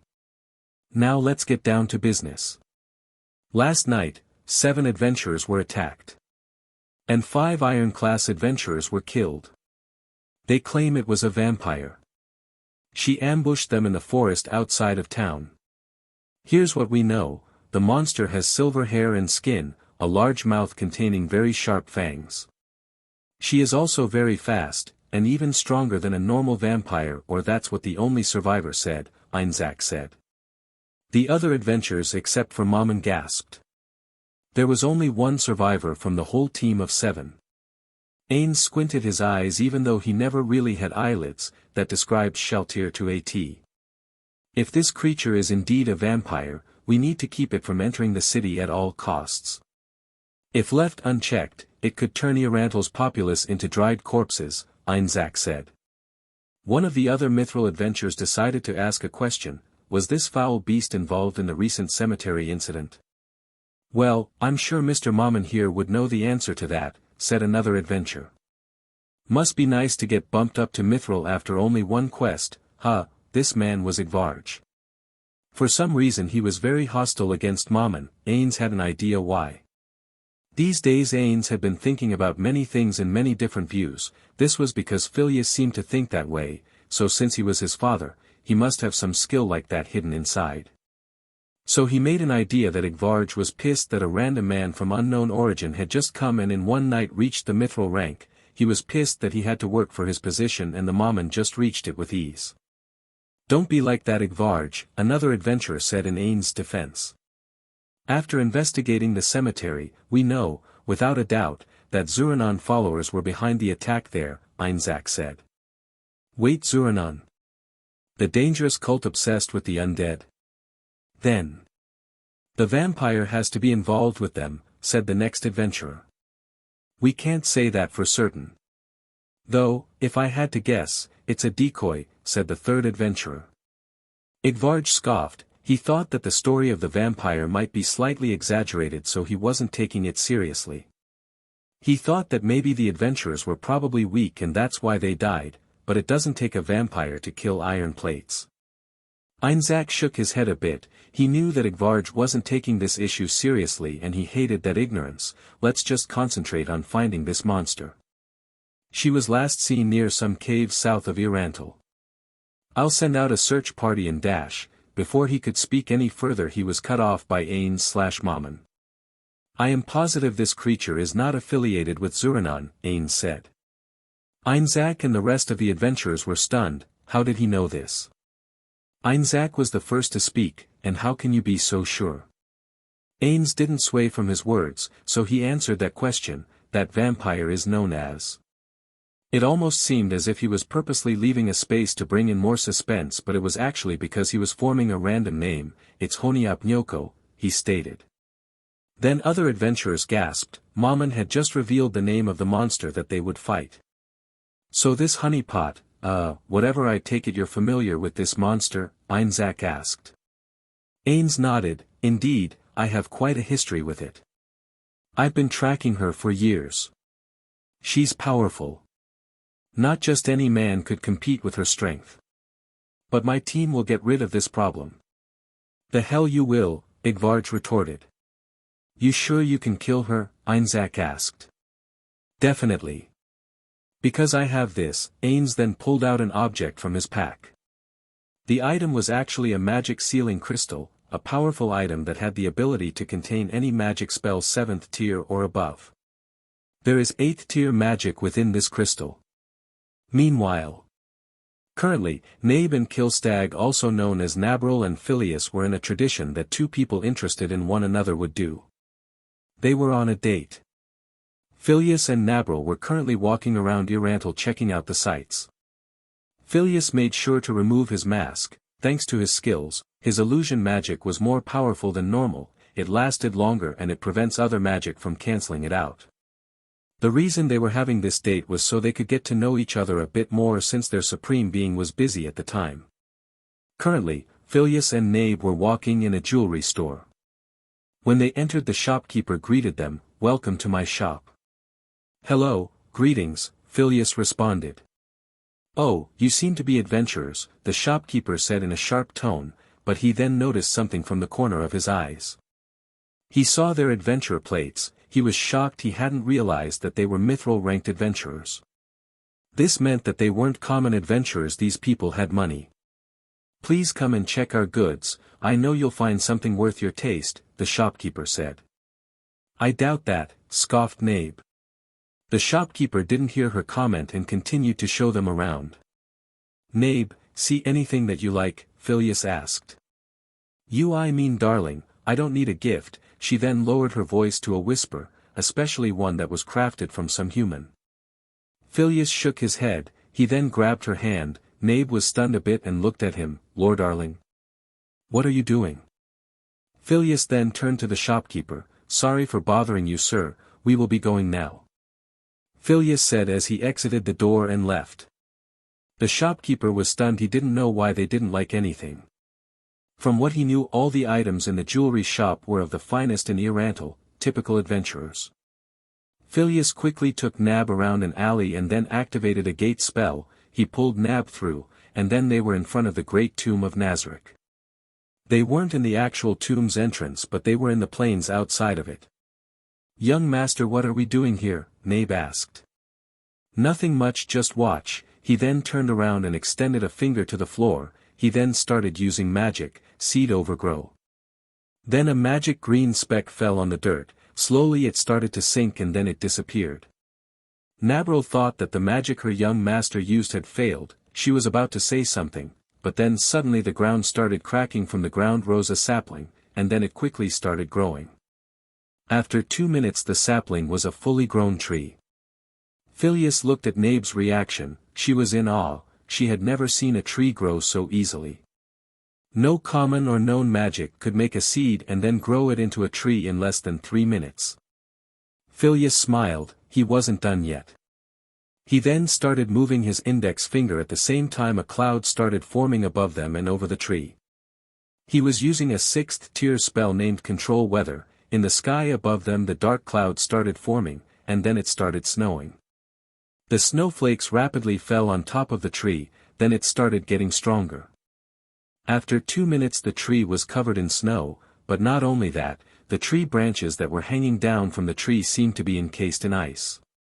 The tree seemed to be something from out of a fairy tale. The leaves were all encased in ice, and the branches were enveloped in snow. It seemed to be a magical tree of bright gems. Phileas then went into his storage dimension and pulled out a few items. In his hand, he had a basket and some blankets. He then started laying 2 of them down. The grassy floor was covered in snow, so he put on 2 blankets to prevent the frost. He then placed the basket in the center and extended his hand to grab Nabril's. Nabril was stunned. Never had she seen something so beautiful created in front of her, especially by her young master. She was glad to witness this. She was also nervous from so much affection. Never since her creation had she ever received so much affection and love. Nabril took his hand and they both sat down on the blanket. "Young master," Nabril asked. Phileas looked at her, wondering what was her question. "I was wondering, why did you bring food?" "We of Nazarick have the ring of sustenance. We don't need to eat or sleep, or it's now not necessary," Nabril asked. Phileas smiled. "It's because it's something different. I want you to try something. Come." Nabril nodded and sat beside Phileas. Phileas smiled again. "Come, get closer." "Young master, that would be disrespectful, as your maid ish." She was then cut off by her arm being pulled. Phileas had pulled her hand and sat her in between his legs. "Young master," she shrieked. Phileas looked down at her and then he hugged her waist. "Nabril, remember you are my woman. When we are alone, you and I are a couple, not master and servant." But, Nabril was then shushed by something touching her soft lips. Phileas had just kissed her. Her young master had kissed her to show her what he meant. Master, Nazarick said in a shy meek tone. She was so startled, she felt shyness, fear, embarrassment, love, all these emotions were unknown to her. She was shy because it was the first time ever she felt so attractive in someone's eyes. True, as she was adventuring with her masters, she was always being stared at, but those eyes only lusted for her body and not for her. She felt embarrassed because she couldn't control herself around her young master, she wanted to be with him, she wanted to feel protected by him even though she was created to purposely do that. She felt loved and she loved him, the man who stole her heart and claimed it. But she also felt fear, a fear that turned to anxiety, she felt like she wasn't worthy of being held by her young master. She felt like she was undeserving of his affection. Phileas looked at her eyes, he saw everything, he saw all her emotions from them. He could tell what she felt, but he didn't worry. He then moved forward and kissed Nazarick again. His mask was removed and his skull could be seen, it was a metallic skull with 4 sharp pointy canines, in his eyes were the same red glint that his father had. Nazarick didn't know why, but she could feel her master's soft lips, she should have felt the cold metal from him, but instead, he felt warm and soothing. Both of them separated and then they started talking, about their dislike and their likes. What they wanted to do when they had free time, and planning the second date. Then they reached the point of forming a family. Phileas discovered that Nazarick wanted kids, but she was scared that she wouldn't be a good mother due to her attitude, also there was the fact that she didn't find a man worthy to reproduce with. After their long talk ended they laid together and relaxed, then Phileas found out Nazarick had fallen asleep at one point, so he decided to look at her as she rested. Honestly, she's beautiful, I don't care if she isn't a supreme being like me. I love you Nazarick. Phileas then leaned in and kissed her as she was sleeping. After 10 more minutes Nazarick finally woke up and was shocked, she apologized for sleeping and disrespecting her young master. Phileas smiled and waved it off. Calm down Nazarick, it wasn't that bad, Phileas said. But, Nazarick was then shushed by another kiss. Phileas, when we are alone call me Phileas, not young master. That's an order, Phileas said. Nabe was still for a second and then nodded, okay then, Phileas S.A. Phileas smirked, even though he had no lips, still too formal, but that works. Then Phileas received a message through magic, hello father. It was his father and the current master of the great tomb of Nazarick, Ainz and Albedo, kill stag, we are on the move. Return so we can proceed with the quest. Chapter 12, Vampire's Curse. Now in E-Rantel. Phileas/Killstag and Nazarick/Nabe, had just returned to the city of E-Rantel. They used the gate spell and teleported to an alley near the INN they were using. They walked out of the alley. Before they left to the INN, Killstag extended his hand to Nabe. Nabe looked at the gesture and her face turned slightly pink. She took his hand and once their hands connected, they both locked their fingers into each other. After walking a block, they made it to the INN. Once they entered the place they walked up to the room they rented. They didn't need to notify the staff since they were already well known as high-level adventurers. After their first mission, they quickly changed their base, since they had a higher rank as adventurers. They changed from that old pub INN to this finer one. The team was called for a mithril-level quest. Their objective was to investigate the arrival and attack of a vampire, but that's all that Killstag and Nabe knew. Their leader Mammon had entered the meeting room by himself and he would have the details. When they entered the room Killstag and Nabe stood there in front of their lord and master. I presume everything went well, Phileas asked. Yes it did, I managed to get the quest, but there is a slight problem, Mammon said. And that would be? Phileas asked. There is another adventurer group joining us, he said. Phileas was stunned, why were they forced to join this group? After noticing the confusion in Phileas's actions, Ainz decided to explain. He had told them that he was confronted by one of the adventuring team's leaders that disliked him. He didn't care about it though, that was until the man ordered that he and his team had to join in the exploration with darkness. Phileas already understood what type of person that man was, he must be jealous and mad that a new team from out of nowhere had surpassed them in one go. That just meant that this leader was incompetent and that they would be eliminated. What annoying ants, they should be stepped on like the insects they are, Nabe snarled. Come Nabe, remember these humans don't know who Mammon really is. They don't know that they are actually in the presence of the Supreme Being, so it's obvious they would get mad if it was just a normal adventurer, stated Phileas. When you put it that way, then these humans are truly pitiful for not being able to know the presence of an almighty being like Lord Ainz, but I still think they are insects that should grovel for Ainz's mercy, Nabe stated her opinion. Ainz was stunned, he never heard Nabe's opinion before. Was this due to Phileas? Ainz then looked at their hands, since the moment they entered they had them connected, he finally got it. Nabe was opening up a little, this made him proud of his son, he was able to spark new change in the great tomb of Nazarick. This solved one of his theories that he made up the night before: if NPCs could grow like actual living beings, then that meant they could get better and become stronger and smarter. Though he wanted to do more experiments before he could form a conclusion. Yes, we shouldn't get mad or annoyed that they act stubborn in these situations. But this doesn't mean we will allow them to trample over my home or my children. Ainz was specifically talking about the warriors from the slain theocracy that brainwashed Shalltear. Yes, thanks to Phileas's idea of the backup team for NPCs that left on missions, they had managed to trail the warriors that attacked Shalltear to the nation they came from. It was shocking to Ainz that a small idea like that managed to find the roots of a bigger problem that was yet to come. From what they knew so far was that the theocracy was the strongest out of all the nations and that it hated the undead and demi-humans. They were a nation consisting of human supremacists. What Ainz wanted to do before he attacked them was that he wanted to strengthen the power of Nazarick. He wanted to control many nations and then wipe the theocracy. Obviously, he would change the ideals of the common people, but he wanted the big shots gone, especially since they had powerful brain control magic. It's okay, father, we know who they are and they know who you are as well. They will think twice before messing with you or Nazarick. If they do, then we will annihilate them, Phileas said in a dark tone. Ainz nodded. Now let's return to the topic. I have already notified Albedo and we will ambush the adventurers. From there we will leave some of their broken equipment and take their cadavers back home.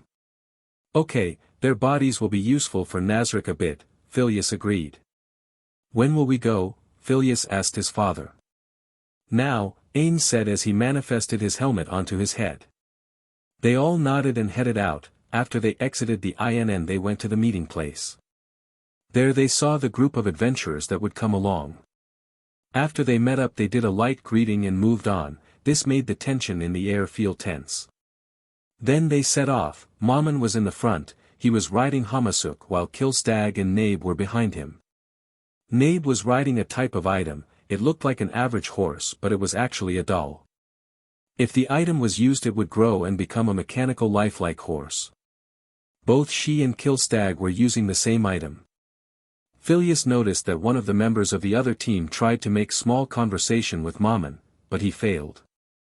1 hour later they had finally arrived at the area where Shalltear was, though they made sure to not actually take them to her. After walking a bit more Team Darkness stopped in the road, the other adventurers were surprised. Igvarj was confused. Hey. What's the hold-up? After he didn't get an answer he was starting to get a strange chill on his back. Hey. You, yelled Igvarj once more. Mammon turned to face them, he was smiling but they didn't know that. Don't you remember? Suddenly all the adventurers except for Darkness felt a cold chill on their backs. Mammon's voice was so ominous that the other adventurers thought they were talking to a demon. I said coming here meant sudden death. Mammon then nodded his head. Suddenly Killstag unsheathed his sword and in a flash, he had cut 2 of the humans' heads that were closest to him. The rest of the adventurers, Igvarj included, were terrorized. Once Albedo had stepped out from behind the trees, the horses that the adventurers were riding started shaking in fear. The horses dropped their riders and ran away. The rest of the adventurers quickly got on their feet and started scattering away. Mammon sighed thinking that these men would have had more backbone to actually face him. Albedo had approached Ainz and spoke, Lord Ainz, your orders. Nabe, Mare, and Hamasuk find them and kill them. Once that's done, bring back the bodies and we'll cut off their extremities to bring to the Adventurers Guild along with some of their armor, Ainz said. Phileas, who was currently inspecting his sword's condition, nodded and swung it down, splattering the blood off of it. He had ignored the cry of worry that the giant furball, Hamasuk, had of going to Nazarick. So what will we do, father? He asked. We will see Shalltear's condition, Albedo. Follow us, Ainz said. After they changed their equipment back to their normal legendary items, they headed to Shalltear's exact position. Once they walked to her, Ainz made sure that they were far enough to activate a trap if there was any. Ainz stepped forward one step, and tried calling for her, Shalltear. After a moment of no reaction, Albedo became agitated and yelled, Shalltear. Answer your master. You disrespectful little one dash. Before she could finish, she was cut off by Ainz. Be quiet. Ainz was shocked. He still didn't know how this could be possible. If brainwashing magic could really be used against an NPC with anti-brain control magic or abilities, then this was a major problem. Ainz was stuck. How could this be happening? Ainz then lifted his right hand up. We need to break this spell over Shalltear. Though, it's a shame to waste such a strong magical item on a counterspell. He had his index finger up, and on that finger was a magical ring. It was silver, and on the top, it had 3 gems that seemed like shooting stars. Though, it's a shame to waste such a strong magical item on a counterspell, Ainz said. Albedo then noticed the new ring on her master's hand and decided to ask about it. What is that? I know about it. That's a super rare magical item known as Shooting Star, Phileas answered. 3 times a day it lets the wearer cast a spell wish upon a star. It basically lets the caster use any magic that's in a super tier or below. Also it costs some experience points. Then Phileas switched to a thinking position. Albedo noticed it and asked him about it. Is something wrong, young master? There was something else about the ring. In Idrasil, though, when the item was used, the spell would be a random one.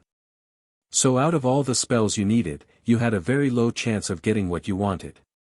But since things have changed from before, I'm wondering if the effects of the ring are different. Father? Phileas asked.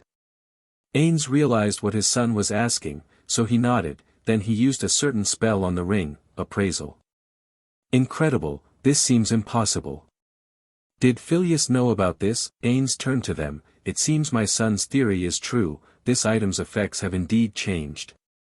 Before the spell was chosen randomly, but now it seems that the ring has the power to grant any wish that the caster wants, so long as he has the XP. Incredible, Phileas whispered. Amazing, young master's predictions are truly amazing, Albedo praised. Thank you, but this isn't something you should be praising me about. I believe father already knew about such things. Am I wrong? Phileas asked his father. Ainz looked at him in nervousness and then turned to look at Albedo. She had such an expecting expression on her face. Ainz coughed and nodded. Albedo shrieked in joy, our master is incredible, he is so wise. Also, the ring's power is incredible. Ainz turned around to look back at Shalltear. Anyways.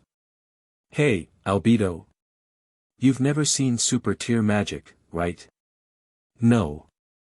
I've only heard rumors of its existence. And that it's stronger than a 10th tier spell, Albedo answered. Ainz's eyes grew a red circle. He nodded, correct. Using it requires a certain skill set. One that I happen to possess. Ainz walked up to Shalltear. He made sure not to stand too close. Magic points don't affect the spell at all. And there is a long casting time. Ainz then raised his hand and pulled something out from his pocket dimension. However, we don't have to worry about that. This ring cancels out the casting time. Plus, it activates the spell without using as many experience points. I should be able to release Shalltear in no time flat. From under Ainz appeared a massive ring with another ring in the center, and below him was a circle. These rings and circles all had magical characters that Idrasil magic used. The color of the circle was light blue. It seemed to be radiant as an angel. The rings weren't still, they rotated clockwise and counterclockwise. Albedo was shocked. She didn't ever think that her master would go this far to help Shalltear. Honestly, it made her feel uncomfortable. But, Lord Ainz, Shalltear's a servant. It's unnecessary to use such an important item on her. Albedo suddenly started hugging herself and squirming. Oh, your compassion knows no bounds. Ainz continued to cast his spell, Shooting Star. Now, ring, cure Shalltear of all her status effects. I command you.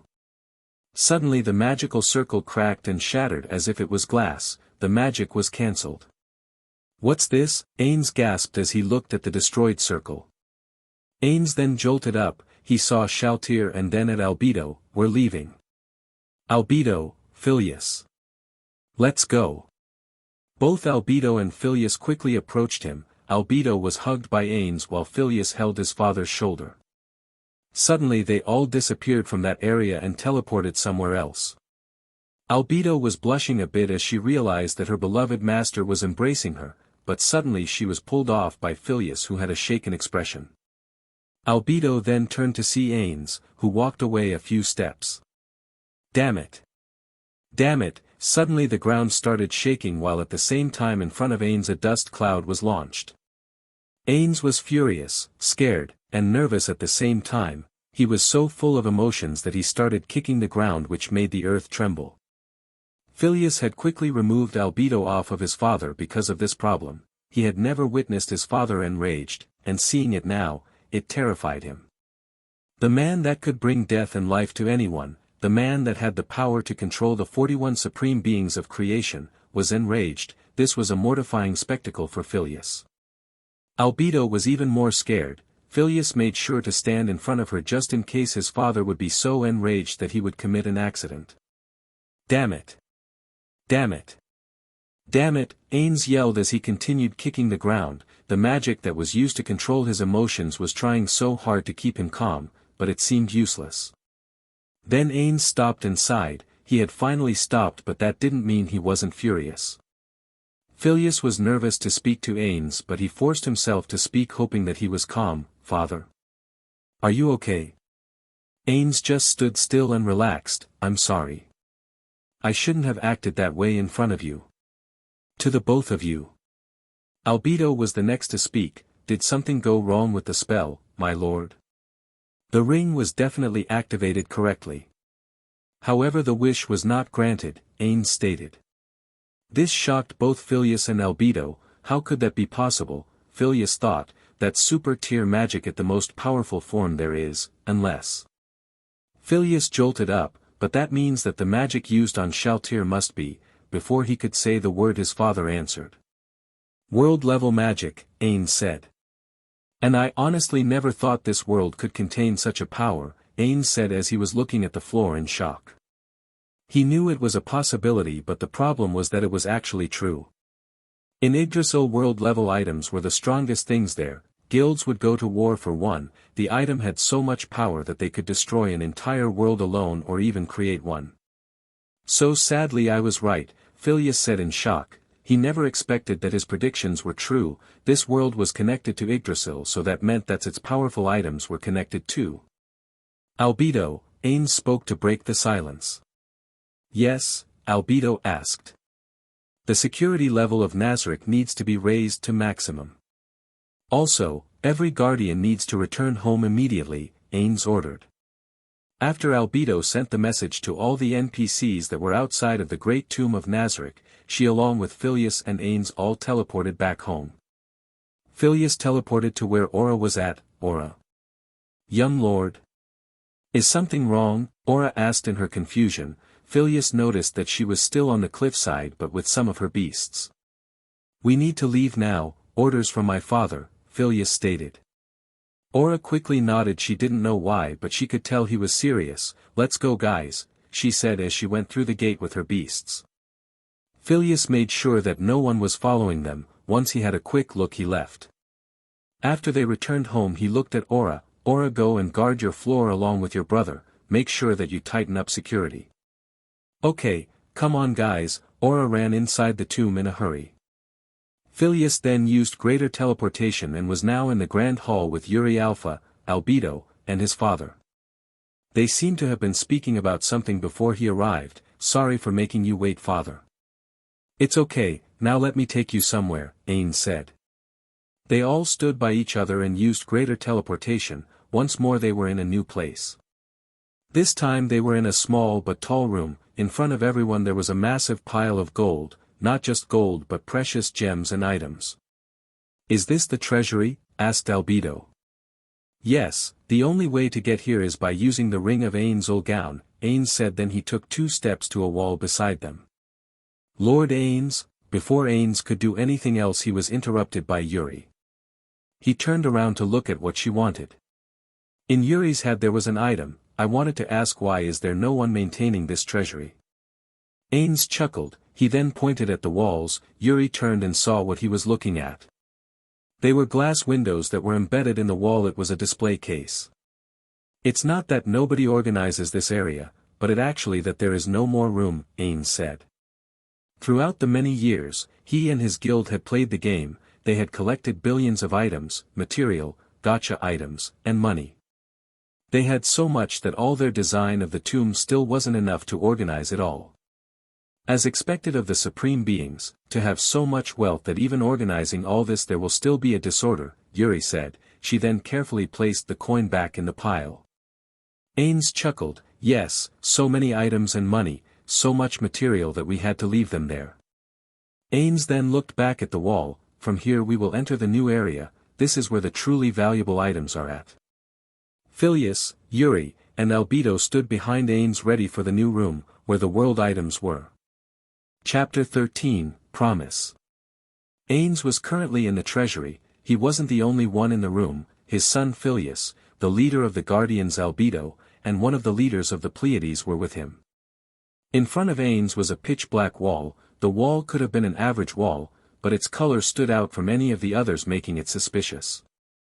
Though the guild didn't have to worry, the only way to get to the treasury was through the ring of Ainz and Shalltear, and then you would need to get through to more stops. This pitch-black wall was one of them. Ainz then spoke to the wall the opening phrase, "Glory to Ainz and Shalltear." On the wall then appeared white letters. Those were words and letters of Idrasil. Ainz didn't know them, but when he played the game they would always be a translation for them in the language of the player. "Let's see," Ainz tried remembering what the sentence was. Finally he remembered. "By this means, you will acquire the glory of the whole world, and so you will drive away all shadows and blindness." "At least, I believe that's correct," he thought to himself. The text from the wall then faded into the darkness. Suddenly the darkness of the wall disappeared and the rest of the path could be seen. Everyone made sure to follow Ainz as he walked through the hall. Ainz then spoke to them to pass time. "We are headed to the mausoleum. It's not far." Albedo, Phileas, and Yuri were a bit confused. Albedo was the first to ask the question they had. "Mausoleum? I didn't know there was one." Ainz then remembered that there was only one NPC that knew about this place. And that anyone else who wanted to come would have to have knowledge about the stops. "I guess it has been off limits." He then wanted to let everyone know that they weren't the only ones in the treasury. "Are any of you aware of Pandora's actor?" "Of course. I know of his existence. But we've never actually met," Albedo said.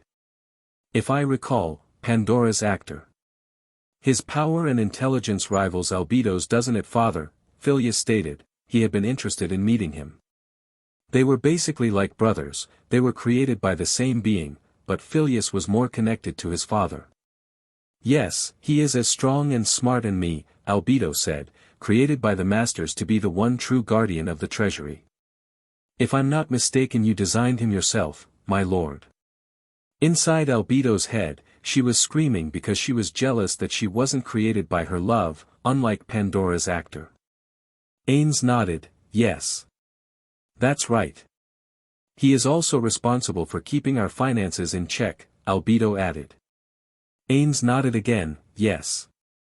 Ainz finally reached the end of the hall and stopped. Beside him, on his right both Albedo and Yuri stood, and on his right stood his son Phileas.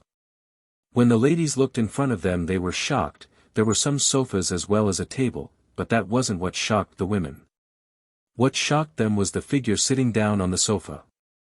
It was none other than Albedo's creator. Tabula Smaragdina. Tabula looked like a form of monstrous squid. She was white all over and had a bird-shaped head. but her body seemed to be a combination of a fat human and an octopus. Tabula then stood up and looked at everyone. Albedo was in shock. She had finally seen her master after so long. She took a step forward to see better. Lord Tabula, is that really you? After there was no reaction, Albedo stared seriously. Wait a second. It's an imposter, she yelled. Yuri then placed herself in front of her master, Ainz, waiting if that creature would attack him she would defend him. Albedo then bent down a bit in some sort of battle stance. Who are you? And why are you disguised as my creator? She ordered. You may have copied his appearance and aura perfectly, but I was able to see past your facade. Albedo waited a bit so the imposter could speak, but all he did was tilt his head. Albedo was even more angered. Kill this thing, she ordered Yuri. Are you sure? Yuri asked. But before anyone could move, Ainz decided to speak up. Pandora's actor. Change your form. Suddenly, the Tabula imposter's body started changing color and turned itself into some kind of goo, then the goo started moving around until it finally formed a new figure. Albedo was shocked by the sudden transformation. What? Phileas was also shocked. If this being was able to transform into somebody and copy everything of them to the exact spec, then he would be the best spy. If he needed just add a few mind-reading artifacts and he could be perfect for infiltration operations.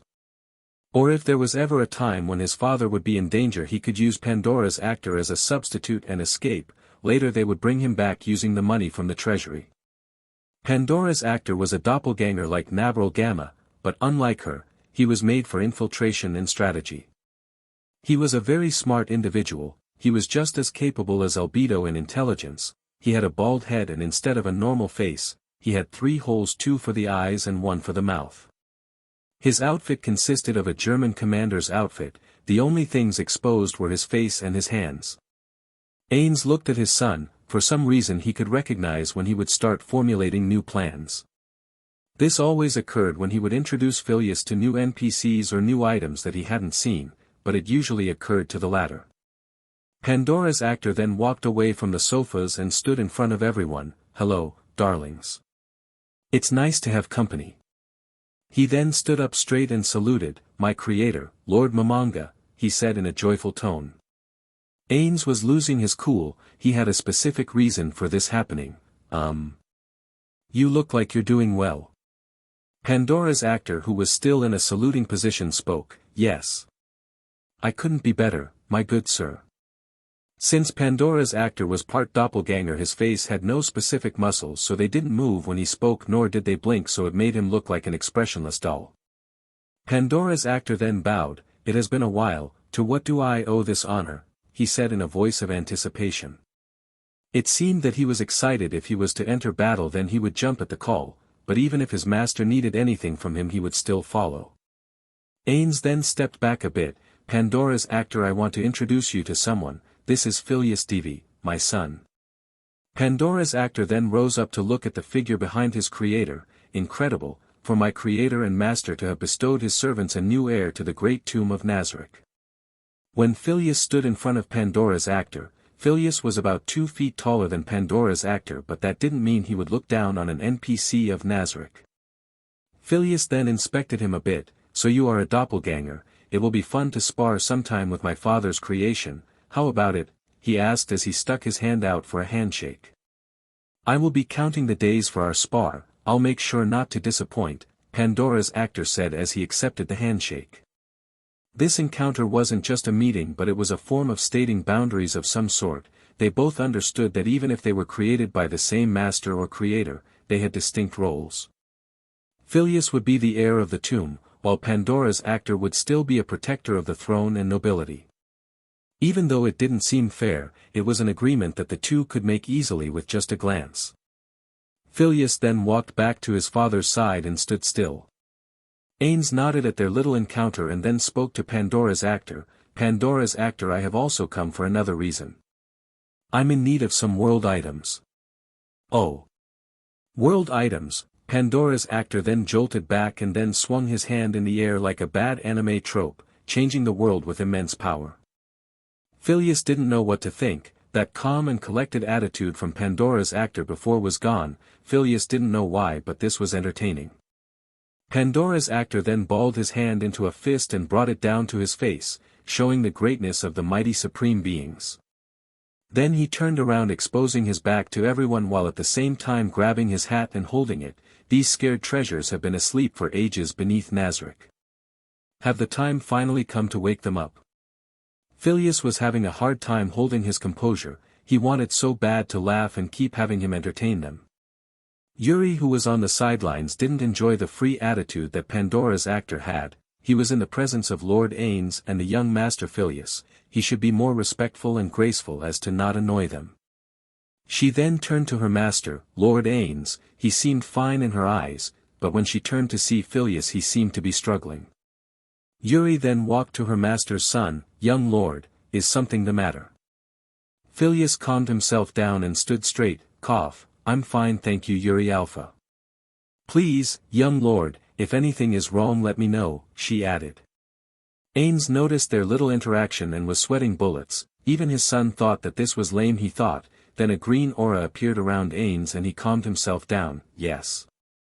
You are correct. Ainz then walked up to Pandora's actor, hoping he could do something about the little overexpressed movements and speech. I need billion blades, Hygeia's chalice, avarice and selfless, and depiction of nature and society, he said. Outstanding. Great choices, Lord Momonga, Pandora said as he turned around to look at his creator. Ainz then remembered that he hadn't told him yet. Another thing. Address me as Ainz now on. I'm known as Ainz Ulgaun. Pandora then dramatically gasped, what a great name. It fits the wonderful man who created me. He then extended his hand outwards, Lord Ainz. Phileas was laughing inside. He didn't know why, but he felt way too happy. Up to this point, he had always been busy with work and studying, as well as training and practicing, that he hadn't entertained himself, but now that wasn't a problem. This creature, this NPC would easily entertain him. Phileas then looked at the two women's faces. Since it was also their first time meeting him, he wanted to see how they reacted. When he looked, he had barely any strength to hold it in. Both women were looking at the NPC with eyes of, really, on their faces. Ainz turned back to also see their faces and he was sweating bullets. Oh no. I wonder how hardcore they're judging me because of this doofus, Ainz screamed internally. Are you okay, my liege? Asked Pandora's actor. Ainz groaned while face-palming. He decided to ignore it and move on. Let's continue. Everyone nodded, and they started following their lord. Be careful now, Lord Ainz, young lord, Pandora's actor said. Then came the mistake, and you, too, lovely ladies. Both women stopped in unison and turned around looking at him in anger. Albedo was about to speak when someone cut her off. Pandora's actor, be warned. These women aren't someone you should flirt with. Albedo is my father's woman. She is Albedo, the primary candidate for being the head wife and queen of Nazarick. Yuri Alpha is my woman. She just like Albedo. She is also a candidate of being my head wife and the future queen of Nazarick, Phileas said as he took a step forwards. Tread carefully on your words. Pandora's actor gasped, forgive my rudeness, young lord. I was just praising the women, I mean the future queens of Nazarick, about their beauty. I meant no disrespect to you. Even though he still had that exaggerated high pitch and gestures, Pandora's actor was sweating bullets. He almost fucked up. Albedo and Yuri were both happy and composed. Albedo was more happy than composed. Her young master had just confirmed a small doubt in her heart. She felt that the young lord would only say that about her if it was true, so basically it was confirming that Ainz did want her as a woman. Yuri on the other hand was more composed but still a bit happy, though she kept it well hidden. She was happy that her young lord would be so interested in her. She was just a servant to the great tomb. She never thought she'd find a lover, especially the young lord of the house. Even though she was now the woman of the young lord, she was still a servant to her master Lord Ainz Ulgaun. She would celebrate and be happy later in her private quarters. Before Pandora's actor could mess anything up, he decided to pull him away for a chat. Phileas then turned to the two women of the group. Also, please refrain from treating him harshly. Remember, he has been here ever since we were transferred into this new world. So he doesn't know anything about the new world or our new objectives. Yes, I apologize for any harsh feelings or thoughts may have had young Lord, Albedo said with a bow. I also apologize, Yuri said as she also bowed. After they were done talking, Ainz came back to the group, sorry to keep you waiting. Now, Albedo. Yes, Lord, Albedo asked wondering what her master wanted. You need to give Yuri the ring of Ain's old gown that you're currently wearing, Ainz said. Albedo gasped, she then looked at her ring and tucked it into her chest fearing that he was telling her to remove it forever. She then sighed and reluctantly gave it to Yuri, with a hopeful heart that it would just be temporary.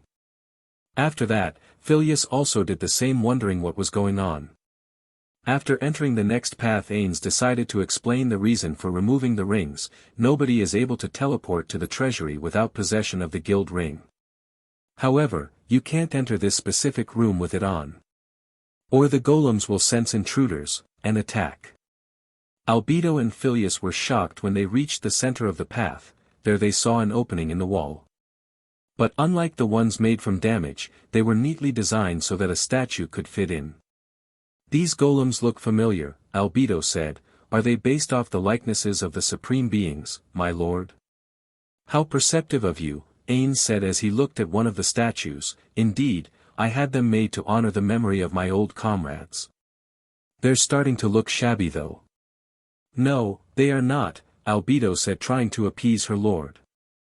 There were many golems. Phileas and Albedo weren't just stunned, they were also saddened since this was a mausoleum that meant that these statues, of the great supreme being, were images of them before death. Lord Ainz turned to look at Albedo, you called this place a mausoleum. So then. Does that mean the other supreme beings are dead? To my knowledge, they are still alive. Ainz then stared at the roof longing for him not to be the only one in this world. Phileas turned to look at Albedo and noticed her expression, she seemed sad. He then turned to look at his father and for some reason he felt pain. He saw loneliness and sadness, it was something new to him, he didn't know why but he too felt worried. After a minute of staring off into space, Ainz turned to look at his son and Albedo and noticed the gloomy mood. What wrong? He asked them.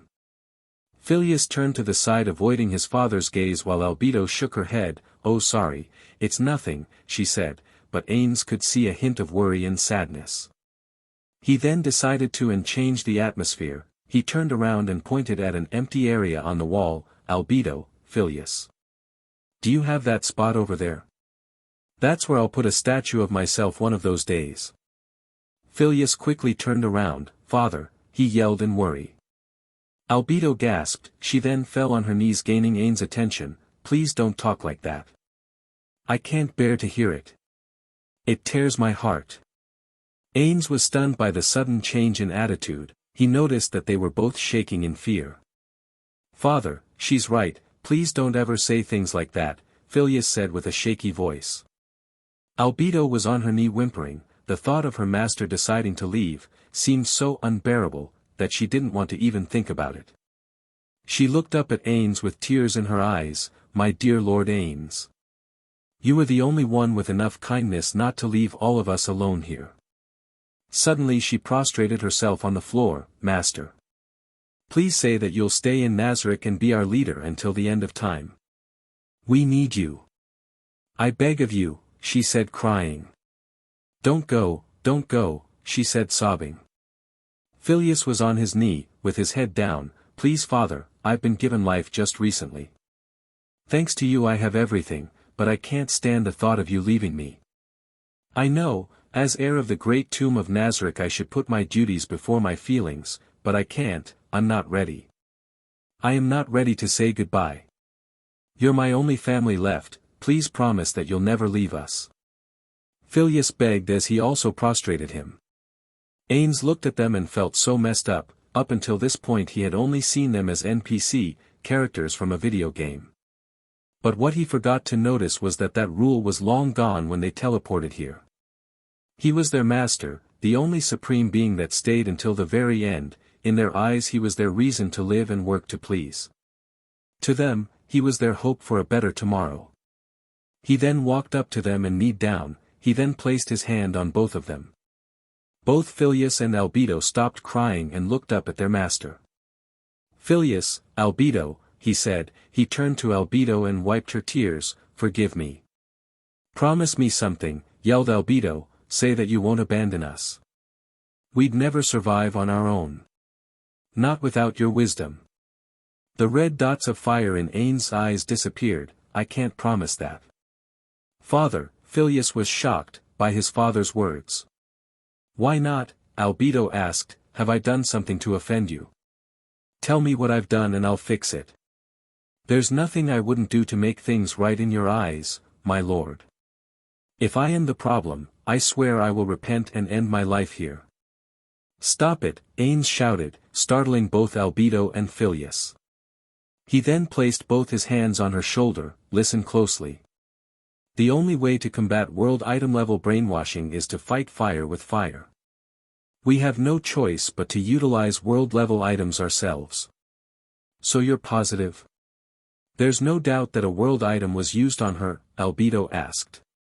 "I'm sure," Ainz stated, "and I have a plan. We will be able to save Shalltear." Albedo looked at him in surprise. Both she and Phileas were wondering what this plan was. "The answer is down here. It's one of the 20 world's items of unrivaled destruction. They are currently in my possession. However, the power of a 20 is so large, it would be expended after one use. Though he had a loop around that problem, he would use a gotcha item with a specific ability."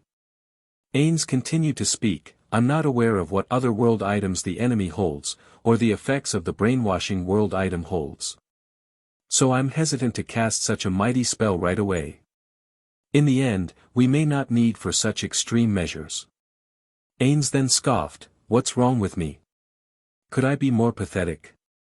Albedo quickly stepped in to lift her master's mood. "No. Please don't say that about yourself. The Supreme Ones worked hard to collect all these world items, and we shouldn't let them go to waste. They are more valuable than all the Guardians' lives put together." Ainz decided to finally tell them the reason or the possibility of why he couldn't promise then he would stay with them forever. "Albedo, Phileas. There is a reason I won't promise you that I'll come back to Nazarick. I'm going to fight Shalltear by myself." Both Phileas and Albedo gasped from shock. Ainz spoke up once more. "I won't promise. Because I'm not sure I'll survive the battle." Phileas knew how strong Shalltear was. In terms of power was the second most powerful creature in all of Nazarick. The first was Albedo's sister, Rubedo. So if that meant that the only way to take down a supreme weapon would be fighting it with another weapon of the same power, "Father, please rethink this," Albedo begged. "It's true that Shalltear has to be dealt with. It's too dangerous to leave her as she is." Then tears started to show on her eyes. "But for me, don't go. You have an entire army under your command. She doesn't stand a chance against the forces of Nazarick." Ainz sighed. "You don't understand, Albedo. I have to. Let me explain. There are 3 reasons why." Ainz then stood up and looked down at them. "First, I need to prove to myself that I'm competent as a leader worthy of my title. It was foolish of me not to consider the threat of world items more seriously even though I was warned about them. I completely ignored the idea of preparing my subordinates for such an event to happen. Not a sign of a good leader, is it?" Both Albedo and Phileas were silent. It was true that they knew about these facts and failed to prepare the other about it, so it was their failure, but it was more of the leader's fault, yet they couldn't say that to their master. "The second reason is that I'm still worried about the side effects of the world item. We have yet to know all the abilities it has. Who know if when we started our campaign there would suddenly appear an army," Ainz said. "If they do, I rather risk my life than let you all be harmed. The final reason is that I may have to exterminate Shalltear," Ainz said.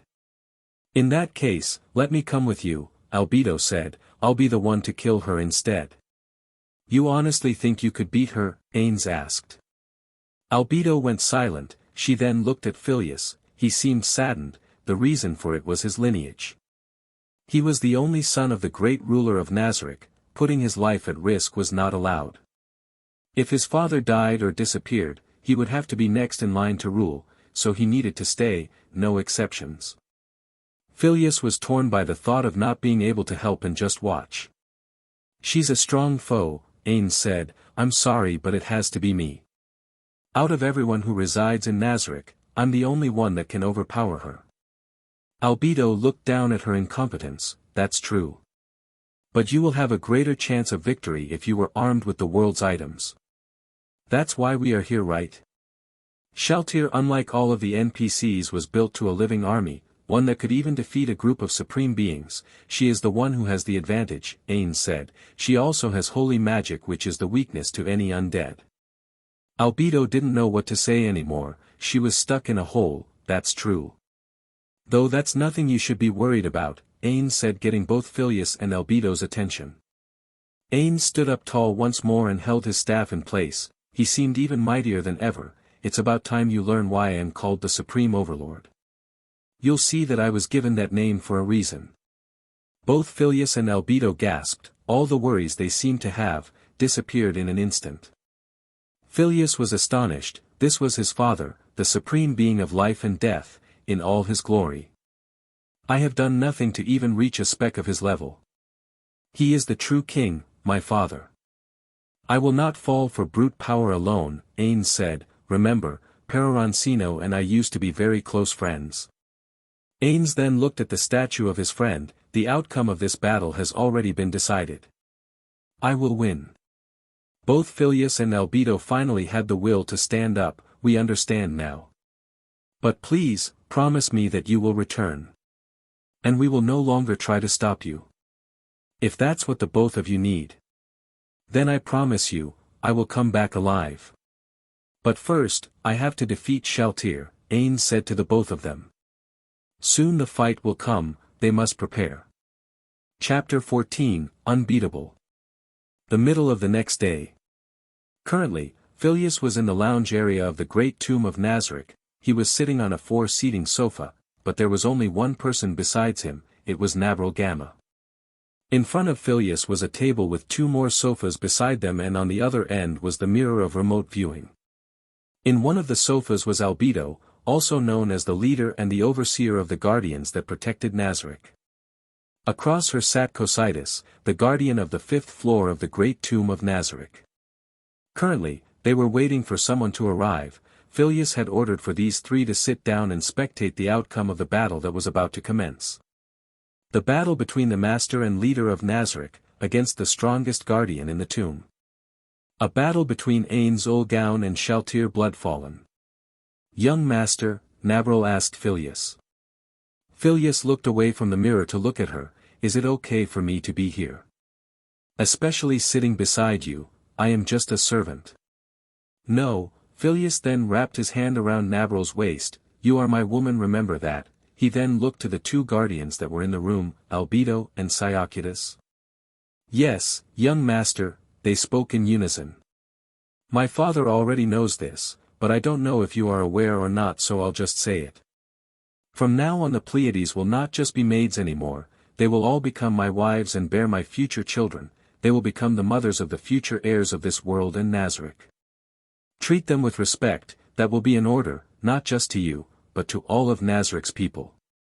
Albedo, please relay that to everyone, Phileas said. Albedo was still sitting on the sofa, so she only bowed her head. Yes, I will do as you wish, young master. Congratulations. Nazarick Gamma. You will become the wife of the young master.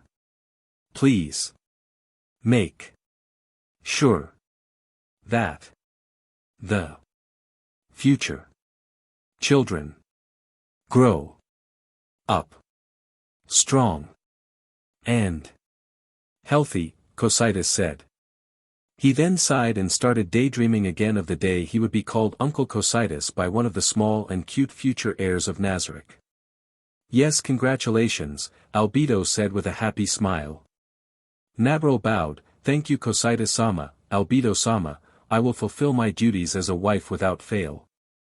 Phileas then moved his open hand to hold Nazarick's hand. He made sure to pull her closer now that the issue was resolved. Then came in the next issue, the doors opened, and in walked a demon. He was Demiurge, the guardian of the 7th floor of Nazarick. "I've returned," Demiurge said as he entered the room. He then approached the sofa where Phileas was and bowed. "Greetings, young master." "Welcome Demiurge, please sit down by the others," Phileas said. "Yes." He then sat down beside Albedo. "So may I ask why are we here, young master? And what's going on?" "Albedo, please inform him," Phileas said. "Yes, young master." "Demiurge, you should have already received the answer to that. Everything Lord Ainz told me was conveyed over message," Albedo said non-worried tone. "I was referring to why you let him go without support," Demiurge asked in an annoyed tone. "It was the master's call. I simply obeyed it." "As I hope you intend to," Albedo answered. "Why did you not protest?" Demiurge shouted. "We could have sent in minions in case this is a trap. If all the guardians fought together, there isn't a force that could overtake us." I couldn't guess the reason behind his decision. "But it is obvious that Lord Ainz was lying to us." "Don't pretend that you didn't notice it," Demiurge said. "Yes. It is as you say," Albedo said. "Then why did you allow him to leave without support?" Demiurge screamed. Snap! Suddenly there was a loud snap and a powerful force of air was shot in the room. Everyone turned to look at the young master who sat away from them. They noticed that he had just snapped his fingers. Around him was a dark aura, the same dark aura that Ainz would have. "Demiurge, are you questioning my father's decision?" "And no. I would never do that, young lord. I just wanted to express how dangerous it is for the master to face this alone. We could have planned this without risking the master being injured," Demiurge explained. "I understand, though your request to aid him is denied," Phileas said. "But, young lord, your father may be in danger," Demiurge stated. "Don't you think I know that?" Phileas yelled. "I am just as worried as you. I am even more worried than anyone else. He's my father, my only family. I want to help him, I do, but he would never forgive me for that. He ordered me to not send support or help, he would face them alone. All I could do was send Aura and Mare with him, but I know they aren't as strong as you three." Demiurge went quiet along with everyone else. They all looked at the ground in frustration. But, everyone then returned their gaze at Phileas. Phileas looked up at them. "There is a reason why my father did this.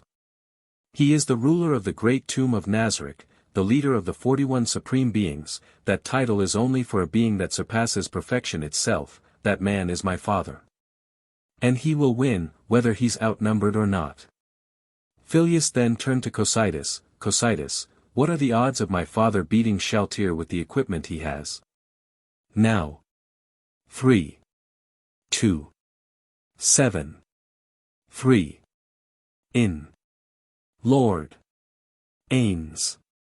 Favor," Cocytus said. Everyone was shocked by his answer. Phileas smiled. "Good, now let us witness this fabulous spectacle and how my father beats the odds."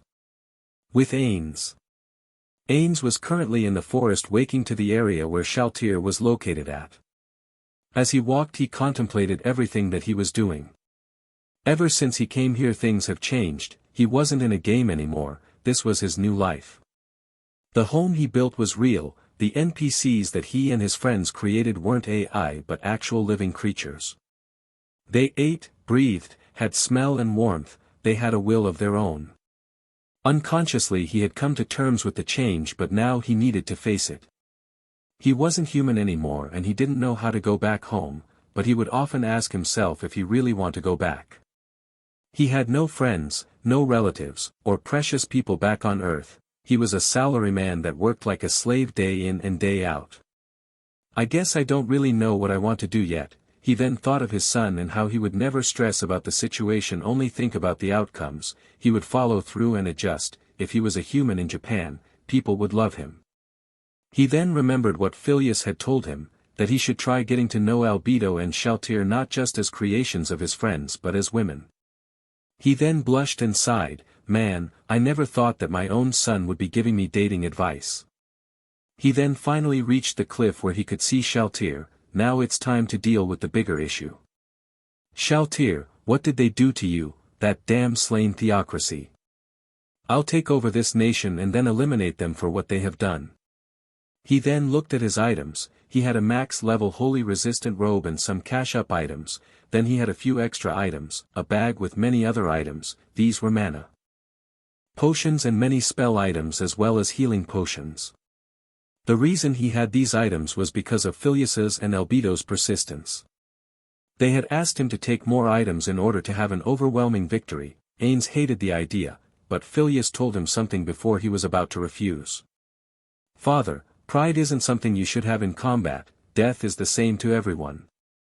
People will not always fight with pride and honor, so you shouldn't either. If you face an enemy you need to defeat them as soon as possible and never give them a chance.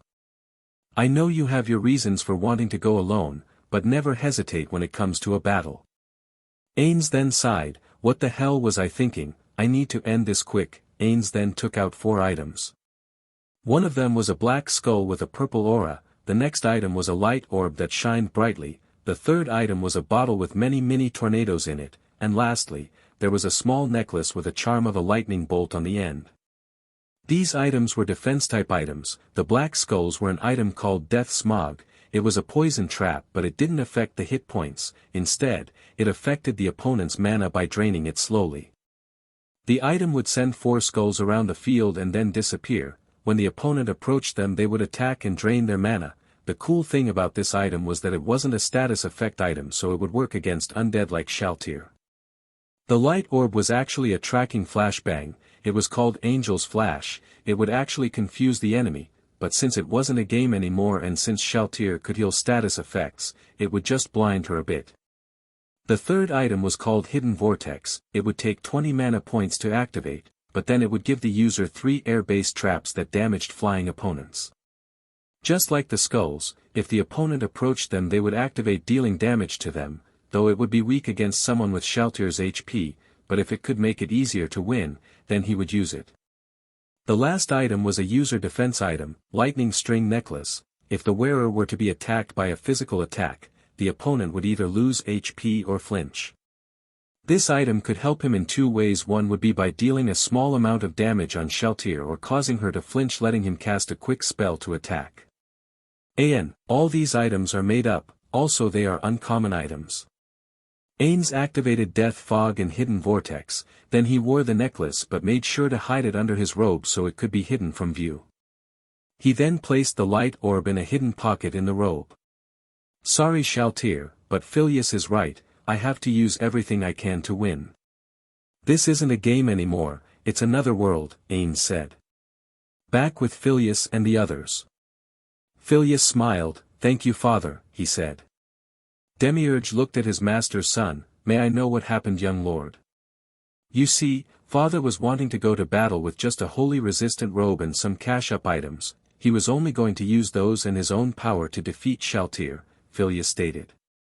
Demiurge was stunned to hear that. He didn't know his master would do such reckless things. He had imagined that there were probably some hidden items he was hiding for later, but to go to battle with only weak items and your own mana or skills was. But we don't have to worry anymore, those items father had just used would fasten the pace for him to defeat Shalltear. The outcome will be the same, only slightly faster, Phileas said. It's a relief to know that Lord Ainz has decided to end this quickly, Albedo said. Yes, Cocytus added. Back with Ainz. I am the great Ainz ul Gown, Ainz stated, this sacred name can never be tarnished by defeat. He decided to make the first move, and cast a spell, Body of Effulgent Beryl. He noticed that Shalltear still hadn't moved even before when he used the trap items, as I suspected. Unless I pull aggro with an actual attack, you won't go into combat mode, will you? Just like an MMO boss fight, how splendid. Sorry, Shalltear. But I'm taking full advantage of this. You'll have to wait a little bit longer. Ainz started activating countless spells, Fly. Blessing of Magic Caster. Infinity Wall. Magic Ward, Holy. Life Essence. Greater Full Potential. Freedom. False Data, Life. See-Through. Paranormal intuition. Greater resistance. Mantle of chaos. Indomitability. Sensor boost. Greater luck. Magic boost. Draconic power. Greater hardening. Heavenly aura. Absorption. Penetrate up. Greater magic shields. Mana essence. Triple maximize magic, explode mine. Triple magic, greater seal. Triple maximize boosted magic, magic arrow. Ainz then stepped closer to the crater. Let's begin. Then he started casting one of his strongest spells. Meanwhile, on a mountainside, Aura and Mare were both inspecting the area while watching the fight. "What is that?" asked Aura. "I think it's maybe super tier magic," Mare told his sister. "That's supposed to be even stronger than 10th tier, Aura said. Even though Aura seemed calm, she was nervous and sad. She and Shalltear would always argue and fight. They would call each other names and tease one another, but it wasn't cause they hated each other, they just got along like that. After years of annoying one another, they became close, but they would never admit it to one another. When Aura heard the news of Shalltear betraying Nazarick, she felt angry and sad. She was wondering why would she do something as stupid as that, but when she found out it was due to brainwashing, she was shocked and relieved. Shocked because there was actually someone out there that could brainwash a vampire, and relieved that her friend didn't betray Nazarick of her free will. Now it was time to save her. She felt like she had to witness this. That's why they were up on the cliffside watching. Back with Phileas. "Isn't it a little early for that?" Demiurge asked. He was referring to the super tier magic that his lord was casting. "It's more like a skill. It doesn't use any MP," Albedo said.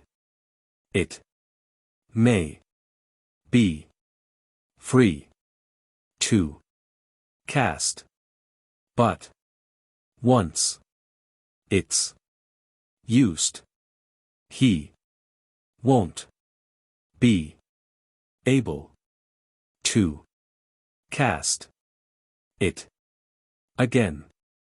A bold tactic, to say the least," Cocytus said. "I don't understand his plan. Perhaps he wants to diminish Shalltear's HP quickly, so she won't have time to counter him," Demiurge said, wondering what was going on. "Demiurge," Phileas called for his subordinate name, "my father's plans are always breathtaking, his feats know no bounds, just watch and be amazed." Demiurge was confused at first, but then he smiled and nodded, "Yes, young lord." Back with Ainz. Ainz looked at the magical circle surrounding him and sighed. He then pulled out a watch from his inventory, the timer Bukubuku Chagama made. She always had that weird uwu voice filter. Then he set up the stopwatch and then pulled out some more items. They were all sticks, but on them were written small words. They were the cash-up items that he would use. "Now then, let's go." He raised his hands in the air and yelled, "Super tier magic. Fallen down." Suddenly the earth around him and Shalltear started lifting up in the air, and then a massive ray of light shot down where they were at. Then that massive ray started expanding until it faded out. The light had expanded so much that it created a massive flash that blinded the entire forest. After a while, the light dimmed down, and at its epicenter was a massive crater. All the grass and nature was destroyed for at least a couple of miles. And at its center stood the two divine monsters that seemed to be unscathed from such an attack. Ainz, even though his attack was a wide-range one, the area where he stood while watching Shalltear wasn't affected in the slightest. Ainz then looked up at his opponent. He saw her standing there, but not with her normal outfit. Instead of a dress, it was a full blood red armor set. On its back were some wings. Unlike the dark evil nature that Shalltear had, these wings seemed to be made for an angel. Her wings were beautiful white without a single sign of being dirty, while in her hands she held the same lance she had. "Ha ha ha ha ha!" Out of nowhere Shalltear started laughing, where laughed was one full of youth and vigor, but at the same time, it seemed as if it was the laughter of death herself. "Be careful, Lord Ainz. I might think you're trying to kill me." "Nice try. It wasn't much of a present, but I hope you enjoyed it," Ainz said. "Oh," Shalltear then sliced the air in front of her with her pipette lance. I most certainly did. What a treat this will be. I get to enjoy killing a powerful man like Lord Ainz with my own 2 hands. How wonderful. Interesting, why do you still call me that? Are you even aware of what happened to you? Ainz asked. Oh, come on, isn't it obvious? You are still one of the supreme beings, Lord Ainz. Calling you anything less than that would be the height of arrogance. Even though she said these words, her sight seemed hazy, almost as if she wasn't really in control. Ainz noticed that she didn't respond to her second question, so he asked something else. Who is your master, Shalltear? What kind of question is that, Lord? Suddenly Shalltear gasped. Ainz noticed this reaction. Shalltear was wondering what was wrong. Why was she fighting her master? It doesn't make sense. Why do I want to kill my beloved master? Because I was attacked. Because I feel compelled to. She then looked at Ainz again. Either way, I have to use all of my strength to counter and destroy whoever tries to bring me harm. Shalltear decided not to let it bother her anymore and smiled. I don't know what's going on. But, now that I've been attacked, I have no choice but to tear you limb from limb, master. Ainz made a quick hypothesis. It is possible that the magical item only forces her to be a neutral party instead of making them an ally. So anyone who actually provokes her becomes the target. I see that could be possible, but maybe I am wrong. Shalltear inspected Ainz from top to bottom. She noticed that he wasn't wearing any of his legendary magical equipment. This made her confused. Was she being underestimated? You seem a tad underdressed for the occasion, master. Do you actually think you'd be able to beat me wearing nothing but dirty rags? Ainz chuckled. He then extended his hands out. Ha! Ainz Olgown does not know defeat. Before the day is done, you will bow down before me again, Shalltear. Shalltear started laughing once more in ridicule of her master's words. Oh, I'm just a quiver with fear. She then stomped on the ground with all her strength, propelling her forward at Ainz. The battle had begun. Ainz snickered. Watch your step. Shalltear gasped. She tried to stop herself, but she could react fast enough. The ground beneath her foot suddenly exploded and flung her back. Then as she was pushed back, another trap mine that was nearby also activated, forcing her to fly in the air. But that too was a mistake. Suddenly on her wings appeared a black skull with a dark aura. It bit into her wing and then disappeared into thin air. Shalltear was perplexed at first, and then she noticed something was wrong with her MP. It was slowly starting to drain itself. What? How? She then looked up at Ainz. What did you do? Ainz chuckled. It's just a little trap, nothing that could harm you, hee. He then snickered. You should be more careful. I have casted various spells around the area just like that one. I would watch where I stand. He then prepared his hands. Maximize magic, gravity maelstrom. A magical ball of electricity formed in his hand, which he then launched at Shalltear. Shalltear quickly tried flying away and casted a spell to help her, Wall of Stone. From the ground a massive wall grew out and blocked the attack. Both spells cancelled each other out. Ainz then readied his next attack, Maximize magic, Hold of Rib. His spell made bones suddenly sprout around Shalltear. The bones started growing taller and taller, but then caved in. They would form a dome and trap Shalltear in it, but she barely escaped it by flying. She then flew up in the air above Ainz. He then chuckled at her. Don't blink. Shalltear was confused at first, but then she noticed that beside her face was an angel flash orb. She screamed in shock. She was blinded by the massive light. It was just like Phileas suspected. The item's effects were different than from the game. He didn't miss his chance. Maximize magic, gravity maelstrom. Shalltear didn't know what happened. She was blinded by an attack and was suddenly struck by an attack. She was launched back and slammed against the floor. She rolled down a bit and then coughed. Why are there so many traps? His MP should be depleted, so how? I am Ainz Olgown, the leader of the supreme beings, the one at the very top. There is a reason I am here. I will defeat you without losing a single hit point, Ainz said. He already had a plan. It all depended if she fell for it or not. Aren't you being a bit too arrogant, Lord Ainz? Shalltear said as she wiped the blood off her mouth. Am I? I apologize then. I didn't mean to offend or belittle you, Ainz said. No need, this is a battlefield, words like that could affect your enemy's ability to think, but I believe you already knew that, Shalltear said while not knowing she was teaching something new to Ainz. Both of them stood there staring at one another. Even though I said those things to Lord Ainz, I'm still stuck. If he really is as powerful, then I don't think this will be easy at all. Also, Shalltear then used a skill called Mana Essence. She had it allowed her to see how much MP the opponent had. When she saw Ain's amount, she squinted her eyes in frustration. His MP wasn't even close to 80%. I need to deplete his MP so I can at least have a chance, Shalltear thought. Meanwhile, Ainz was also doing some thinking. Thank God I have all these items, now I don't need to worry for a while about her getting too close. My MP shouldn't go down anytime soon either, since I have these potions, so that means I can cast more while following the plan. Shalltear looked at her master and looked at him with some pity. She felt that he was at a heavy disadvantage. He couldn't summon monsters because when she killed them she would gain HP from the pipette lance. She also knew that he was limited on MP since most of the normal spells would hurt her so much. He would need to use higher level spells to actually affect her. She decided she would heal and get ready for a long battle, regenerate. Chapter 15, The New Supreme Being, Ainz and Albedo. Previously. Let's do this, Shalltear, Ainz stated as he clenched his hand in front of her. It doesn't matter how many special skills you have. My magic will always be stronger. I show you. Ainz then clapped his hands and cast a spell in them, ultra-speed whispering chant. Suddenly Ainz's body started being surrounded by a white aura. He then gazed up back at Shalltear. Let me show you true power. Currently with Phileas and the others. Phileas started chuckling and then he started laughing, ha ha ha ha. Nazarick was wondering why her young master was laughing. Lord, what is wrong? Nothing, my love. Phileas then turned to the mirror again. It's just that, Shalltear is putting a futile resistance. Young master, Demiurge spoke. Yes, Demiurge, ask your question, Phileas ordered.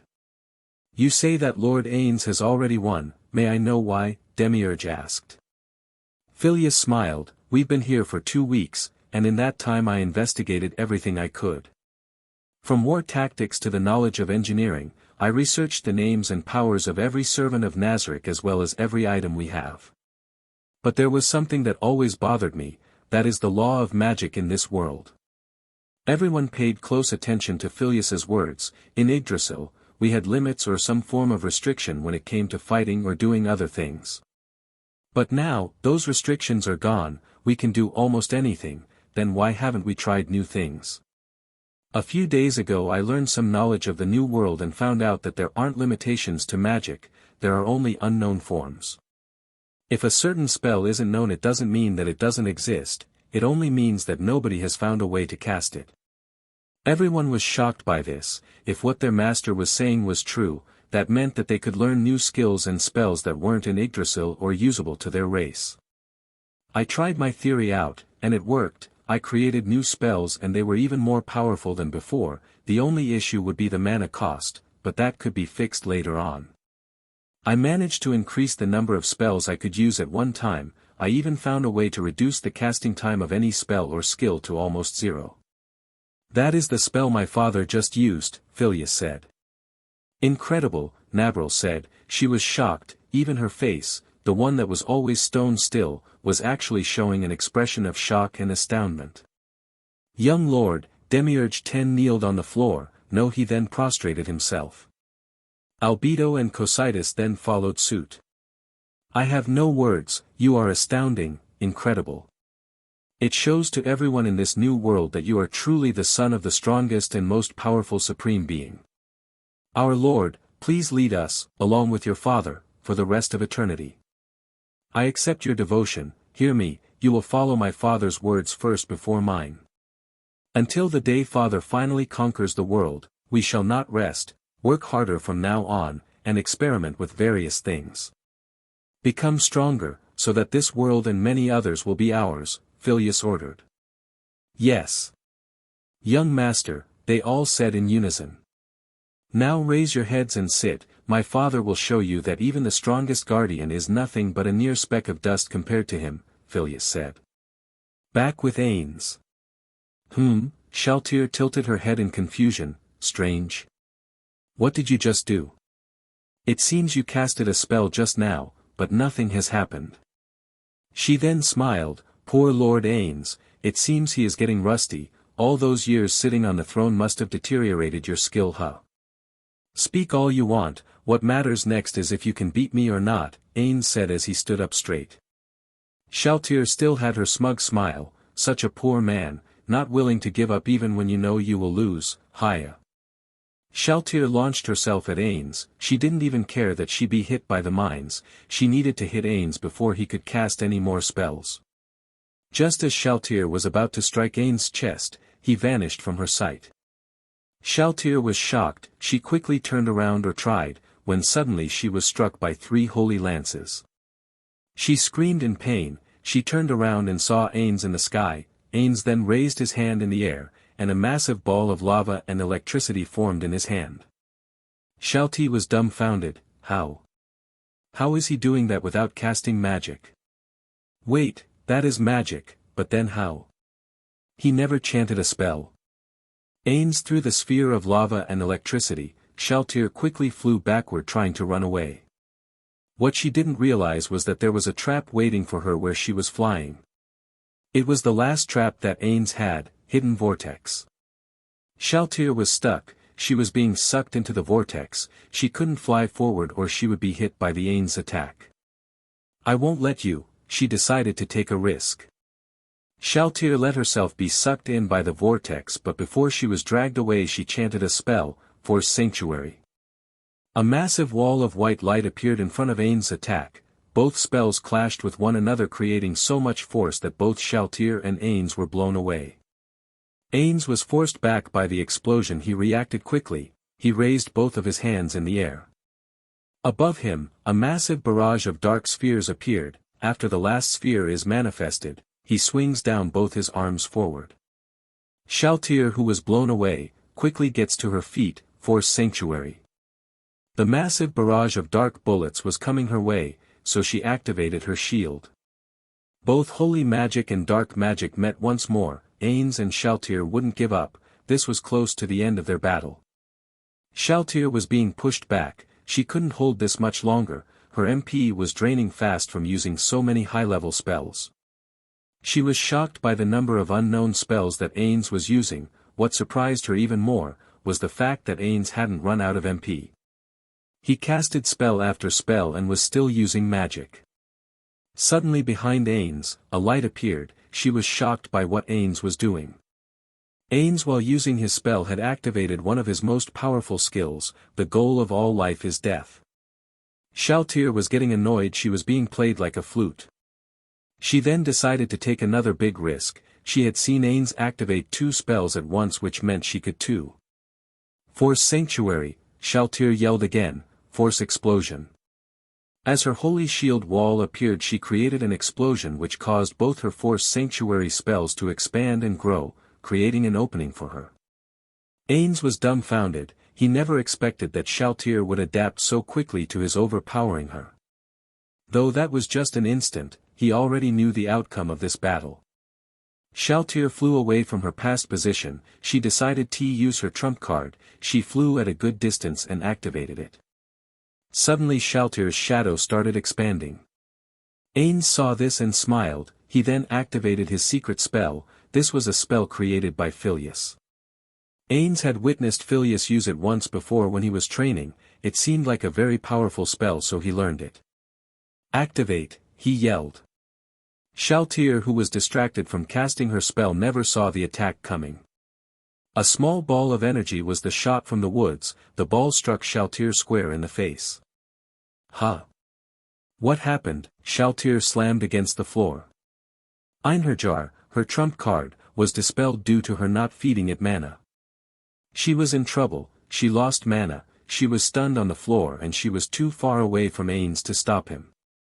The clock for Ainz's skill, the goal of all life is death, finally activated.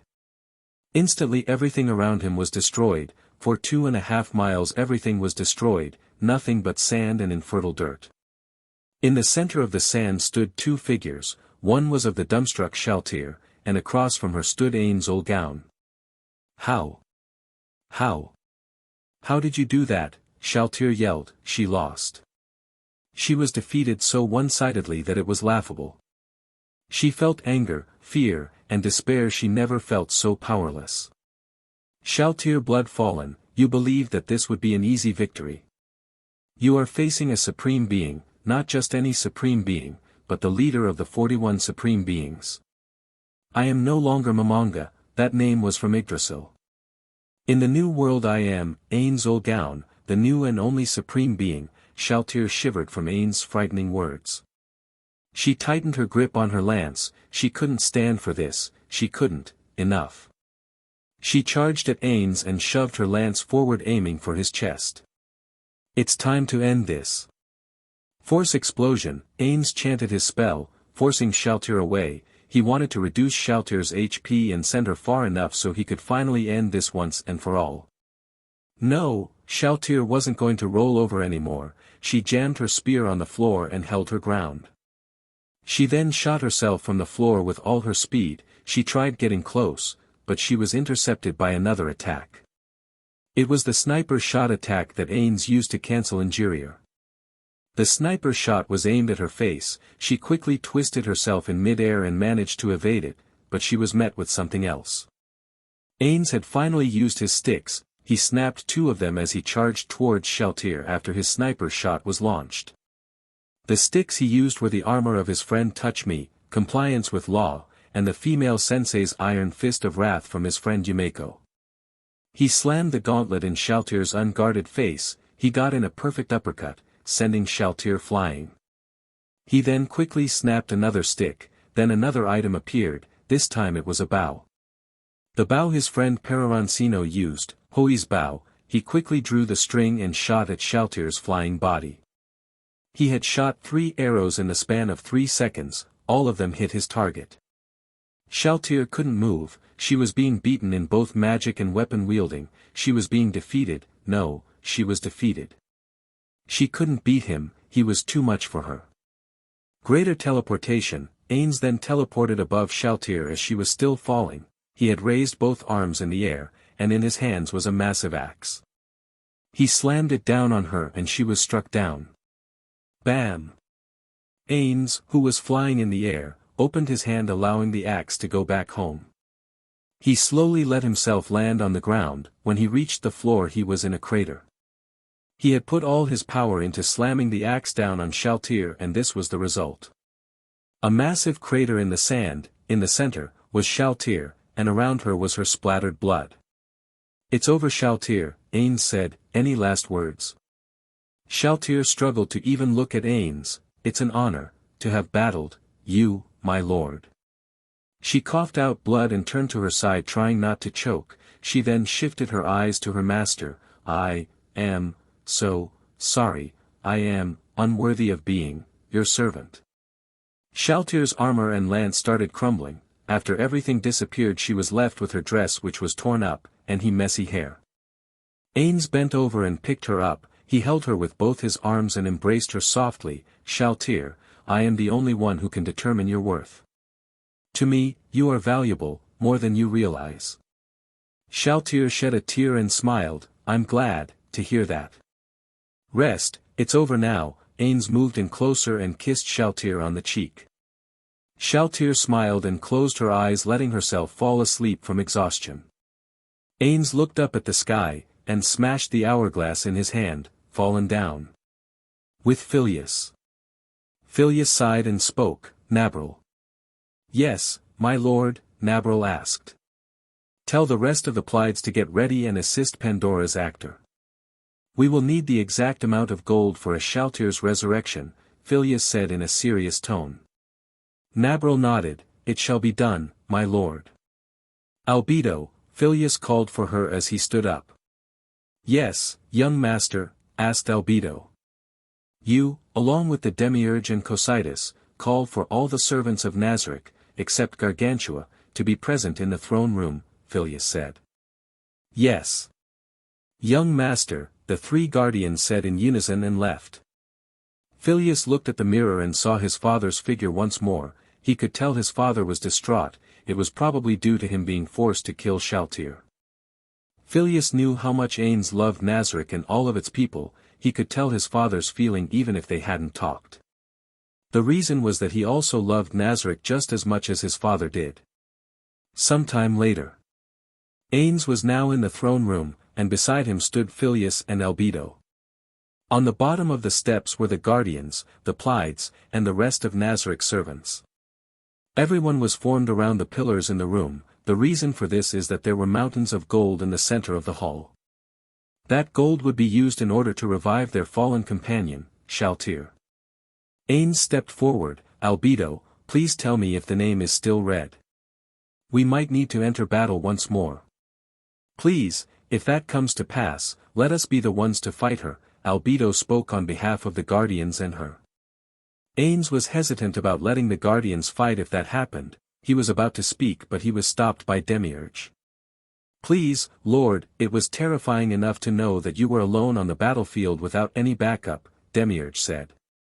Ainz went silent not knowing how to respond. He was glad that they were worried about her, but he was saddened by the fact of them having to kill the memory of one of his friends.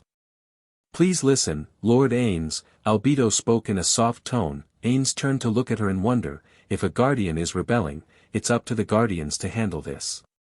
If you were to disappear we would lose a reason to live. Albedo and the rest of the servants. Albedo turned to Phileas. I don't mean any disrespect, young master, though I believe that you feel the same. Phileas nodded. Father, you are the core that held all the supreme beings together and united. With your leadership, Nazarick became the strongest. Here in the New World, we want that. I still believe I am not ready. It would become very lonely if I didn't have my father, my family, and my comrade. Ainz sighed and nodded. You're right, it does get lonely when no one is around. Ainz looked up and looked at all the banners hanging in the hall. He remembered all those times when would grind level with his friends and how they struggled. He was now in the New World. He was alone, or he thought he was, until now. Ainz sighed and mentally smiled. Then he walked to Albedo. Albedo was wondering what was going on. Ainz reached out for her hand which stunned her at first. Ainz grabbed her hand softly and moved it to his lips, kissing it. Thank you for believing in me, Albedo. With pleasure, Lord Ainz, Albedo said with a blush. All of you, Ainz spoke to everyone as he turned around while still holding Albedo's hand, continue to protect me, my guardians. Yes, everyone said in unison. Albedo and Ainz walked down the steps together. Ainz lifted up his staff in the air, commenced the resurrection. It would take 500 million gold to revive a person. In this case, that would be an NPC. Though the problem was if the game revival system worked the same here in the New World. After confirming the request, the revival process began. All the gold that was in the room started liquefying. All the liquid gold started shrinking and approaching the center. Then it formed a silhouette. The shape of the figure was about the size of a small thin girl. After a while of waiting, the liquid gold finally formed the figure of Shalltear. Then the color of the figure changed. It was now a sleeping but naked Shalltear.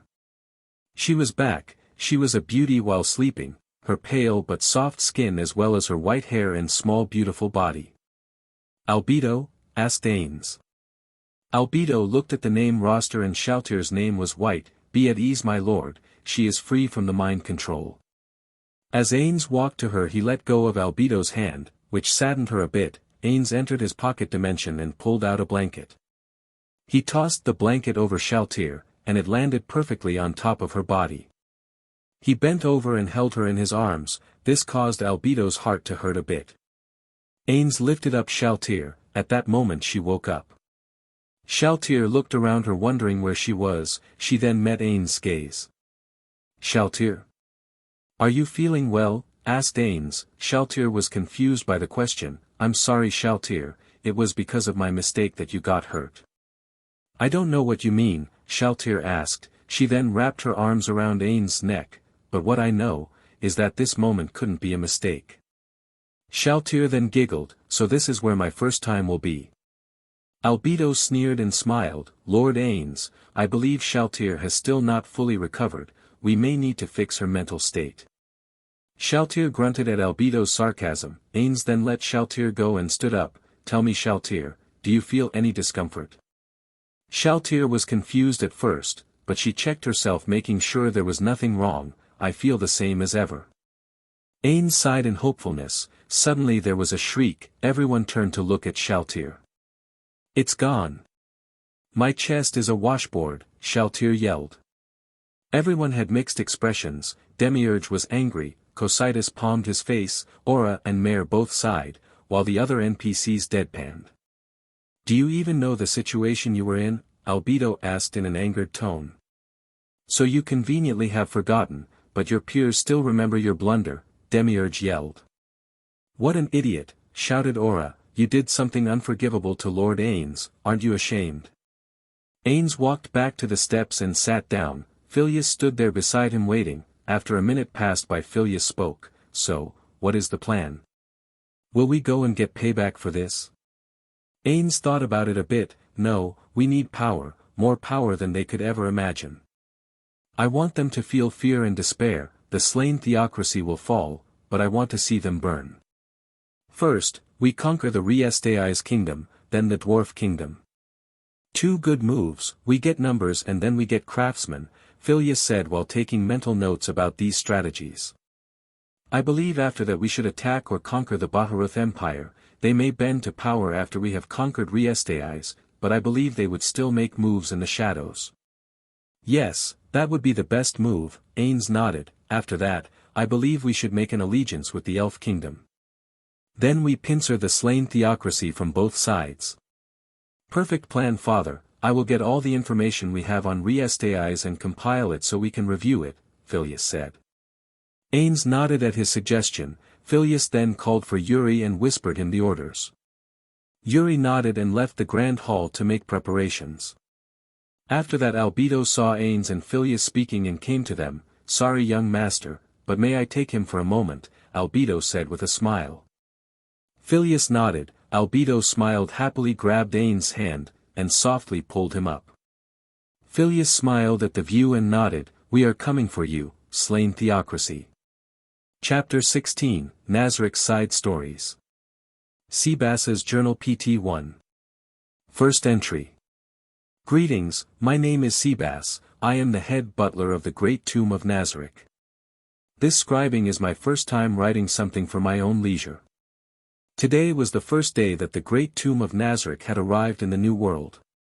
Even though the servants of the Great Tomb were transported here, there wasn't any turmoil or worry within us. The reason for this was because he was also here, our leader and one and only master, Lord Mamanga. Lord Mamanga, he is an existence that can't compare to anyone. He is a supreme being, a godkin gifted to the world of Idrasil. In actuality, there are 41 supreme beings, and at the top is Lord Mamanga. Unlike the other supreme beings, he is the pinnacle of power and wisdom. He united all the supreme beings, and together they created the Great Tomb of Nazarick as well as all the servants living in it. What is a supreme being, you may ask? They are gods. They have the power to both destroy and create worlds. They can create life as well as take it both with little effort. They are the definition of power and wisdom. Each choice they make, each idea they plan is always the correct one. Excuse me, I have drifted off topic, back to the main course. Our master was also teleported here with us, so none of the servants felt uneasy or worried. Before we arrived, we were doing our duties. As servants, we would always wait for our master outside of the supreme summoning room. Today we were surprised to know that two of the supreme beings came to Nazarick, but we made sure to look dignifying for our masters. The supreme beings that arrived were Lord Mamanga and Lord Hirohiro. Both of them had exited the room and were chatting to one another before Lord Hirohiro stopped the conversation to make a request of Lord Mamanga. Lord Hirohiro had asked Lord Mamanga to take us along with them, saying that it would look cool. Lord Mamanga thought about it and agreed. We then followed them to their wanted destination. The place we arrived was the Great Invoking Chamber. This place was the birth room to all the servants of Nazarick. Even I was born from there. When we arrived, Lord Mamanga ordered us to remain outside. We gladly obeyed while remaining silent. Then both of them entered the room. After waiting a while we heard the chime. a sound that Nazarick had in order to notify everyone that a supreme being had returned back to the realm of the supremes. I was wondering who was the one that had left. With all the data that I had collected, I thought the most probable answer was Lord Hero, since at the time the one supreme being who had spent the most time in Idrasil was Lord Momonga. After a minute or two, the doors finally opened, and out stepped Lord Momonga, but unlike what we expected, he wasn't alone. Behind stood a person, a man covered in metal. I say covered, but I didn't know if it covering him or if it was his actual body. After they stepped out of the invoking chamber, Lord Momonga ordered us to follow him. We obeyed and followed suit. Lord Momonga took us with him to the great hall. There he told us to stand by as he sat down on his throne and relaxed. The man with the cybernetics followed Lord Momonga and stood beside him. About 5 minutes had passed when suddenly Lord Momonga stood up in shock. He seemed worried about something. Lady Albedo asked what was wrong, but he struggled to give an answer. Lord Momonga sat down on his throne once more. Before I could ask about his condition, my master gave me an order and I obeyed immediately. After I had completed the order, I was asked to go to the 6th floor arena and report my findings there to him. Once I arrived at the set destination, I saw all the guardians there, except for Gargantua and Victim. After I reported everything I found, Lord Momonga gave an announcement, one that made all of our hearts shake in happiness and excitement. He presented us, Phileas, his son. When I heard this, I felt proud, I felt warm and happy. The great tomb of Nazarick had a future king, an heir for it to live on. After the first few supreme beings left, including my creator, most of the servants of Nazarick felt saddened and lonely. We didn't know why they had decided to leave. All that we could do is serve to the utmost of our abilities. But one after another, all the supreme beings started leaving. I believed that maybe at one point even our master, Lord Momonga, would leave. Our worries never came true and I am relieved for that, and now we had even more hopes for the future. My heart couldn't be happier. I wanted to see what the future holds for our home. Later that evening I received an order from Lady Albedo stating that Lord Momonga has ordered for the announcement of young Master Phileas' heritage to be tomorrow and that he wanted me to prepare for all the servants, except a select few, to witness the future heir's inauguration. Entry 2. Hello again, it is I Seabass. Today is the second day that the great tomb of Nazarick has been in the New World. As per usual, I awoke from my sleep and prepared to be of service for Lord Momonga. The day before, Lord Momonga accepted to educate young Master Phileas in all the information that pertains to Nazarick and its servants. But before that was the young Master's inauguration. As ordered the day before, I called upon a few other servants to spread the news about the special announcement that Lord Momonga was giving us. I made sure to tell them to remain silent about there being a new descendant to the throne. It should be a surprise for the other servants. After I woke up I immediately went to tell the Pleiades to line up and follow me to the throne room. Once we were ready we set off to our destination. On the way there we came across various humanoids, monsters, and undead. All of them were in single file lines of their own. I could hear some of them whispering to one another as we approached the hall. Once we arrived, the door slowly opened, then one line at a time we all entered the hall. Everyone made sure to make space for one another, that way we could all fit. After we were done we waited for the guardians to make their appearance. When they arrived their entrance was so elegant, they split themselves around the small stairs that were in front of the two new thrones. The first one was a massive throne, designed to emphasize the power and absolute rule that Lord Momonga had, while about 7 feet beside was a smaller throne. I could tell the other servants were curious about it, of course they were. In Idrasil fable, the kingdoms of man would only have one throne for the king and another if there was a queen, another royalty, like the princess or prince. After waiting 2 minutes Lord Momonga finally arrived. Beside him was young Master Phileas. After giving a small speech and greeting everyone Lord Momonga presented the young master. Everyone was emotional, they all cheered in excitement and joy. No one expected that Lord Momonga would have an heir. They had no need to worry anymore. After that event, we were all dismissed to our jobs. As everybody left I could hear everyone's comments. Some were worried that this meeting would be the announcement of the supreme beings officially leaving. Others were expecting Lord Momonga to announce himself as officially making Nazarick his permanent home. while others didn't know what to expect. In the excitement, I had forgotten that the young master was only born a day ago, so he had no knowledge of Nazarick's infrastructure and condition. Even though he was just born, that did not become an obstacle in the young master's education.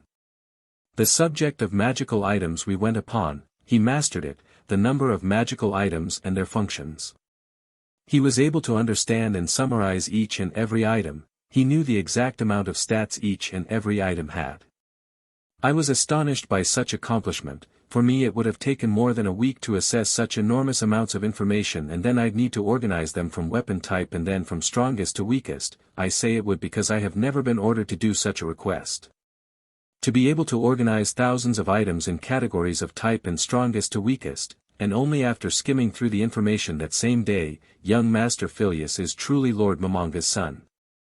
The whole time I was there listening to their request and orders, I was delighted. To witness the growth of the heir of the great tomb of Nazarick is a great honor. This day is nothing short of being one of the most memorable events in the history of Nazarick. Young Master Phileas, I selfishly desire to serve you and Lord Momanga for millennia to come, this I shall until the day I die. Entry 4.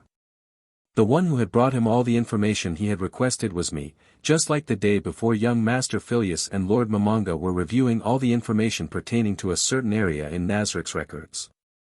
I had no words today. I was astonished. Young Master Phileas once more proved to be a capable successor. I have never seen such performance in acquiring and organizing information as I saw today. Young Master Phileas today was learning about all his servants that resided here in the great tomb, and after an hour of glimpsing through each parcel and document, he announced that he was finished. Lord Momanga and I were astonished. Lord Momanga then decided to test him and asked him about the abilities and stats of 5 different servants. Young Master Phileas answered his question perfectly without flaw. He described all 5 of the servants from powers and stats to even their best and current combat styles. After that, young Master Phileas organized each servant from highest attacks, special ability, combat style, and specialization. I as head butler of the great tomb of Nazarick could not compare to such astounding capabilities. Young Master Phileas is a force that enemies would never be able to overcome if they tried. They are nothing but imbeciles. I wish to see him grow even more, to become a leader like Lord Momanga is. Even though Phileas is incredible, Lord Momanga beats him both wisdom and experience. Right now, young Master Phileas is still so far behind his father both in power and experience, but I predict that he has the ability to reach him within due time. Lord Momanga is the pinnacle of godhood, so, how far will young Master Phileas be able to reach, I ask myself. Becoming a wife PT1. Nabral's POV, Day 1. Today it seemed like another average day. When I woke up I outfitted myself to serve the great tomb of Nazarick, or the supreme being Lord Momanga. As I prepared myself, a thought appeared in my mind: where do the supreme beings go when they are not here? I always wondered this, but at the same time I told myself to not ask irrelevant questions. All I existed for was to serve the supreme beings and make the great tomb as presentable as possible. As I exited my quarters, I looked to my sides and witnessed the rest of my sisters and Seabass exiting their own rooms. After that, we all formed a line and Seabass gave us our tasks that we would need to complete that morning. We needed to clean the great tomb in preparation for the arrival of any of the supreme beings. I was tasked with organizing a group of maids to clear and prepare Lord Harahiro's and Lord Bukabukagama's room. After the task was done, I dismissed the group of maids so that Seabass could give them the next task while I and the rest of the Pleiades would be waiting outside the Grand Hall. The reason we would stand there and wait would be in order to greet and welcome the supreme beings to this residence. As I arrived I noticed my sisters standing there waiting for the last of us to arrive. The ones who had already arrived were Lupus Regina Beta and Solution Epsilon. As I approached them I could hear my sister Lupus asking Solution something. "Hey Solution," Lupus Regina asked our sister. Solution didn't turn to look at Lupus but decided to tell her she was listening. "Yes." Lupus looked up at the roof a bit. "What do you think happened to the other supreme beings, besides Lord Momanga?" Solution turned her head a bit and her expression turned to a hardened one. "Are you implying something?" Lupus quickly cleared the misunderstanding. "I didn't mean that." What I meant was, what do you think they are doing? What do you think the Supreme Realm is like? Then the question earlier came back to me. I also was curious about Solution's response. It's not that I don't have the ability to imagine something like that, it was just that I never prioritized such thoughts. Solution calmed her expression and looked straight. The answer is obvious, they are supreme beings capable of creating and destroying life as they please. Each action they take is always the correct one, they must be watching the other worlds or creating new life. They may even be erasing a world due to its lack of growth or irresponsibility. Whatever they are doing, it has to be something important that we could never witness or hope to comprehend. I see, Lupus said. She then noticed me arriving. Nazarick. Hi. I internally shook my head at her lack of etiquette. Whack. Ow, Lupus. Regina grabbed her head in pain. I had just used my disciplinary move, the karate chop, on her. What was that for? She asked me. Remember where we are. Learn to look dignified, we never know when the supreme beings will be here, I scolded her. Sheesh, okay, apologies, she said with a small curtsy while winking and sticking her tongue out. I sighed. You never learn, I said as I stood by Solution. Lupus stood still for only 4 seconds before speaking once more. So Nazarick, I don't know if you heard what I asked Solution. I heard, I quickly said, trying to end this conversation soon before the supreme beings arrived. Okay, so I wanted to ask you, what do you think the supreme beings are doing in the realm of the supremes? I went silent for a minute. It was the first time I was asked this question. I pondered on the answer. Please don't ask such idiotic questions, I heard a new voice arrive. When I turned to see her, I noticed she was arriving with the rest of the Pleiades. She was my elder sister Yuri Alpha, and my other 2 sisters, CZ2128 Delta and Entoma Vasilissa Zeta. Welcome Yuri, CZ, Entoma, Solution greeted them on our behalf. Yuri slightly bowed her head. Greetings everyone. It seems that Seabass hasn't arrived with you, I stated. Yuri nodded. He will arrive shortly. In the meantime, we need to line up and look presentable. After she said that, we all lined up and waited. Even Lupus. Regina didn't make a sound. It was probably because of Yuri's presence. After a while, Seabass finally arrived and we all greeted him. He also stood in line with us. We stood there waiting for any of the supreme beings to arrive. After 6 hours there was finally a bell chime that notified us that one of them had arrived. Internally I was happy. The reason, recently 3 of my sisters have started showing signs of feeling down. I believe that the lack of supreme beings coming to Idrasil has been affecting the people's morale. I have also witnessed the guardians being affected by this too. Aura and Mare-sama, Albedo-sama, Shalltear-sama and Kosida-sama were the ones who showed more expression about this situation. Yuri, CZ, Solution, and Lupus smiled when they heard the chime of the supreme being's appearance. I noticed Seabass's eyes turn, then quickly returning to look at the wall in front of him. I too turned to look at the door, but I returned my gaze to the wall. Even though one of the supreme beings had arrived, none of us, not even the guardians, are allowed to enter the supreme being's summoning room. We, the Pleiades, all just waited there ready for anything. We waited, but the supreme being that had arrived never came out. It wasn't about 3 hours later that another chime was heard. Everyone was surprised. First one and then another. Were all the supreme beings coming back? After waiting a bit more, the door of the supreme being's summoning room finally opened, and out they came. It was the supreme being Hiro and the leader of the 41 supreme beings, Lord Momonga. When they exited the room we stood there silently waiting to be of service. Oh, let's take the servants, it will make us look cool, Lord Hiro asked Momonga. Lord Momonga turned to look at us. He seemed to think about it and nodded. Yeah, sounds good. Follow. We did as we were told. We followed both of the supreme beings to where they wanted. I realized that we were being taken to the invoking. It's called the invoking chamber, but in actuality, it is a very important room. This area is where the supreme beings created their servants. This is the same place where each and every servant was created. I was created here and even the guardians were created here. This is a sacred place only the supreme beings could use. They are the only ones with enough power to create life from nothing. As we arrived at the door to the chamber, Lord Mamanga stopped and turned around. "Maintain your position." We the servants all bowed and stood on one side of the carpet. Lord Mamanga and Lord Hirohiro both nodded at one another and opened the door. They then entered the room together and let the doors close behind them. Me and the rest of the Pleiades, including Seabass, all stood there waiting for them to give us orders. After what seemed about an hour, we suddenly heard a chime. Unlike the previous chime, this meant that a supreme being had just left Idrasil. I could tell from the eyes of the others that they felt a moment of sadness, but quickly changed back to their normal eyes. After a minute passed by, the doors to the invoking chamber opened. We didn't show it, but we were shocked by what we saw. From the room, out stepped the remaining supreme being, Lord Mamanga, but there was someone else with him. Behind him stood a man, or he seemed to look like a man. He had a cybernetic body. I had only seen one person in Nazarick with cybernetic parts, and that was my sister CZ, but this person was different. CZ was mostly human with cybernetic attachments, while its person seemed more robot with humanoid attachments. But that was not all. His presence was powerful. It was even stronger than the Guardians. It was almost like a outside nobody could tell, but internally I was shocked. This presence, his aura resembled that of a supreme being. Nabro POV Day 2.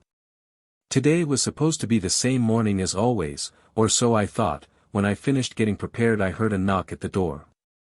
I went over and opened it. Yes. Outside my quarters stood the head butler Seabass. I opened the door and bowed. "Morning, Seabass." Seabass didn't bend down to perform a bow, but instead tilted his head a bit. "I am sorry to disturb you, Nabril, but Lady Albedo has ordered the Pleiades to head to the Great Hall at once." She stated that it was an order directly from Lord Mamanga. "Understood," I responded. Seabass nodded and walked away from my room before he went to the next room right of mine. When I turned to my left, I saw my sister Yuri doing the same thing and telling CZ about the recent order.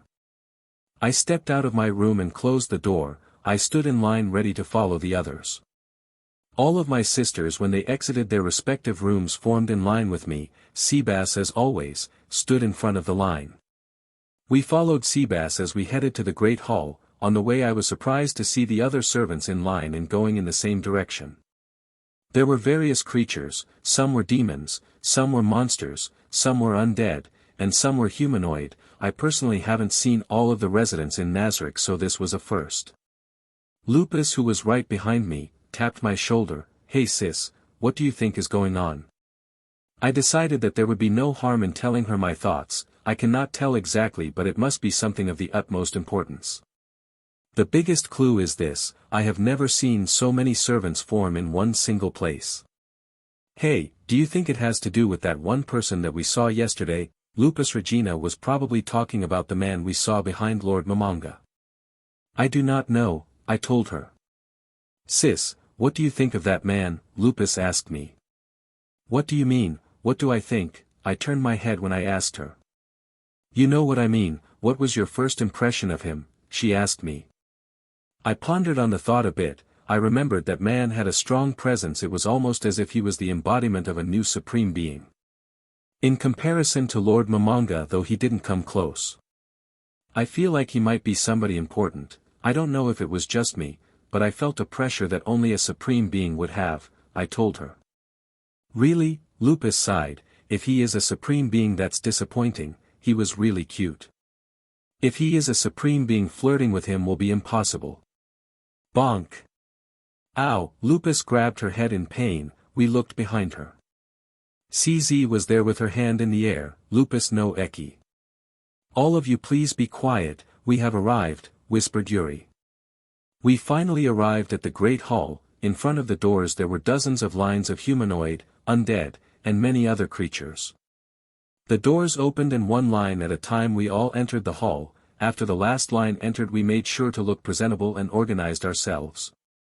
After we finished, we needed to wait for the arrival of the Guardians. There wasn't a long waiting period. When the Guardians arrived, they split themselves into two groups.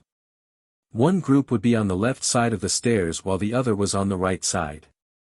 I also just noticed that there was another seat beside Lord Mamanga's throne. I was even more curious about what was going on. After the Guardians set themselves in position, We waited for another 5 minutes, and then finally he arrived. The master of the great tomb of Nazarick, the leader of the 41 supreme beings, Lord Mamanga. I also saw him there, the cybernetic man from before. A being that gave the same presence as Lord Mamanga. I knew instantly who this person was. He was a supreme being. Chapter 17, Nazarick Side Stories. Point 2. Becoming a wife. PT2. Nabe just entered her room. She had just returned from the journey with the supreme being Lord Ainz and the young master Lord Phileas. The journey was relatively easy and they had no problems with the business they had. Of course, there was the fact of the bug that annoyed her and the young master. She was referring to Luckrut. Nabe then touched her lips, the young master. She didn't know why, but she felt calm and at ease when she remembered their kiss. She sat down on her bed and plopped herself down on it. She remembered what the young master had requested of her. He wanted her as his wife. He, the son of a supreme being, wanted a lowly servant like her as a wife. Nabe sighed. Me, as a wife? Why though? She then remembered the full request that he asked of her. He said that she would be one of the wives. She along with the other Pleiades would all become his wives per his request, but she wondered how would the others react to this. She went to her closet and took out her maid outfit. She placed the clothes on the bed and started removing her clothes. Just like Phileas had stated, Nabe was beautiful. She had beautiful curves and valleys. It seemed as if the goddess of beauty had crafted Nabe by hand and made sure that nothing could taint her beauty. As for her underwear, she wore a G-string panty with a garter and sheer thigh-high stockings. She also wore a matching bra. Before she put any clothes on, she turned to look at herself in the mirror. She looked at her hands and at her legs. They were the same as ever, but for some reason, today she wasn't happy with them. They looked the same, everything looks the same. She looked at the floor in bitterness. I look just like them. After she calmed herself, she proceeded to dress herself. Once all the preparations were done, she headed out to find her sisters. The first person she would look for would be her elder sister, Yuri Alpha.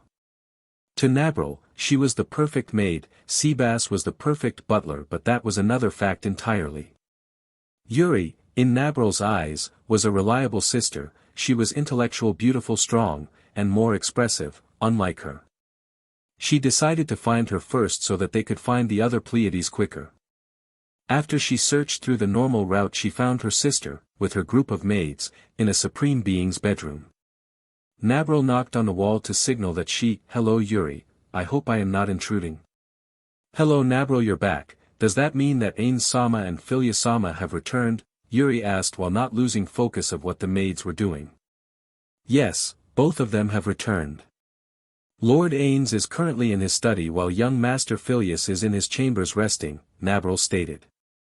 I see. Nabril noticed a small change in expression on Yuri's face when she answered. Do you have a question or concern? Nabril asked her sister.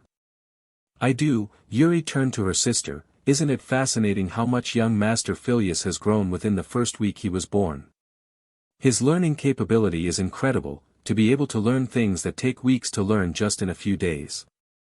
Well, of course, he is the son of Lord Ainz, the leader of the 41 supreme beings, Nabril stated. As heir to the great tomb of Nazarick, it's natural for him to become someone incredible. It's in his blood. That's correct, Yuri agreed. Apologies, you came here searching for me and I distracted you. Tell me, what did you need? Yes, young Master Phileas gave me an order to unite the Pleiades for an important discussion. He assigned me as his spokesperson since he won't be in the meeting himself, Nabril said. Yuri nodded. Of course, if it's an order from the young master then it shall be done. I suggest we should assemble in the third meeting room. Nabril nodded. I agree. I will go and search for Lupus Regina and CZ2128. Then that leaves me Solution and Entoma. Wait, does Oriole need to be present in this discussion as well? Yuri asked. Her sister Oriole was part of the Pleiades, but she usually managed other jobs aside from what they did. Nabril thought about it. She remembered Phileas saying to tell all her sisters. Nabril nodded. Yes, it's also necessary to tell her. All right, I will also bring her. Yuri bowed. I will see you shortly, Nabril. She turned to her maids and spoke to her second in command, and then left. Navril turned around and started searching for her other sisters. It didn't take long to find them. She found Lupus, Regina and CZ in their usual managing areas. After she had told them the reason for her looking for them, they all went to the third meeting hall. Lupus, like her usual carefree self, had both her arms behind her back. So Navril, how was the outside world so far? Anything exciting happen? I am also curious about the new world, CZ stated. Navril then remembered her romantic evening with her young master. She blushed and turned away from her. Nothing really. I will tell everyone in the meeting, so just wait. Lupus tilted her head, wondering what was up with her, but shrugged. Okay. As they arrived at the meeting hall, they encountered the rest of the Pleiades. Hello everyone, Yuri greeted. Hi, Lupus waved. Salutations, CZ said. I believe everyone is here, Navril asked her elder sister. Yes, Yuri nodded. Wait, Lupus was surprised when she saw her younger sister Oriole with them. Or, are you also involved in this meeting? It's impolite to not say hi, Wani-san, Oriole stated. Oops, my bad, Lupus said. Hello there, Oriole, are you part of this meeting as well? Oriole sighed. Yes, Wani-san, Yuri told me that I was also included in the discussion. Alright then, let us proceed with the meeting, Yuri said as she opened the door and held it open for the others to enter. Once they all entered, they advanced to the table and sat down on the sofas around it. Yuri was the last one to sit down. Once she was seated, she turned to Navril. We are all present here, Navril, so tell us, what is the order the young master has given us? Navril furrowed her eyes. It isn't an order, at least I don't know if it is. Yuri and everyone else tilted their heads, wondering what she meant by that. Tell us what happened before that. What were you guys doing? Lupus Regin asked. Navril blushed like crazy. Everyone saw how her white cheeks turned cherry red. The night before we slept together. What? Everyone yelled. Everyone turned towards Navril while Lupus jumped up in shock. Yuri pushed her glasses back in place. Explain. Navril told her sister about her encounter with the Swords of Darkness and Fyria, as well as how they were tasked with a job to travel and cultivate some herbs in a small village. She didn't forget to mention how one of the humans had pestered her throughout their whole encounter. Even after her young master stated that they were engaged, he still pestered her. After that, she told her sisters about that evening, after they set camp in the outdoors, and how she and young master slept together. What a privilege, cheered Lupus, to be able to lay beside the young master. How incredible. Oriole nodded. Indeed, not just anyone gets that privilege. Please be quiet, Yuri asked both of her younger sisters. She turned to Navril. I believe there is still more you need to tell us. Am I right? Navril nodded. She then touched her lips with her fingers. The young master and I kissed. What? Yuri asked with a shocked face. Everyone stared at Navril with the same surprised face. We kissed. Navril didn't know it, but she was acting like a shy teen who was love-struck. After we laid down, we spoke to each other about the future of Nazarick. The way we talked, it wasn't that of how a maid should talk with her master, but as people of who are closer, Navril said. He told me, that as an only child he needed to secure the future of Nazarick and the world that his father would conquer. In order to do that, he said he needed a woman who could bear his child. Does that mean that he will look for one in the new world? Yuri then shook her head. It can't be, from what you're telling us it doesn't seem like it. Then does that mean? CZ turned to her elder sister. Navril, you will become that woman? Navril shook her head. It will not just be me, but all of us. Everyone was shocked once more. They knew that if Ainz or Phileas wanted an heir, they needed to find a suitable woman. But not any woman could be assigned for that role. The Pleiades had deemed Albedo, Shalltear, and Aura as perfect candidates to become Ain's wife. So who could become the young master's woman? The only candidates left were the Pleiades. Everyone remained silent. Some of the sisters were wondering if what they were hearing was correct. Some were thinking about if they were even worthy of being a candidate, while the remainder had already processed the information. Entoma raised her hand. Can you please give us more information about how it all happened? Did he give you an order to become his wife, or was it more of a flirt? Entoma, Yuri yelled, are you stating that the young master is a womanizer? If you are dash. Calm down Yuri, I don't think she meant it that way, Lupus said while defending her sister, right Antoma? Apologies for my words, what I meant to say was, how are we sure that the young master has decided on making us into his wives? He could be looking for sexual relief or a woman to carry his child and not a wife. That could be true, but remember that there's a very little chance of finding someone powerful and worthy in the new world, Solution stated. Lady Albedo, Lady Shalltear, and Miss Aura are the three most powerful women, both physically and position-wise. They are the best candidates for becoming Queen of Nazarick.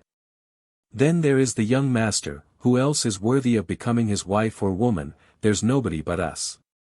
We are the Pleiades, we are second after the Guardians, and head maids of Nazarick, she told her sister. CZ nodded, Solution is right. Whatever young Master Phileas wants we need to provide no matter what. It doesn't matter if it's for pleasure or hierarchy. Yuri sighed and pressed back her glasses, you're right, sorry for that. Excuse me Nabril, I wanted to know. Why are you not sure if it's an order? Oriole asked. During the morning of the next day, me and the young master spoke using mental magic. During our conversation, he said that he wanted to make us become his wives, but that he wouldn't make it into an order. He affirmed that if a child was born into a family without love and care, he or she would become an unfit ruler in the future. This was something that Lord Ainz personally stated, Nabril explained.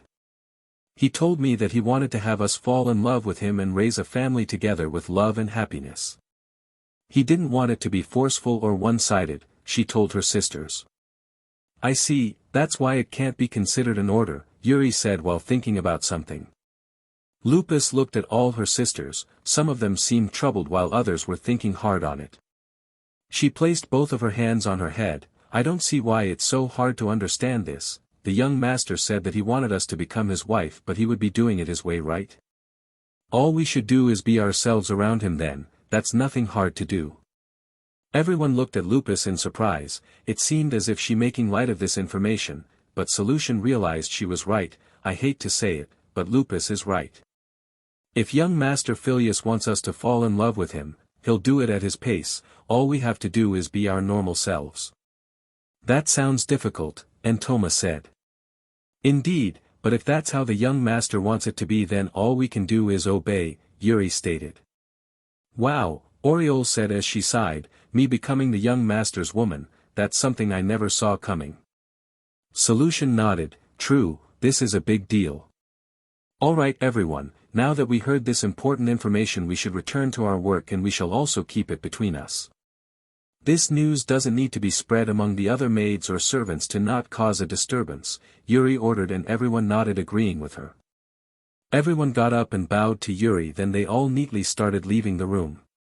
Even though everyone seemed calm and collected, internally they were still surprised or shaken by the news. After everyone left, there was a sudden but small breeze in the room, the wind flew and twirled before it left the room under the door.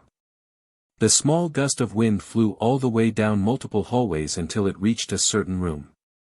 This room was actually owned by none other than the heir of the great tomb of Nazarick, Phileas. The gust of wind entered the door through the small spaces around. Nobody knew it, but soon everyone would receive some important information confirming any doubts that the Pleiades could have. Chapter 18, the next chapter. It has been almost a month since Nazarick had arrived in the new world and in that short amount of time they had done so much. Ainz became an adamantite in the spur of 5 missions or quests. They protected a village and became its guardian and earned the trust of every villager there. They met the kingdom's head warrior and became friends with him. They uncovered that world-level items existed in this world and discovered who had them. They managed to acquire a potion maker and her apprentice. And lastly, they discovered how to create powerful new magic spells. Phileas, who was in his study sighed, even though it seems we have done so much compared to what we need to do, it's very little. Phileas stood up and walked to the portrait he had behind his chair. The portrait was a painting of Ainz who was seated on his throne and Phileas who was standing beside him. Phileas felt warmth every time he saw the painting, to him it was a relic that needed to be protected and maintained for eternity. He had requested some of the demons to create the painting and ordered them to use the most important points they had. After that he went and studied enchantments and placed a hand on the painting. The portrait had an enchantment that kept it clean while not ruining the painting's gracefulness. Phileas nodded and returned to his desk. Now that his determination had returned, he needed to take the next step. My father wants the world, yet these kingdoms are a nuisance.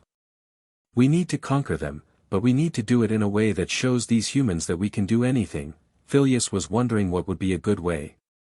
Suddenly he got an idea. He pulled out a book from the desk cabinet and opened it to a page. On it was the sketch of the head warrior Gazef Stronov. Phileas internally smiled. He is. He turned to the maid by the door, Entoma. Entoma, she's one of the Pleiades and uses insects that are bowed to her as weapons. Entoma bowed. Yes, young master. Phileas shook his head. Do not call me that, remember what I ordered. Yes, young dash. I mean yes, Phileas. Entoma fixed her wording.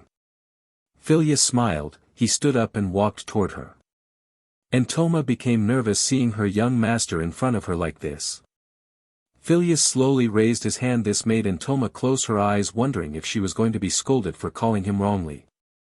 As she waited, nothing happened. Instead of being hit, she was being gently patted by Phileas. Entoma raised her head, wondering what was going on. I understand that this might be difficult, but please don't call me young master. You are my fiancé, and as my fiancé, you don't need to show me such respect, Phileas said as he crested her mask's cheek.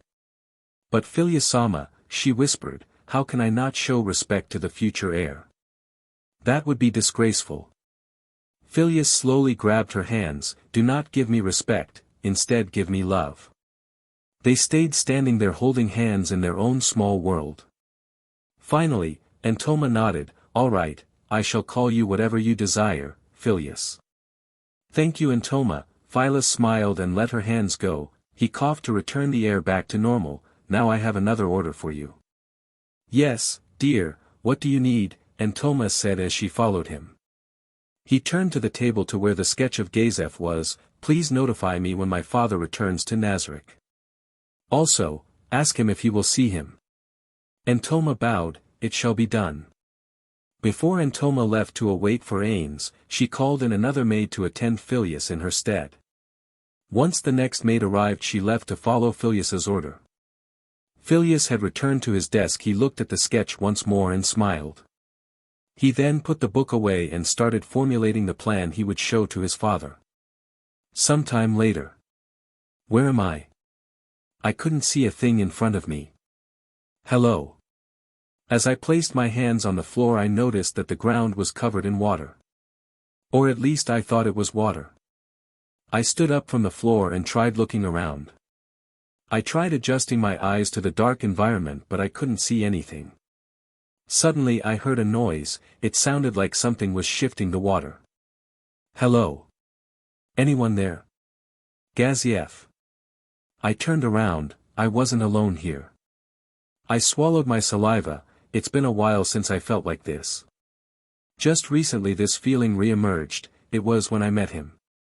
A man strong enough to take down 4 entire squadrons. He was so powerful that even one of Theocracy's scripters didn't stand a chance. When I met him, I could feel his power, and I feared it. I feared him. Please, can you tell me where I am? I spoke to the voice I heard.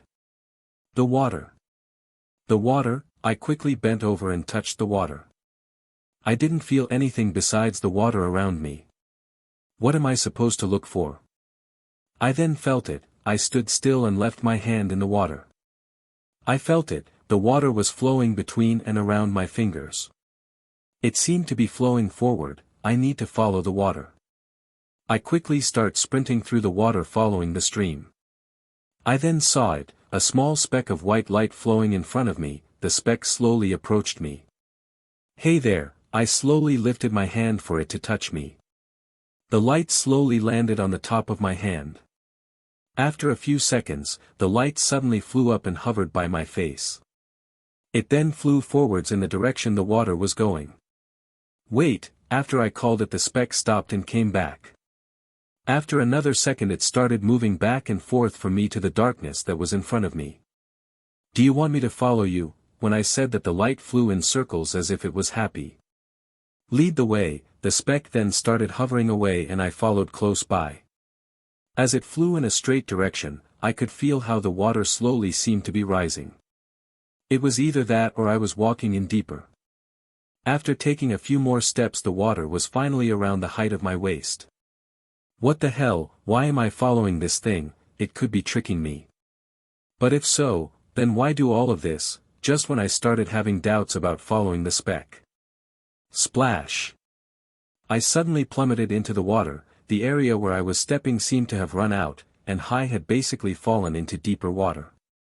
I quickly got my composure and started swimming back up to the surface. When I looked at the surface I was surprised by the light I was seeing. Unlike before, instead of darkness the world outside of the water seemed bright. Just when he was about to reach the surface I felt something stopping me. When I looked down at my feet I saw something chilling. Holding me down was a rotten corpse. It seemed to be the figure of a young woman. Her body was gray from decomposing and her skin seemed to be covered by black spots. It seemed as if this girl was beaten or abused before she was killed. It seemed like the other girls that the guards would often find in the kingdom, the women who were caught and sold in the underground brothel. I was shocked by the dead body suddenly grabbing me. I instinctively tried shaking it off. But it was no use, the figure just latched on and didn't let go. Then I felt another hand grabbing me. As I turned behind me, I saw an old man latching onto me from behind. I tried shaking them off. I punched the woman in the face and kicked her away. After that, I turned around and tried throwing the old man off of me. Before I could do any more, both my legs and my arm were captured. For more corpses came and held on to me. I couldn't move, and I was sinking. I looked up. I could see the outside, but no matter what I did that distance was growing. What was going to happen to me? Would I die? Suddenly, just as I was about to give up, a hand suddenly grabbed me and the other bodies. This hand was gigantic. It was the size of an 8-foot-tall man or probably bigger. It grabbed me along with the whole group of corpses and lifted me out of the water. On the way up to the surface, I noticed that the corpses started letting go and returned to the darkness of the water. I was the last thing there, and finally, I reached the top. As I reached the outside I started coughing. I didn't realize it until now, but I was actually drowning, it seemed. My vision was blurry and I coughed for air while on the floor. After a while I noticed that I was on a wooden floor. I pushed myself up into a sitting position. That's where I saw it, a giant, or he seemed like a giant. He was massive, way taller than an ogre if he compared the two. Unlike an ogre or orc, he was on the skinny side. He wore an old disheveled robe and had a hood covering his face. Gazef was shocked when he saw the giant. He quickly stood up and looked around him. He was shaken by what he saw. Around him, he saw skeletons and spiky rock formations. The water that he had come out from was the scariest thing. Instead of just normal water like a river or lake, this water was full of bodies, figures of dead people swimming in a black river. "Where am I?" I asked. "The realm of the dead." I turned around as the hooded giant said this. "The realm of the dead? Why am I here?" I asked. "I was the one who brought you here," the giant said as he turned to look at me. "Am I dead?" I asked. "No, but I wouldn't say you are alive either." I was confused by that statement. "What is that supposed to mean?" I asked. "Do you understand what all living creatures have in common?" he asked me. "A life? Probably a body," I guessed. "Close, all living creatures have one thing that makes them live, that is the soul." He turned to the river. "It doesn't matter what it is, whether it's a monster or a god, an insect or the planet itself. All living things have a soul," he stated. I chuckled. "Gods have souls, aren't they the ones who created it?" "Don't patronize me, Gazef." When he called me by my name I froze. "Yes, I know you. I've watched you all your life. I watched when you were born as well as when you learned your swordsmanship under Vesture," the giant said as he continued to row the massive boat. "How do you know me?" I asked. I was still skeptical of him knowing everything about me, but he claimed he brought me here. I wouldn't like to get on his bad side. You should think out loud, it'll hear your doubts about me clearer. I froze. You can read my mind? I asked. You humans take magic lightly. And yes, hearing your thoughts is simple, he said. Can you tell me why am I here and how do you know me? He stopped rowing and turned to me. I've been born since the first day the soul was created. As for the fact that I know you. Every soul is connected to me in a way, imagine each soul like a string, and all of them are connected to me. Even yours, he said while still rowing the boat. Are you a god? I asked. No. Not by the standards you think. We have all sorts of powers, longevity, immortality, but in special cases, we can die, he stated. The giant turned to look at me, but I couldn't see his face at all, as if there was a void and no face. I am the guardian of souls. What would you want with me? I asked him. I've brought you here to give you advice. He then looked up and waved at the air in front of him. Suddenly out of nowhere, smoke started appearing and circling in front of him. He then turned to me, please look into the smoke. I walked close to the smoke and leaned in. I was still unsure, so I turned to look at the guardian, but just like before I couldn't tell what his intentions were. As I stood in front of the smoke, the cloud of smoke slowly started getting new colors. Until it made an image. Since most of the colors were dark I couldn't really tell what was going on. What am I looking at, guardian? I asked the giant. Keep watching. Just as I was about to say something, I saw it. In the smoke I saw a fat man. He was naked on a bed and he seemed to be punching something. I was wondering why I was watching a naked man punching his bed, but the smoke changed to view the man's face and I recognized him, Stefan. Stefan Heavish, a shady type of man. The main reason I never liked him was that I heard a rumor of him being involved with the massive organization, the Eight Fingers. He is a very discourteous person. He is a fat man with no skill, but for some reason, he holds a position of power as a patrol officer. Stefan smiled. He, do you like that, you tramp? I was surprised when I heard him speak. I never heard of this type of magic before. I then realized he was talking to someone.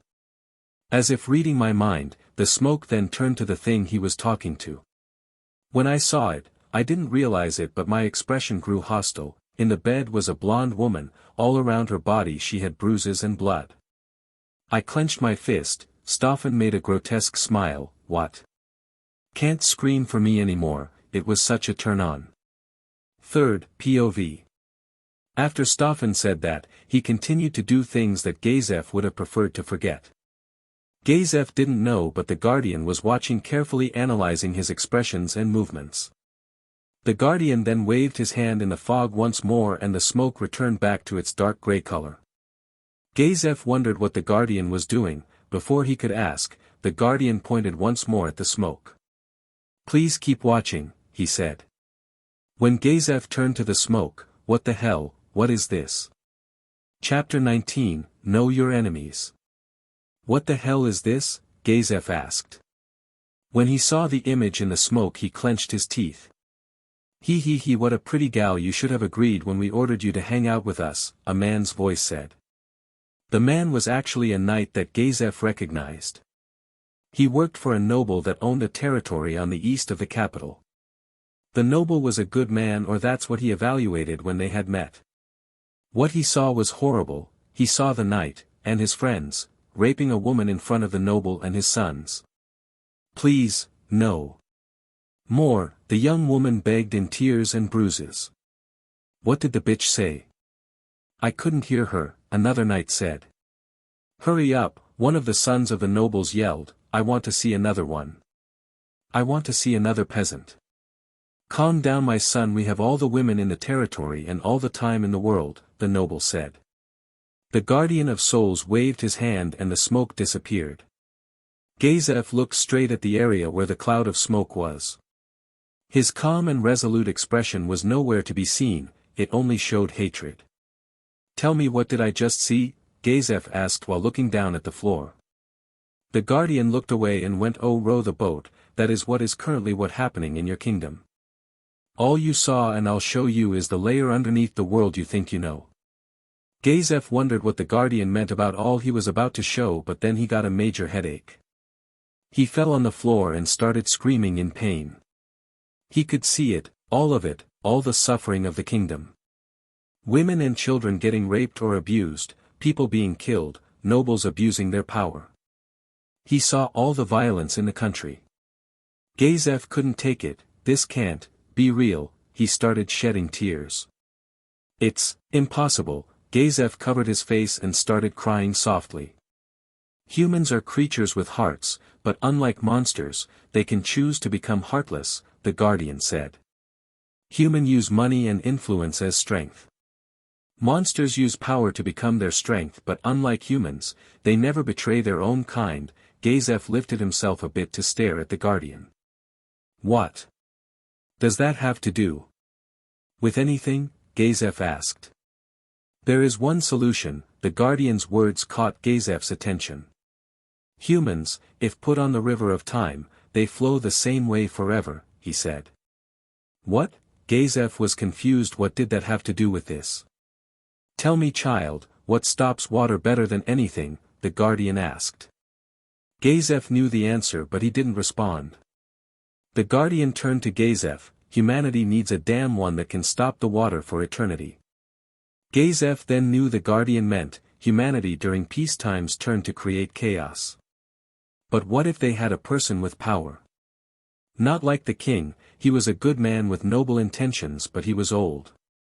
His 3 children were young and they could fill in the seat, but what would happen after? If only there was an immovable power, someone who would never lose their fire. Someone who could keep the whole world in control and in line. You have already met someone like that. Gazef stared at the Guardian. He will help, but not if the kingdom asks for his aid. He needs to total control. There is no other way, and you know it, the Guardian said. I know him? Gazef asked. He goes by the name. Gazef swallowed in suspense. Ainz Olgaun.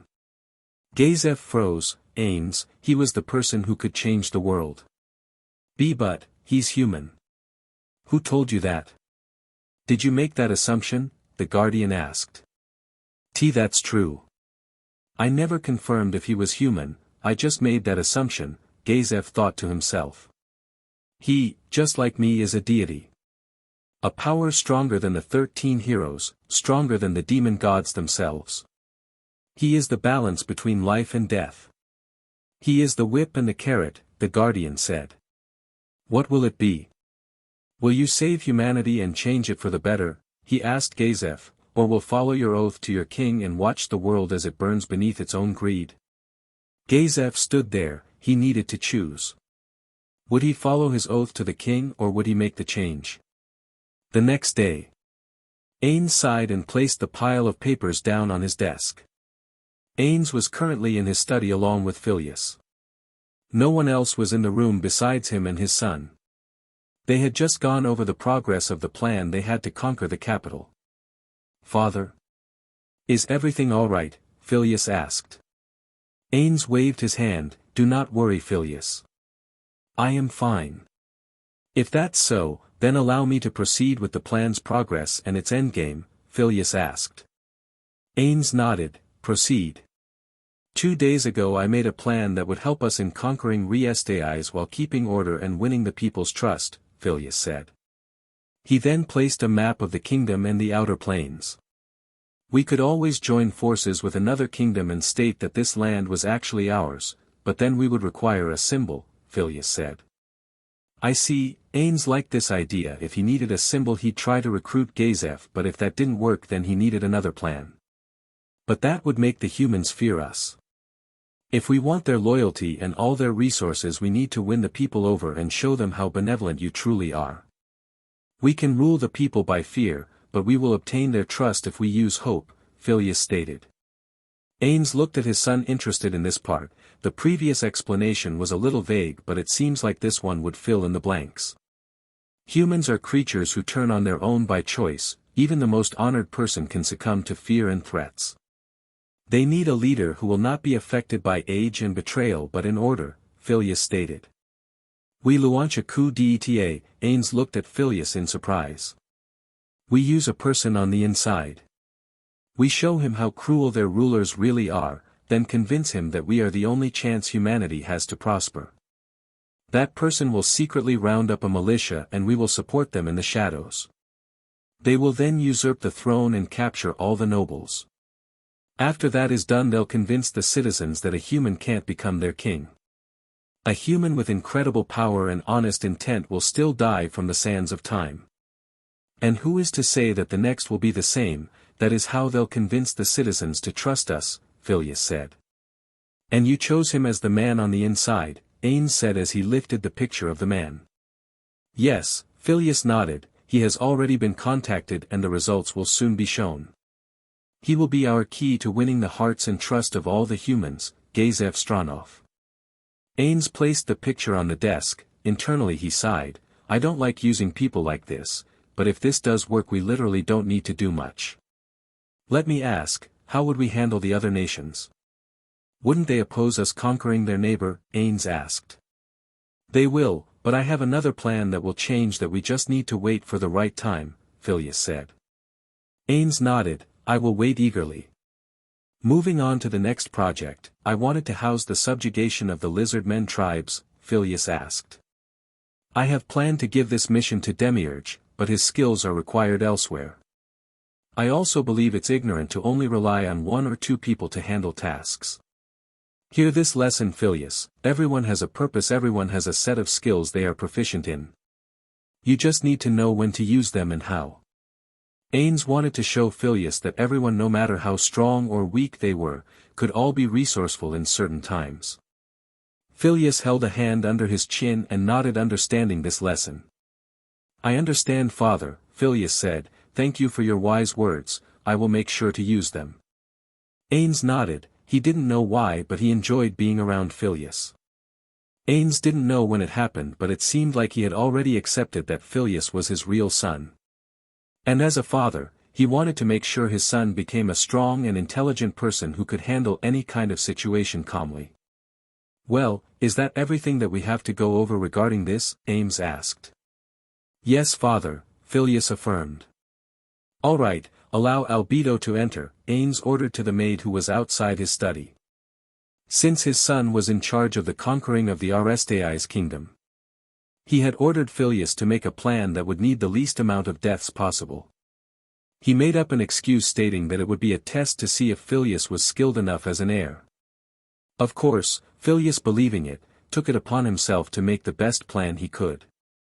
The only thing Ainz needed to do now was making sure that all the important details were kept between the two of them.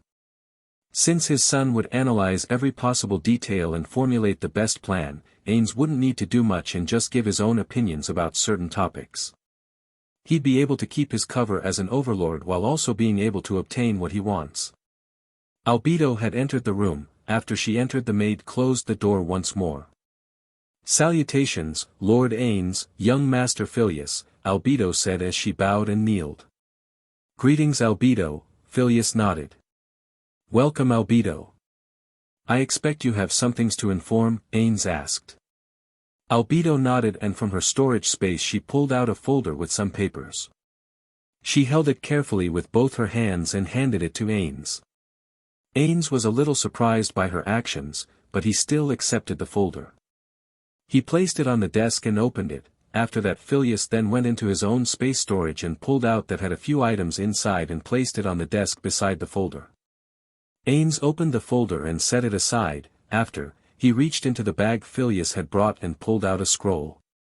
When he unveiled the scroll, it revealed its contents. It was a map, a crude one to say the least. This is the world map we have acquired from E-Rantel, Ainz said while placing small coin-sized weights on the edges. Phileas and Albedo looked dumbfounded by the crude map. Wait, that's it? Albedo asked. I understand your discontent, it's sketchy and only details human nations around this area. Ainz then went into his space storage and pulled out another scroll. When he got it, he placed it on the desk and unveiled it while placing the weights on it.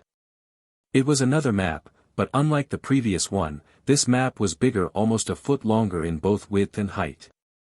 And unlike the previous map, the details on this one were way more prominent than the other. It's described any small villages, valleys, monster settlements, river, and many more other details. This map was made thanks to Phileas's brilliant planning. Phileas had predicted that maps would be important and asked a servant to map out the areas. He also knew if they could infiltrate the human society and obtain one, but he also had doubts that they wouldn't be detailed enough. It seemed his prediction was true.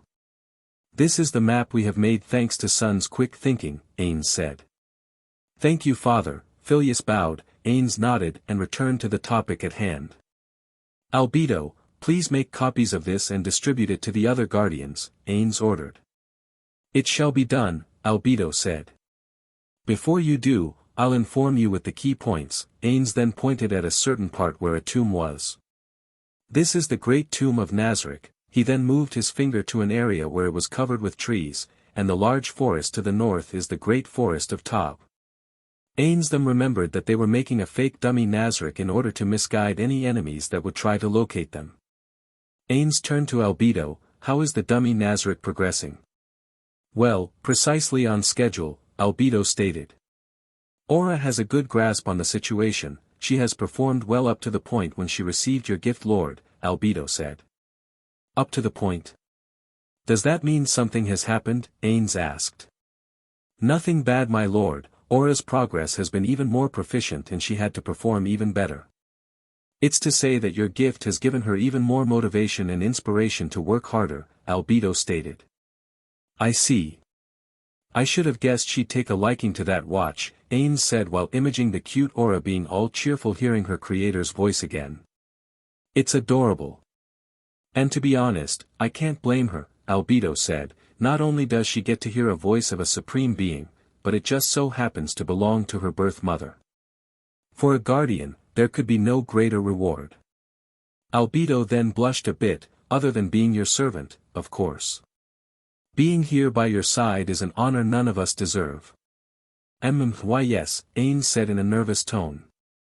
"We should remain on the main topic," Phileas stated. Albedo quickly composed herself and nodded. "You're right, Phileas. Now," Ainz then pointed at the map and moved northwest of where the tomb was. "West of the mountains is the Riestai's kingdom." He then proceeded to point at an image of a city. "Here's the capital. That is where Seabass is. If I remember correctly, he is collecting data for you, right?" asked Phileas. Ainz nodded. He then turned to Albedo. "Any word of them?" Albedo nodded. "He is making regular reports. As for Shalltear's assailants, we have officially confirmed that they are from the slain theocracy. It also seems like, before Shalltear went into stasis, she managed to injure 3 of the attackers. Seabass's information confirms that 2 of them are diseased while another is in critical condition. It seems like the slain theocracy only has a few informants, so there isn't much more information," Albedo stated. "Well, we now have confirmation of our enemy. I expect that they will be a lot more cautious from now on. I predict they will try to avoid interacting with us and probably form a stronger defense just in case," Phileas stated. "Why do you believe that?" Albedo asked. "That's what I would do if I didn't know much about my enemy," Phileas stated. "Phileas is right, we know the location of one enemy. But what about the second one?" Ainz asked Albedo. "That warrior platinum armor, I apologize, but nothing has come up. All the information Seabass could obtain was from rumors and myths, so it's not concrete information. As for where he was last, thanks to Oriol's subordinates who tracked him, we know that he's somewhere in the north, probably recovering from the battle with Shalltear," Albedo stated. "Do you know his precise location?" Ainz asked. Phileas and Albedo shook their heads. "Just as he was being tracked, he used a form of magic to disappear. It seems that there is also teleportation magic in this world too," Albedo stated. "I see," Ainz said. "But if he had teleportation magic, then why not use it as soon as he escaped Shalltear? Unless," Phileas then became quiet and started thinking of something. "Do you have another theory, Phileas?" Ainz loved knowing that Phileas could make incredible connections with very little information. This was one aspect he admired in his son. "Magic is a big part of this world's normal life, but all living beings are still unaware of its full potential and origins. My new hypothesis is that teleportation magic is one of the most powerful magic for this world's rankings. And just like Idrasil, it required a whole lot of mana, so maybe the paladin doesn't have a massive mana reserve like Shalltear's or Father's. He also doesn't have an item or skill with the ability of long-distance teleportation. Albedo and Ainz were surprised by his calculated thinking. "Exceptional, my son, your hypothesis is incredible," Ainz praised. "Thank you, Father," Phileas bowed. "We will be moving on basis of this information. Please let everyone know that they must be careful not to interact with this person and to contact us immediately if they see him," Ainz ordered Albedo. Albedo nodded. "I will inform the guardians of this hypothesis and your warning." Ainz then returned his attention to the map once more and pointed to the northeast of where the tomb was. On the other side of these mountains, to the east, is the Baharuth Empire. They attack Riestais constantly. He then pointed at a smaller city on the map. Its location was a little lower from the tomb's area. E-Rantel, which serves as Mamon's home base, becomes a military outpost in times of war, Ainz stated before moving his finger to the south. And to the south beyond the forest, is the slain theocracy. They're the ones who attacked Karn village, Ainz stated. "Pitiful humans," Albedo spoke, "if we're lucky, they'll kill themselves for us." "I agree, these humans are the same race and yet they are at each other's throats due to ideology, religion, greed, and propaganda," Phileas sighed. "They need our help to survive or they will end up killing each other for stupid reasons." In addition, several species of demi-humans have formed a nation to the north. The Ardland Council state, Ainz pointed to the area north of the Riestais kingdom. "From what I've been able to gather, they're led by as many as 5 dragons," Ainz stated. Albedo was surprised she didn't know if dragons existed in this world, but it seems they did, so they are in this world.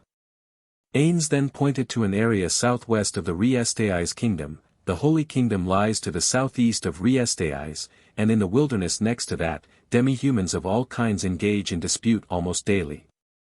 Ainz said while pointing to a city with a massive wall that covered its east side. On the east side of the wall was a massive area. It was somewhat covered by forest and rivers as well as some mountains. "Isn't that where you sent Demiurge, my lord?" Albedo asked. Ainz nodded, "Yes. He's conducting experiments in parchment production. With a supply of high-quality parchment, we could make as many scrolls as we would ever need." Ainz then looked back at the back. "I believe that's it. Which of these nations do you feel we should be wary of?" "The answer's simple," Phileas stated while attracting Ainz and Albedo's attention. "All of these nations are dangerous. We have just discovered that world-level items exist in this world. We know that the slain theocracy has some. What is it to expect that any of these other nations also have them?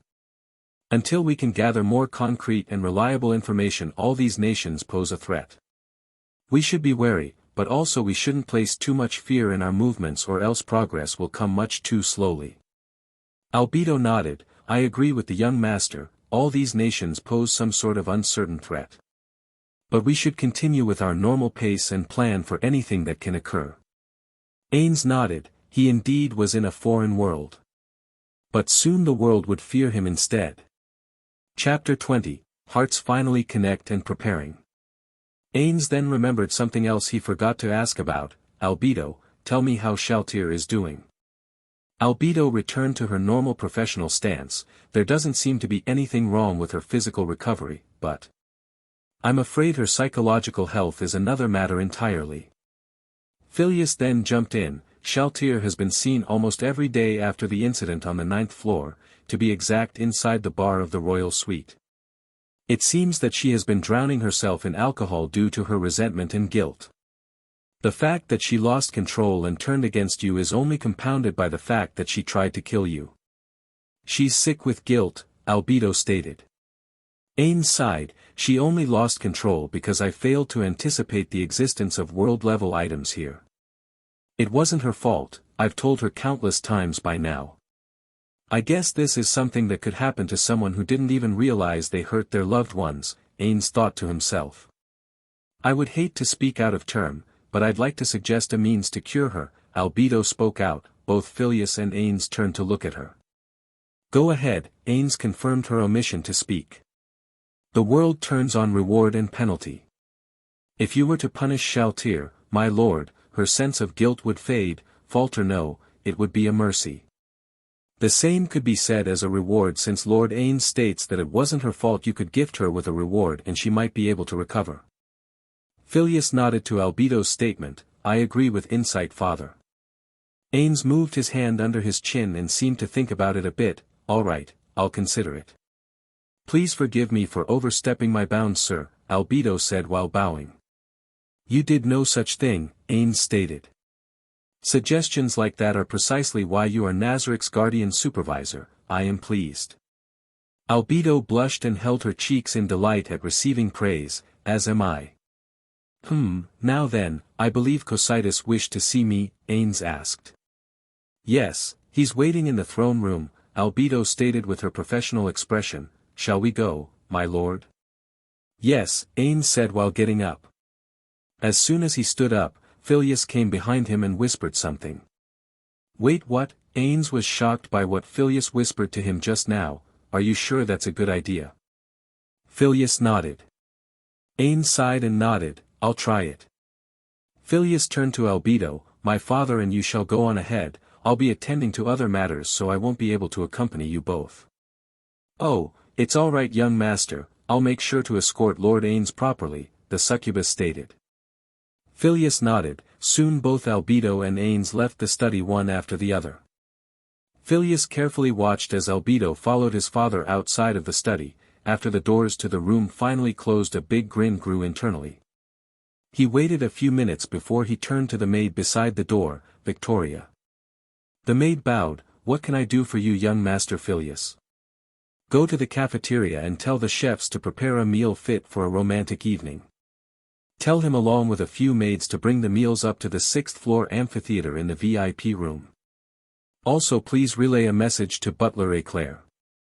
Tell him to spotlessly clean the area before we arrive and to prepare a table along with 2 seats, make sure to add romantic decorations on them. The maid Victoria bowed. It shall be done, young master. Phileas nodded, signaling for her to complete her request. Victoria then bowed once more and exited the office. Elijah wondered how his father was doing. Minutes earlier with Ainz. Ainz had just left his study with Albedo. His son's words were weighing down on his mind. Phileas had approached him and whispered something to him. Father, don't use your teleportation magic. Use it this time to get closer with Albedo. I think she'd like that. Ainz was stunned. He was never in a serious relationship due to living in Japan. For most of his adult life, he had to work every day, from 4 in the morning to 12 at midnight. Ever since World War II ended, Japan was forced to work hard in paying its debts, but because of this, Japan became a nation under the control of businesses, not the government. The citizens of Japan were forced to work hard every day as corporate slaves. He was one of them. In school, in order to get a high-paying job he needed to study hard. After he obtained his job, he needed to work long and hard hours to pay his living expenses. Because of all this, he never had a chance of finding a girlfriend or date, so this was all new to him. He wanted to change the fact he died single in this life. It seemed like destiny was giving him a second chance, literally. His second life was so kind that they even gave him 2 women who loved him. Both were beauties in their own right. One was curvy and had a beauty of a sexy model, while the other was a sexy lowly and had the traits of a seductive and flirtatious woman. Both women, from what Ainz could tell, loved him deeply. Recently he just started accepting their feeling and finally decided to return those feelings. Though there was a problem. Lord Ainz internally jumped in nervousness. He turned to Albedo who called for him. Yes, he asked. I have a question. Ainz nodded, allowing her to ask her question. Albedo smiled. I was wondering, why are we walking to the throne room when we can teleport there? That's cause, Ainz internally gulped. He closed his eyes and mustered up his courage. Slowly he turned to Albedo and stared at her. Albedo was a bit confused by the silence in the hall. Lord Ainz? Albedo asked. Albedo, do you still feel the same way about me as you did before? Ainz asked in a stiff tone. Albedo blushed and smiled gently. She slowly grabbed Ainz's hands and held them gently. My love for you, Lord Ainz, will never falter. No matter what, I'll always love you. Ainz, even though he couldn't show it, he was happy. That's good. Ainz then walked closer to Albedo and slowly placed his forehead to hers. I also love you, Ainz whispered. Albedo was surprised by his gesture. All this time she was trying so hard for him to love her the way she did. She was feeling a bit saddened thinking that she might have not been good enough, but then he did this. Her heart felt as if it wanted to burst out of her chest. She slowly and gently hugged him, and he did the same. Finally, Albedo's feelings were reciprocated. Inside the great tomb of Nazarick, the union between a supreme being and guardian was finally formed. In the distant future, this day would become a major event throughout the entire world. Everyone would hear the day that the ruler of the great tomb of Nazarick obtained his future queen. Back with Phileas. Phileas had already left his father's study and was now headed to the storage room. Unlike the treasury, the storage room carried hundreds of useless items and materials from Idrasil. Since Idrasil was a massive game, there were many features the players could use. The game allowed the player to create their house in-game. All they needed was the material and a high enough level to make a house. They could make many items like potions and one-time use items. All they needed were the raw materials, and like before, a high enough level. Though Phileas wasn't here for any of those materials, he was here for a special item. Like many games, Idrasil also had a shop and seasonal events. One of the gifts or items the players received was skins. Skins is a gaming term referring to a type of outfit that goes over an entire character. There were no practical uses for skins other than just changing up the player's character appearance. But that all changed in the new world. As Phileas was researching everything about Nazarick, he discovered many strange and new things as the concept of magic and the functionality of many items. A peculiar function that changed was the ability to add and remove skins. Phileas wondered where that function went, and in his research, he discovered a new chamber in the storage room. This was the area Phileas was currently at. He, along with a maid, had come to this room in order to make preparations for his date that afternoon. The first time Phileas came to this chamber, he was surprised by its power. If a person came into the room and offered a blessing, he or she could receive the ability to equip a skin for as long as they wanted. After walking many aisles of furniture and raw materials, he made it to a certain area. In front of him were two massive doors. On the left door was a creature of massive size. He was hideous and seemed like an abomination of hell. In his hands was a sword. From what Phileas could tell, it was a gift to someone or something. On the right door was a massive woman. Unlike a normal woman, she had two ripped demon wings on her back. On her head was a halo and her eyes were covered by a cloth of some sort. Unlike the creature on the left door, she wasn't holding anything in her hand. Instead, it seemed like she was asking for something. Phileas understood this image as the offering that would be required for the gift. Phileas placed both his hands on the doors and using his strength, he pushed the doors open. Beyond the door was a massive chamber, but there wasn't anything inside, or that's what it seemed like.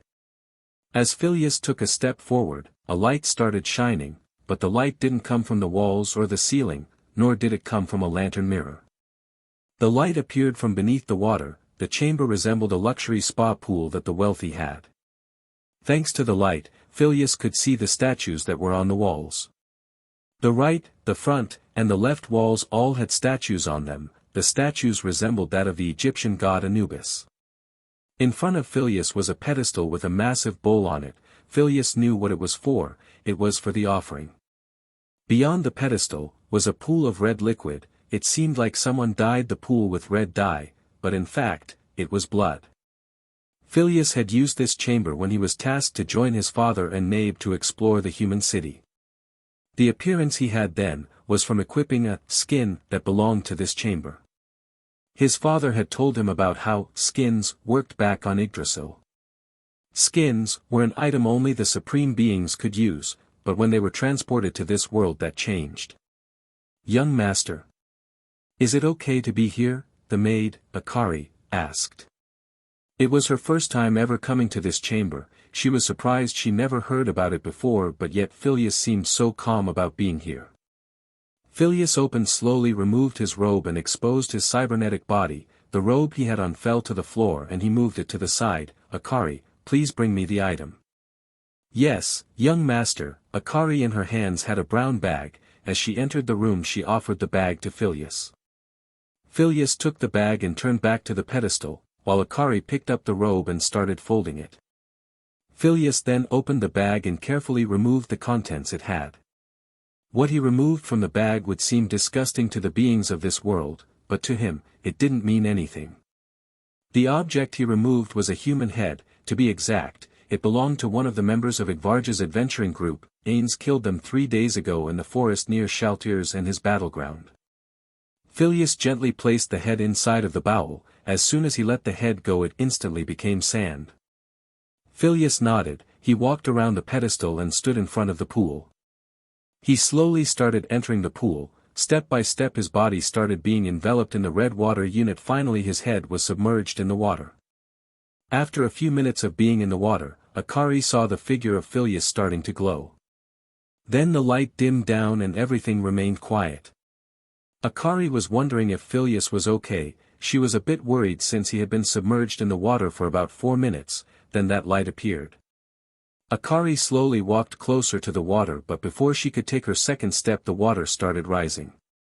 From the water emerged a human-like creature, no, more like a demon. He had 2 red horns protruding from his head. He had long ears and white shiny hair. His skin was dark gray as if the body was both dead and alive at the same time. Throughout his body he had many spikes, probably bones, protruding from his body.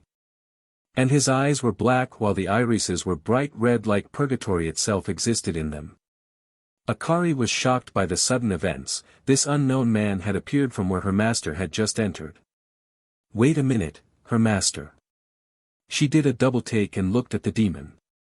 Chapter 21, Sparks of Romance. Akari was shocked by the sudden demon popping from out of nowhere, but for some reason, this demon's aura felt familiar. While she was trying to figure who the man was, she hadn't even realized that she was on the floor. The demon was currently getting a feel for this new body. Even though it looked real it felt like he had layers and layers of magic covering his entire body. The feeling would be similar to a person with no experience wearing makeup, suddenly having to wear layers of it. He then turned his head to see his mate on the floor looking at him intently. He raised his eyebrow wondering why she was on the ground. Akari, are you okay? He asked.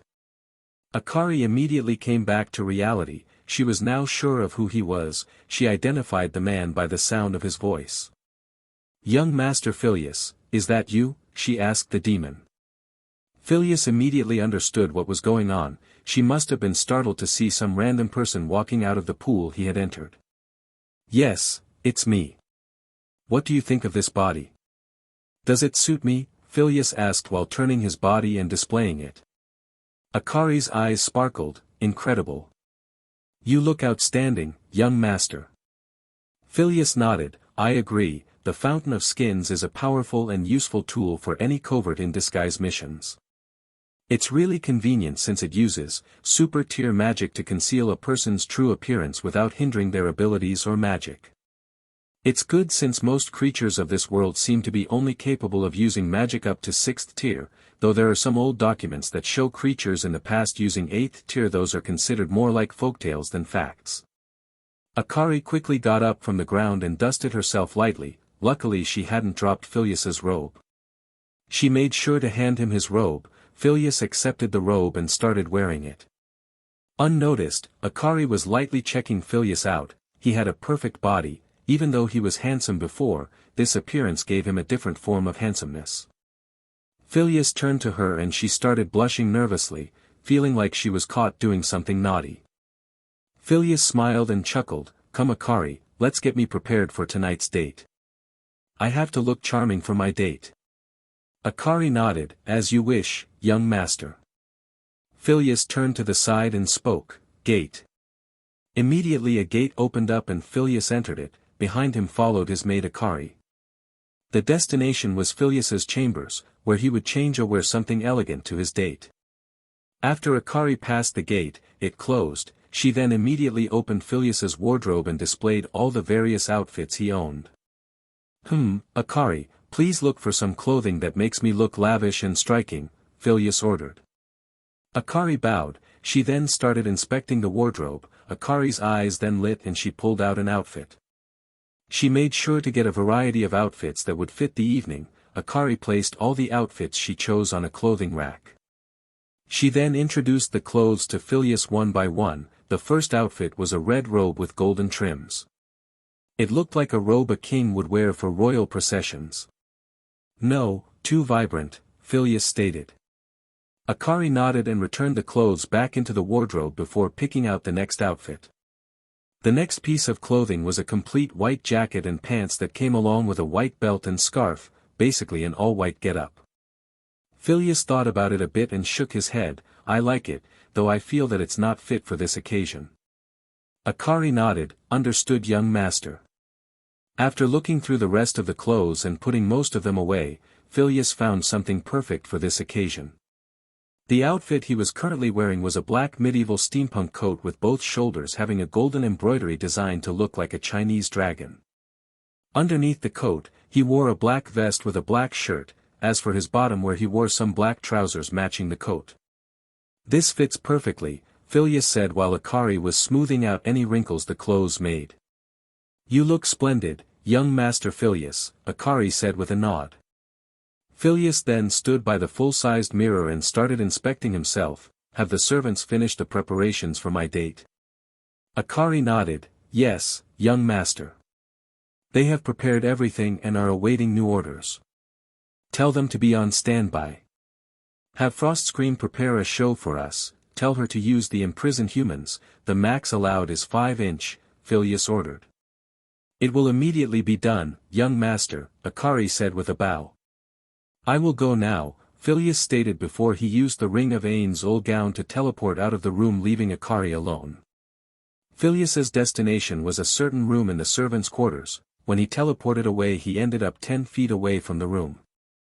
In front of the room were 3 maids. They stood to the side of the entrance bowing their heads when he arrived. Phileas walked to the room's door, then one of the maids opened the door. When the door opened Phileas saw the person who would be joining him for dinner that evening. How do I look, young master? The person inside the room was none other than Solution Epsilon. Solution was currently wearing a red velvet dress that went down a little bit above her knees. Her silky blonde hair was in a low ponytail while her side bang covered a little of her right eyebrow. She wore a plastron necklace covered with dark red rubies. She also wore a pair of matching earrings. Her hourglass figure accentuated her beauty. Her large breast and thick thighs would make any man dazed as if hypnotized. Though this would only occur to male humans, Phileas was not that. He was a supreme being as his father, but that didn't mean he didn't feel any attraction towards her.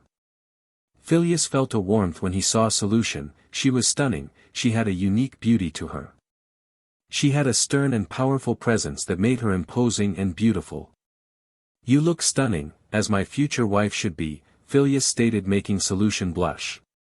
Something that nobody knew was that the Pleiades had started feeling a desire for a partner, not just any partner but for Phileas himself. It all started when Phileas started to make all the Paida as his wives. Consciously, all of the sisters knew that the true objective of this marriage was to procreate the future heirs of the great tomb of Nazarick. But subconsciously they were wondering how it would be to be with someone and be loved.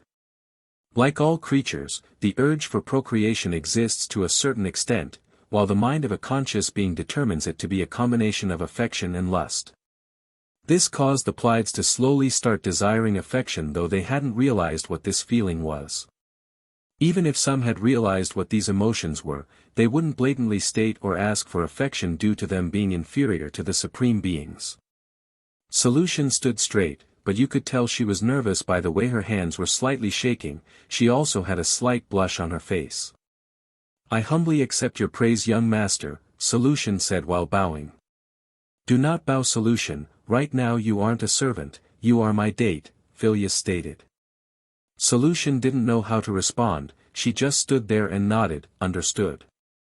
Phileas's demon face smiled. He then walked up to Solution and extended his hand out to her. Solution looked at Phileas startled and confused. Take it, Solution gulped. She was nervous. She never went on a date, and now she wasn't just going on one, but it was with her young master. She was praying to the supreme beings that she didn't aggravate or ruin the date. Phileas was no fool. He could tell Solution was being cautious. He could tell she was trying to be careful and not ruin the dinner date. "Hey, it's okay," he tried calming her. He then pulled Solution in, which startled her. He hugged her and started creasing her back. "I heard that humans do this to someone they care for when feeling excited or distraught."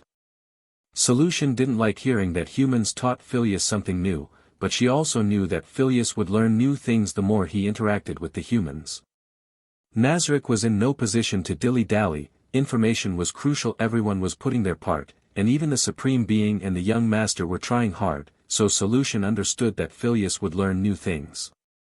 Solution started thinking about why she was being so thoughtful. She then realized she had been held by Phileas for a minute. When she looked outside the door, she saw the maids beside one another staring at them with awe and amazement. She felt a warmth and a desire of sorts. She didn't know why, but she kind of liked this hugging thing. She decided to wrap her arms around Phileas and hug him back. "Are you better?" Phileas asked. "Thank you, young M-. Solution then stopped herself.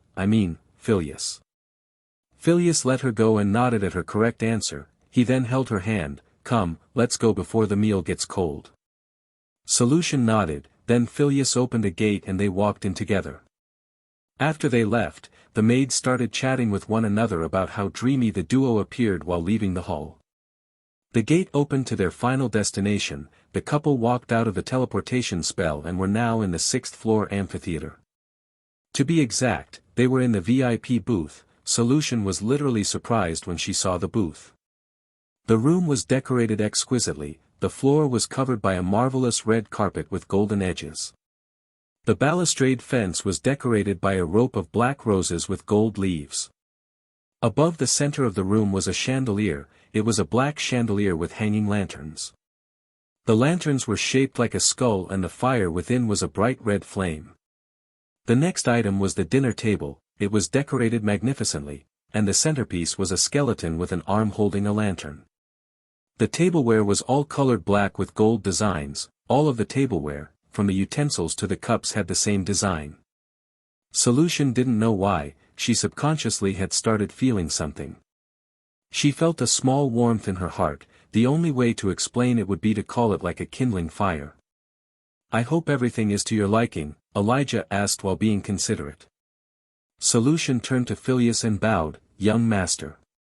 I could never disrespect your kindness." Phileas smiled and shook his head. He gently grabbed Solution's hand and lifted her up from her bowing. Phileas then softly stroked her cheek. "Solution, understand that at this moment you aren't a servant. You are my date and partner. Any actions you do, any words you say, will not have repercussions. Not here, okay?" Solution stood there nervous. She didn't know if this was really okay. Phileas could tell she was still not confident. Phileas smiled. He then moved his head to the back of her head and slowly pulled her in. Solution was shocked by Phileas's actions, but what shocked her more was what he did next. Phileas had pulled Solution in and started kissing her. Phileas had seen the humans do this back in E-Rantel and was curious about what it was. He had discovered that humans kissed their lovers as a show of true affection and desire, so his plan was to show Solution the same affection. Solution was dumbstruck. She didn't know what was going on. As the kiss continued, her head started becoming a bit fuzzy. Her core started beating rapidly. Since Solution was actually a slime, she didn't know how to explain how she was feeling. It was a mix of shock, worry, and desire. She was shocked by how suddenly close she and Phileas were and that they were kissing. She felt worried from thinking if she was worthy or good enough to be intimate with her master's son. And finally, she felt desire. Kissing Phileas felt so wonderful. She didn't know that humans created such an intimate action. She gave them praise for finally doing something great. Solution then mustered up the courage and wrapped her arms around Phileas's head. Both of them, before the date had even started, had already created a spark of love. This one action, of many to come, would create a massive event in the future, one that would create hope and confidence. Chapter 22, Let the Show Begin. After a minute of kissing, Phileas separated from Solution. He smiled knowing that she had finally calmed down. While Solution was blushing, she felt kind of disappointed for not being able to continue kissing her young master, but she was also happy she was with the young master. Within her core, she felt a new feeling, one that was never there before, unlike the feeling she had when she did something she enjoyed like torturing humans and eating them. She felt like protecting him. Even though he was stronger than her, she wanted to shield him from anything. She wanted to be by his side and wanted to receive his affection. That was the feeling she was having. "Come, we should sit down and have dinner," Phileas suggested. He made sure to gently hold Solution's hand. Solution nodded, "I understand." As they went to their seats, two demon butlers stood behind the chairs and scooted them back so that Phileas and Solution could sit down. Once the pair sat down, the demon butlers gently scooted them back. After they sat down, two waiters arrived with their plates and gently placed them in front of Solution and Phileas. They then uncovered the cloche. In Phileas's plate there was a giant piece of meat. The meat belonged to that of a dragon. It was cooked perfectly and seemed to be seasoned with utmost care. Around the meat was a brownish red sauce. From the smell it seemed like it was made to have some spice. Meanwhile, Solution's plate was completely different. Her plate was also a massive plate with meat, but unlike Phileas, her meat was shredded. The meat wasn't cooked. In fact, it was still raw and bloody. The meat was shredded so that the blood would spread evenly to all the meat. On the side was a small stack of what seemed to be human intestines that were cooked and full of blood, basically a blood sausage. Solution was amazed by the food. She could immediately tell that food was from a human by the smell. "I requested the chef to cook it for you. I ordered that they execute a human we had captured," Phileas said as he removed the ring of sustenance he had. This was done so he could enjoy the food better. Solution didn't know what to say. To have a human killed specifically for her, and it was from the kindness of her young master. "I don't know what to say. No one ever done something like this for me," she said with a small smile. "Thank you." He then looked back at Solution. "I'm glad you like it, but I believe it will taste better than just looking." Solution giggled. She made sure to cover her mouth, trying not to be impolite. Phileas could tell she was still a little stiff, but he let it slide. This was also Phileas's second date. The first one he had was with Nazarick and E-Rantel, so he didn't know how dates actually went. When he spoke with Nina about what a date was, she told him dates were a romantic get-together with a partner, spouse, or person you have a romantic interest in. Phileas made sure to make a mental note on it and asked for more details about dates and how they worked. After discovering how a date was supposed to work, he decided to implement it with the Pleiades. He took Nazarick out on a one-on-one walk and then decided to have dinner with Solution. "Then let's start," Phileas suggested that they should start eating. As they started getting themselves ready to eat, a butler arrived and started serving them wine. The beverage they were drinking was a high-class wine from Idrasil. The drink also included a buff, but that didn't matter. Phileas cut up the meat and started eating it. He opened his eyes in surprise. Thanks to the ring of sustenance he didn't need to eat, sleep. Though that stopped him from having those privileges. Now that he had the demon skin, he could taste and rest, though thanks to his ability he wouldn't really need to. Returning to the food, he was amazed by how delicious it tasted. The dragon meat was so tender and juicy. It was rich in flavor and seasoned perfectly. It seemed like eating food had its perks, basically a luxury. Phileas looked away from his food towards Solution. There he saw her enjoying her meal. Thanks to his study on monsters and monster types, he discovered that Solution's favorite food would be human. He asked permission from his father if he could use a few humans who were useless to him for this day. Phileas smiled when he saw how much Solution was enjoying her meal. He then went to take a drink of his wine before speaking to her. "So Solution, what are some of the things you do for enjoyment when you are given free time?" "I don't exactly know what you mean by that." Phileas wondered why she was confused. He remembered that his father and Uncle Cositus would always tell him to rest and not overwork himself, that if he stressed himself too much, he could eventually downgrade. "Do our servants not rest?" thought to himself. "Solution, tell me, do you or any of the other servants ever get a break or a moment to relax?" Phileas asked. "We would never dare to rest or relax while in front of the Supreme Lords." We must serve you both with all our heart and blood, Solution stated. I understand. But, even my father and I rest, this isn't because we are lazying around or being useless, it's done so that we can perform even better. This is a trick the Supreme Beings use all the time. The reason for this is due to the incredible amount of information a Supreme Being has, Phileas stated. This was something Cocytus told him. What do you mean? Solution asked, curious about how the Supreme Beings acted.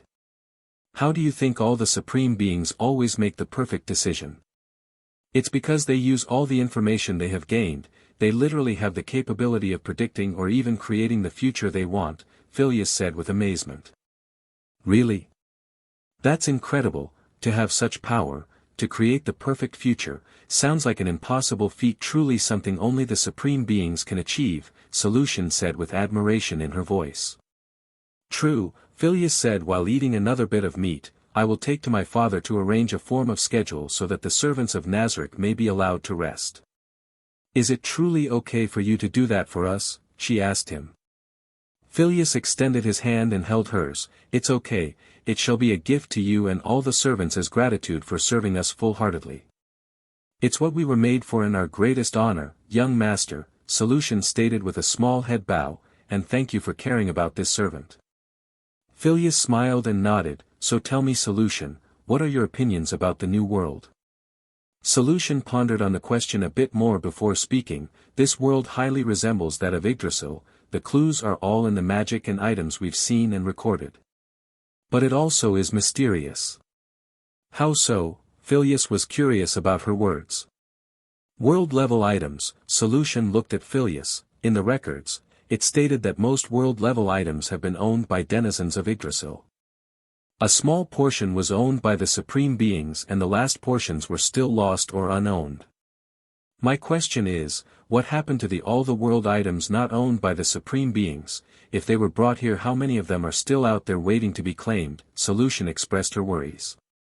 Phileas nodded. Indeed, it's worrisome, but the best we can do is utilize every tool we have to claim them before the enemy does. They already attacked Nazarick, now it's time to corner them and squash them like the insects they are, Solution agreed with his statement. Phileas and Solution from then on enjoyed the rest of their meals while getting to know more about one another. Solution was an interesting woman. She loved many things. The things she cherished the most were her sisters. This was below her devotion to him and his father. The things she loved doing were completing her assigned missions and being praised, as well as being allowed to kill and torture humans. Something that nobody knew was that she would cook food for Antoma whenever she could. This was a rare occurrence since she was busier than ever these days. After dinner was finished, their empty plates were picked up. Then another group of servants came and placed a couch by the veranda of the VIP booth. Solution was wondering what was about to occur. Phileas spoke before she had a chance to ask. I have prepared a certain event for us, would you like to join me? Phileas asked while extending his hand towards her. Solution blushed and held his hand. After they walked around the couch, they sat down close beside one another. The couch was covered by the finest red silk, and the edges were decorated with gold, literal gold. The couch was so soft that if a normal person were to sit on it, they would sleep almost immediately after sitting on it. As they sat down, the servants came and started picking up the tableware and chairs, then finally they picked up the table before exiting the booth. Solution was wondering what was happening when she saw a giant monster landing in the middle of the arena. He was a demon about 7 feet, he had horns on his head and had the face of a hound, on his back were two giant-like bat wings. In his hand, he had a loudspeaker colored in a shade of black. He moved the loudspeaker up to his mouth. Welcome, ladies and gentlemen, welcome people of all ages, the demon yelled. The stone statues and the seats of the Colosseum all applauded as if they were alive to his words. Today we have a very important guest. All hail the Prince of Nazarick, young Master Phileas. The audience of stone statues all started clapping and cheering. The stone statues could make sound thanks to the magic imbued inside their necks. Phileas stood up and waved at the stone audience. He made sure to look as dignified as possible. The clapping then died down once he returned to his seat. The demon waved his hand, attracting the attention once more. let's greet our next guest. She is the fiancée of our dear prince, a member of the Pleiades. Please give a round of applause to Solution Epsilon. Everyone once again clapped and cheered. Solution had stood up and waved at everyone gracefully before sitting back down. The demon then waved and got everyone's attention once more. Today's event is being held thanks to them. I believe you all are curious about what's about to happen. Well, it's a battle royal.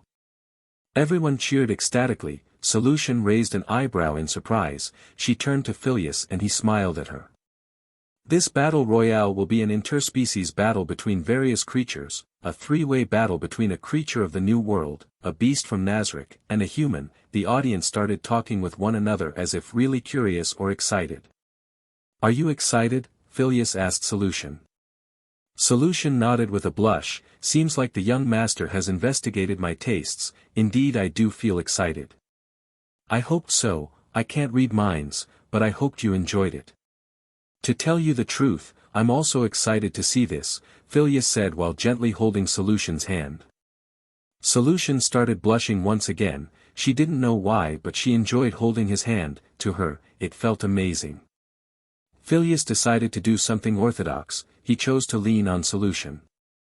This shocked Solution. Young master. What are you doing?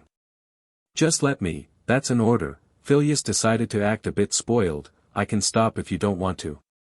No, I don't mind, but that was unexpected. I believe the couch would be more comfortable than me, Solution stated. Yeah, it might be, but I prefer you, Phileas stated. Then. I hope you feel comfortable enough with me, Solution said with a blush. During their whole conversation, the demon continued talking. Let's see our contenders then. Open up the gates, the demon said while flying away. Let the show begin, Phileas said with a smile. Chapter 23, The Showdown. The steel bars had opened and two demons came out from the cage. In their hands they had a human man who was blindfolded, tied up, and gagged. Before tossing and leaving him in the middle of the arena, they made sure to untie his hands as well as leave him a weapon, a sledgehammer. As the demons left, the man quickly sat up and removed the blindfolds he had. He quickly checked if anyone was around him before removing the binds on his legs. The demon announcer started speaking once more. We present you the human prisoner from dungeons. Please give him a round of applause.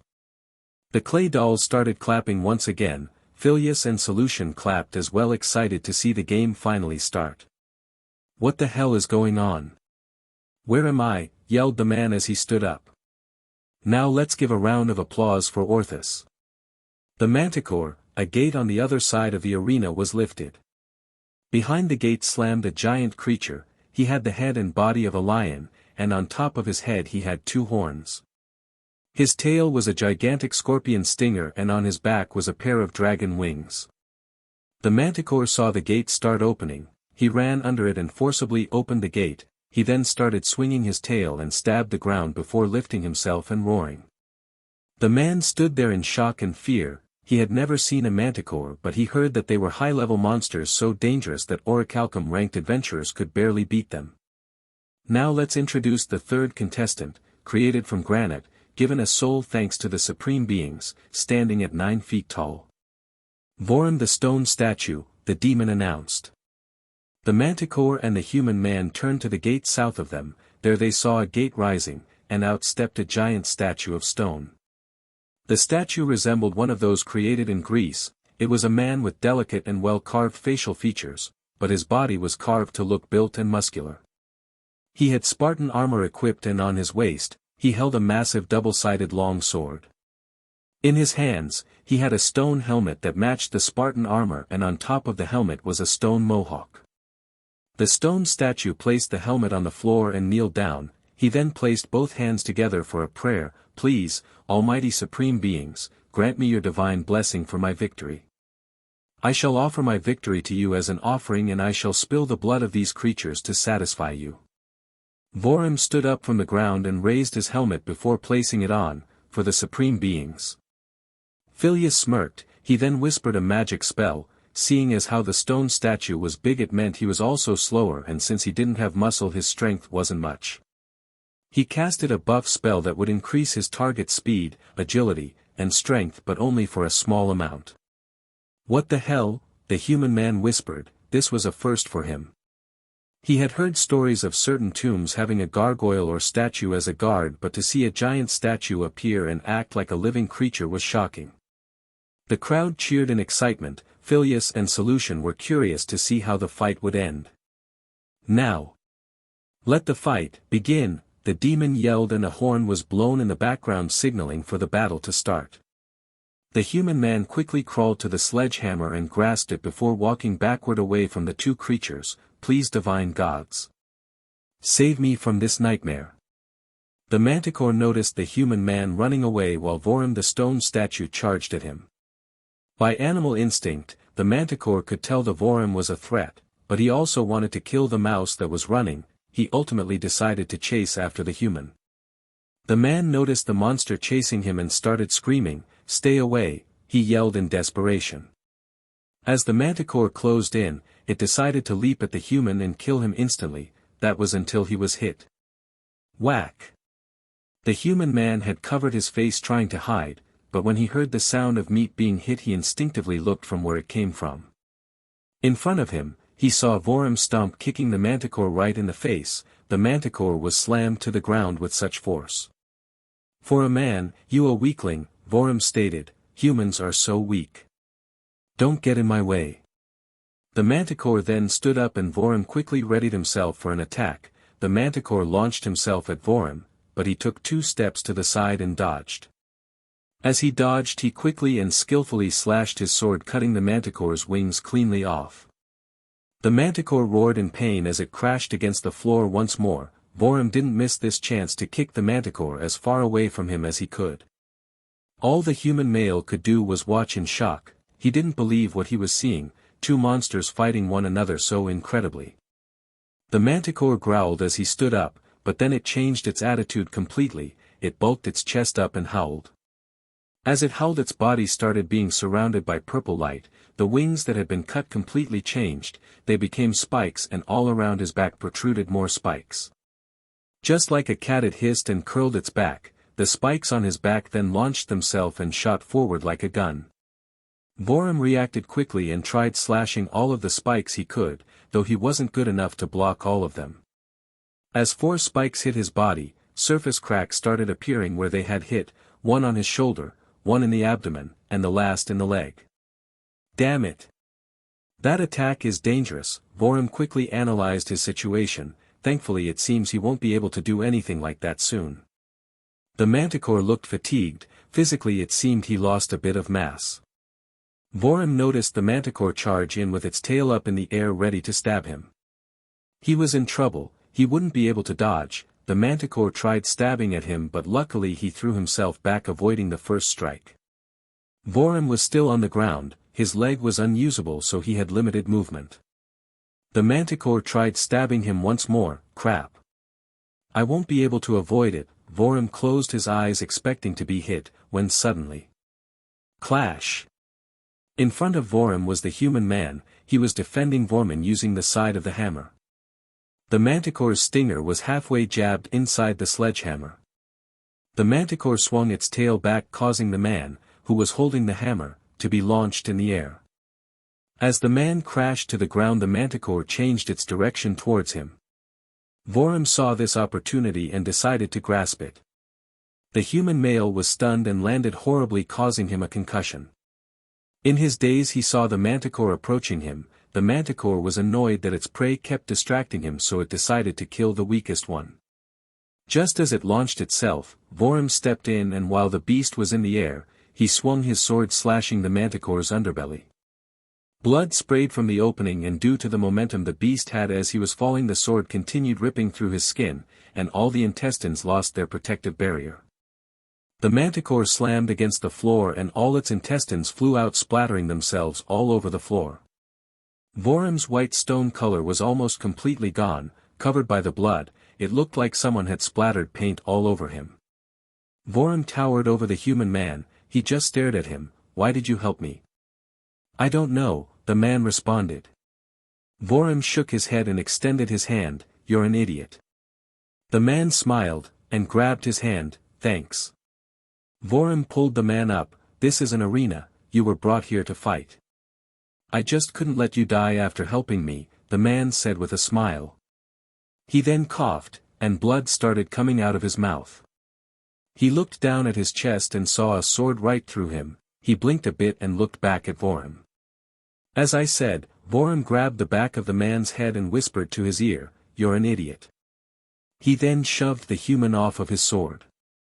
"Error," screamed the man as he tried covering his wound. "You forgot this was a free-for-all," Vorum said as stared down at the man. "Now, please die for my victory. Your loss will be a gift towards the supreme beings, be honored." Vorum held the sword right above the human's neck. The man watched in fear as he was going to die. Vorum then lifted the blade up and let it go, letting gravity do its job. Thud. Phileas smiled, "What a spectacle. Bravo." Phileas had stood up as he clapped for the champion. Solution clapped her hands beside him. She was just as happy and excited as Phileas was. In fact, it seemed this was a new form of entertainment she would like to see again. The stone statue audience cheered and clapped their hands for the champion. "Your champion, Vorum the Butcher," the demon announcer yelled. The crowd cheered even louder. Phileas and Solution cheered with them. Back in the arena, Vorum stood there holding up the human's head by the hair. As he twirled to display himself, covered in blood and guts, he also showed the severed head to everyone in the audience. After that, the champion was granted the reward of asking a simple request from Phileas, but that would be done at another time. The demon announcer concluded the spectacle and had some other demons clean up the arena. Meanwhile, Phileas and Solution were laying side by side with one another as they gazed at the stars of the 6th floor. They were on a black patio bed with golden edges and silk-made cloth. The two of them held one another's hands. "How was the date? Be truthful, that's an order." Solution chuckled, "There is no need for that, my love." Phileas sat up. "My love?" he asked her. Solution realized what she said and covered her mouth in shock. "Did I just say love?" Phileas nodded while having a smirk on his face. Solution smiled and leaned into Phileas's chest. "I don't even know exactly what that means, but it kind of sounds perfect." Phileas stared at her like she was the most beautiful thing in the world. "You're right, that fits perfectly." Solution was laying on top of Phileas as he hugged her softly but also possessively. Solution didn't mind him holding her like that. In fact, she enjoyed it. She enjoyed the feeling that she belonged to him. She felt happy she was desired and wanted. This was probably due to her programming as an NPC, but she didn't know that. "I want to know," Phileas spoke, grabbing Solution's attention, "how do you really feel about being my bride and creating the future heir of Nazarick? You can speak honestly." Solution pondered the question before giving her answer. "Young master, if I may speak with all honesty." She looked at Phileas and he nodded, allowing her to speak whatever was on her mind. "I felt worried." Phileas looked at her confusedly. "In my whole existence I never thought that I would ever become the future bride of the heir of Nazarick. I wondered, why me? What was special about me that I was chosen, and was I worthy of being in this position?" "I see." Phileas wondered if she had second thoughts about being his bride. "I was worried at first but then just accepted it since it was an order." "The orders were confusing though. You stated that we were to become your brides and that we would bear an heir. Not only that, but we would also have to form a family and raise the child with love and kindness," Solution said while softly caressing his chest. "Yes, I ordered this because there are certain things we need to prepare for." Phileas gently stroked her hair. "Unlike me and my father, my child will be birthed, not created. My father and I have a deep affection for Nazarick and we will always cherish it, but I don't know if the same will be for my children. I know I sound like a paranoid human, but trust me, it's better to be prepared for anything. Being ignorant is a weakness and Nazarick can't have any weaknesses. But please do not misunderstand me. I won't isolate or discriminate against any of my children. I'll show affection to all of them as a parent should, and I'll make sure they live a happy life. I don't doubt your ability, my love. I trust what you are doing is the correct choice." Phileas pulled Solution's chin up softly and kissed her. They started making out on the sofa, and after their intimate act, they went back to their rooms. Phileas used a gate to take Solution back to her room. As they made it to the other side, Solution and Phileas turned to look at one another one last time. Thank you for the date, it was beautiful my love, Solution said with hearts in her eyes. I'm glad you enjoyed it, Phileas said with a smile, Solution seductively smirked. She wrapped her arms around Phileas's neck and he wrapped his arms around her sexy thighs. They both leaned in and started making out in the front of her room. After a minute of having fun, they finally let go. Have a good rest, Solution. You as well my love, Solution said as she walked to her room. As she left, she made sure to move her hips exaggeratedly, obviously trying to seduce him. She finally made it to her room and entered it. Phileas smiled. What a beautiful woman. He then realized there was a strange sensation in between his leg. He looked down at his in-between and saw a bulge in his pants. Phileas touched it and was surprised by how hard it was. How amusing, he said before leaving. Meanwhile, the demon announcer was helping some of the butlers and maids clean. As he was cleaning a certain area in the booth he started hearing the whispers of some of the other servants. Oh, my supreme beings! Didn't you guys think that the young master and Miss Solution looked so cute together? Asked one of the maids. No, they looked majestic, a butler spoke. Miss Solution looked exquisite and the young master looked dashing. Their beauty would overturn all of Nazarick once they become engaged. So true, spoke the second maid, I think wedding bells are gonna appear soon. The future of Nazarick looks prosperous and expansive, said another butler. They all nodded in unison agreeing on the beautiful future they imagined. Chapter 24, Humanity's Hero. Gazef had just woken up. It was early in the morning, around 5 or 6 in the morning. The reason? His dreams, or to be accurate, his meetings with the Guardian of Souls. It's been 3 days, and every time he fell asleep he would talk with the Guardian to know more about the world. Flashback. Gazef was laying on the floor. He suddenly opened his eyes and he saw it once more, the River of Souls, the same wooden boat, and the Guardian. Gazef walked up to the massive giant and kneeled. Gazelf, welcome back, you've been coming here more and more. The Guardian turned around and stopped rowing. To what do I owe the pleasure of your return? I thank you for welcoming me back, sir, Gazef said while looking at the giant. I have returned to thank you. Thanks to your words and wisdom, I was able to master the special technique. You've mastered acrobatics, I expected as much, the Guardian said as he walked to sit down at a desk on the small boat. And there's no need for your gratitude, the knowledge for the technique could have been easily acquired in the human world, the Guardian stated. Author's note, acrobatics, a skill that grants the user flexibility and agility like no other. Unlike a unique skill, this one can be learned but only by following its specific required actions. Once learned, it will allow the user to perceive things in slow motion while having an incredibly fast reflex. It will also provide the user with immense control over their body. Meaning that they can order the body to act differently in a plot of a second. Gazef quickly got up. That may be, but where could I have found such a skill? Also, if anyone knew about such a skill, I highly doubt that they would use it for good, much less teach it to someone else. That's why I thank you. You willingly gave me the ability to know of this skill and I am grateful for that. I see, so that's why. The Guardian looked at Gazef and nodded. Gazef, I have a request, would you mind listening to what I have to say? Gazef nodded. Understood, I'll listen to your request. I want this world to be saved. I may be a creature with incredible wisdom and power, but I can only have that power here. I am as weak as a leaf in the living world. Gazef realized that this might be due to the natural laws of the Order. The Order, what he heard from the Guardian, was a set of laws that could never be broken even if you had powers like a deity.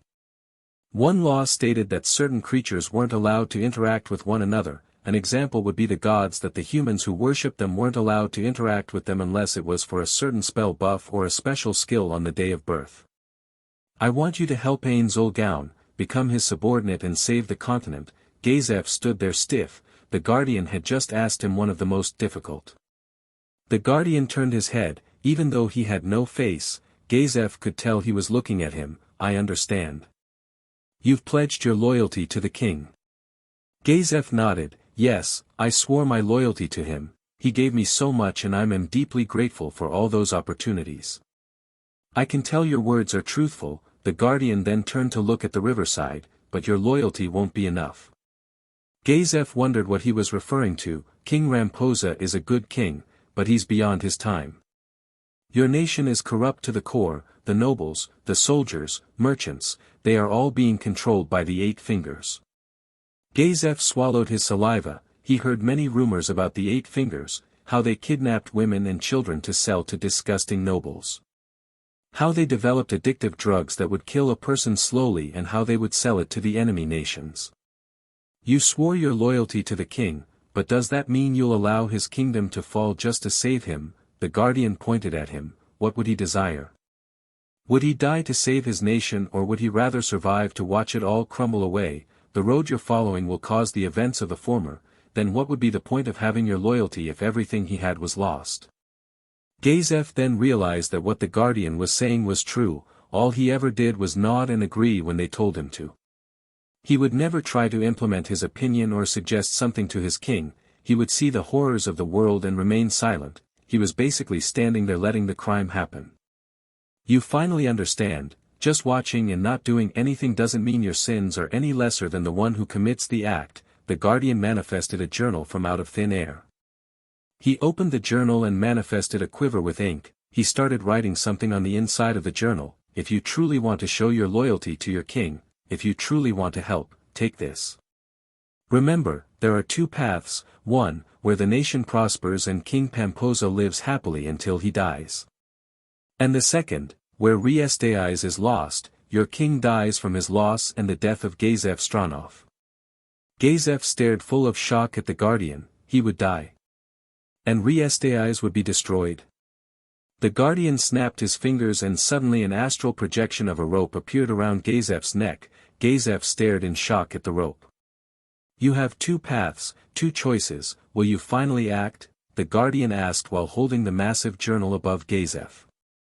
Flashback end. Gazef looked beside him, and there it was, the journal that the guardian had given him. The journal was actually a magical item that could adjust to the user's size, so when he received it in the astral world, it shrunk down. Gazef touched the book. He wondered if this was true, that his actions could eventually lead the whole nation to its destruction. He sighed, changing my future, sounds like a kid's fairy tale. Gazef opened the window allowing the early morning sun to shine its sunlight inside his room.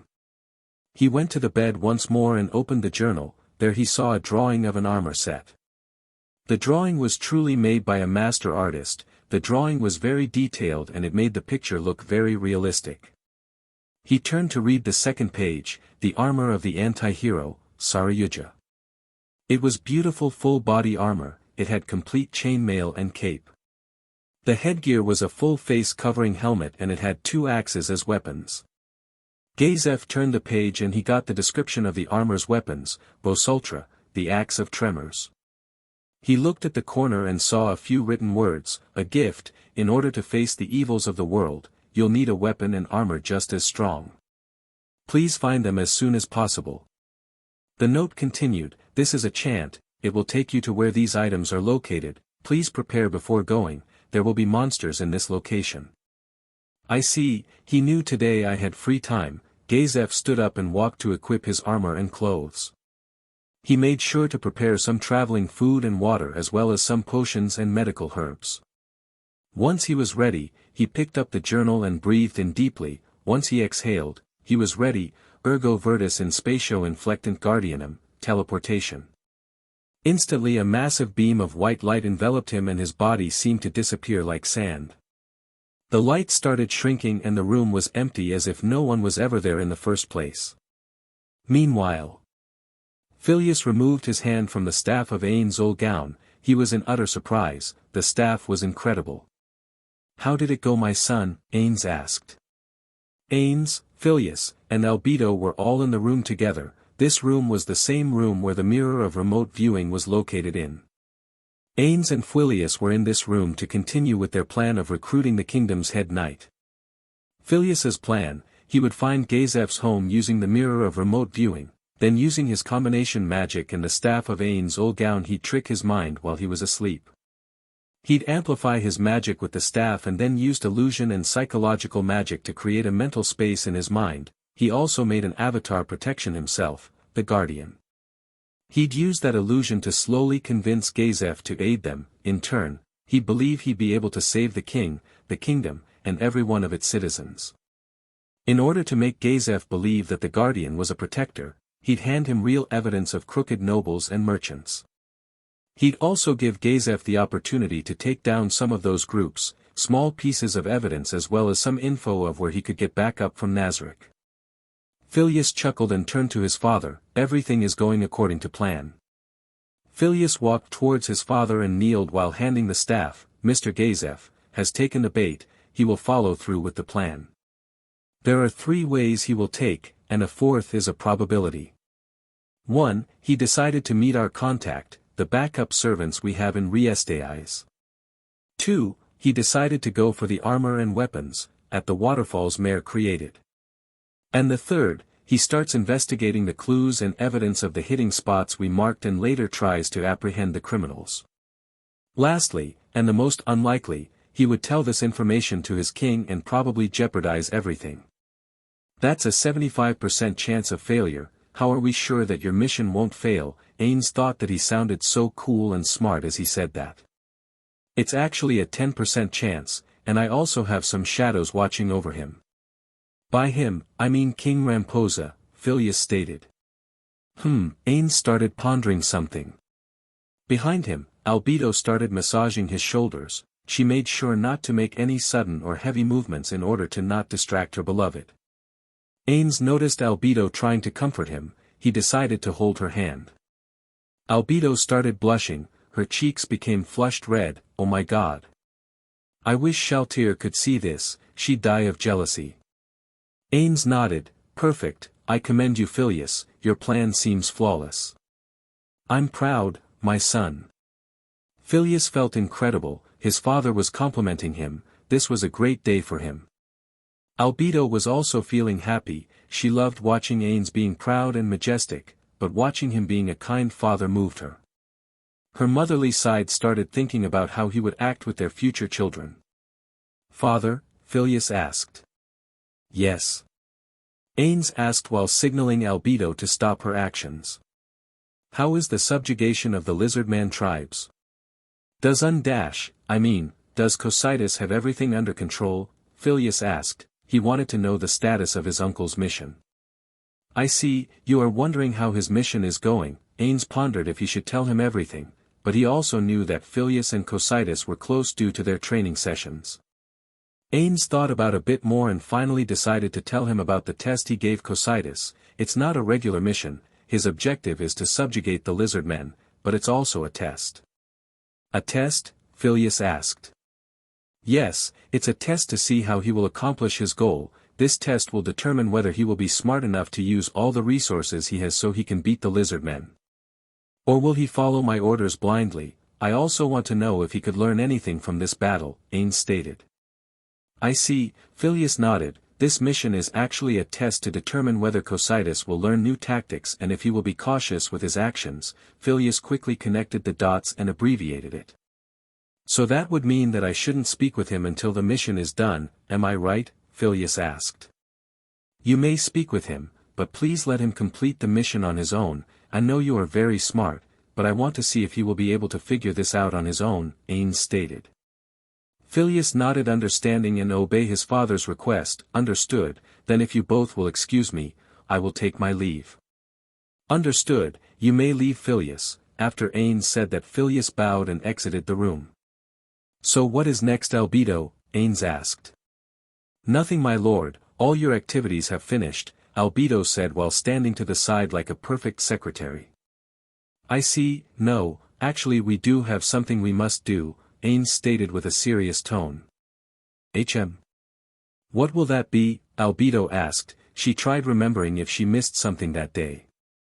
Albedo, stand beside me, I'll show you, Ainz ordered. Albedo quickly obeyed and stood beside him. Ainz then quickly grabbed her arm and pulled her in. Albedo squealed in shock and fell on top of him. Albedo started blushing like crazy. Ainz had decided to get a bit more aggressive. It was a decision he decided to take when he realized he didn't need to follow any of the norms from back in Japan. Lord, what are you doing? I'm not ready, I still need to change and show dash, Albedo was suddenly cut off.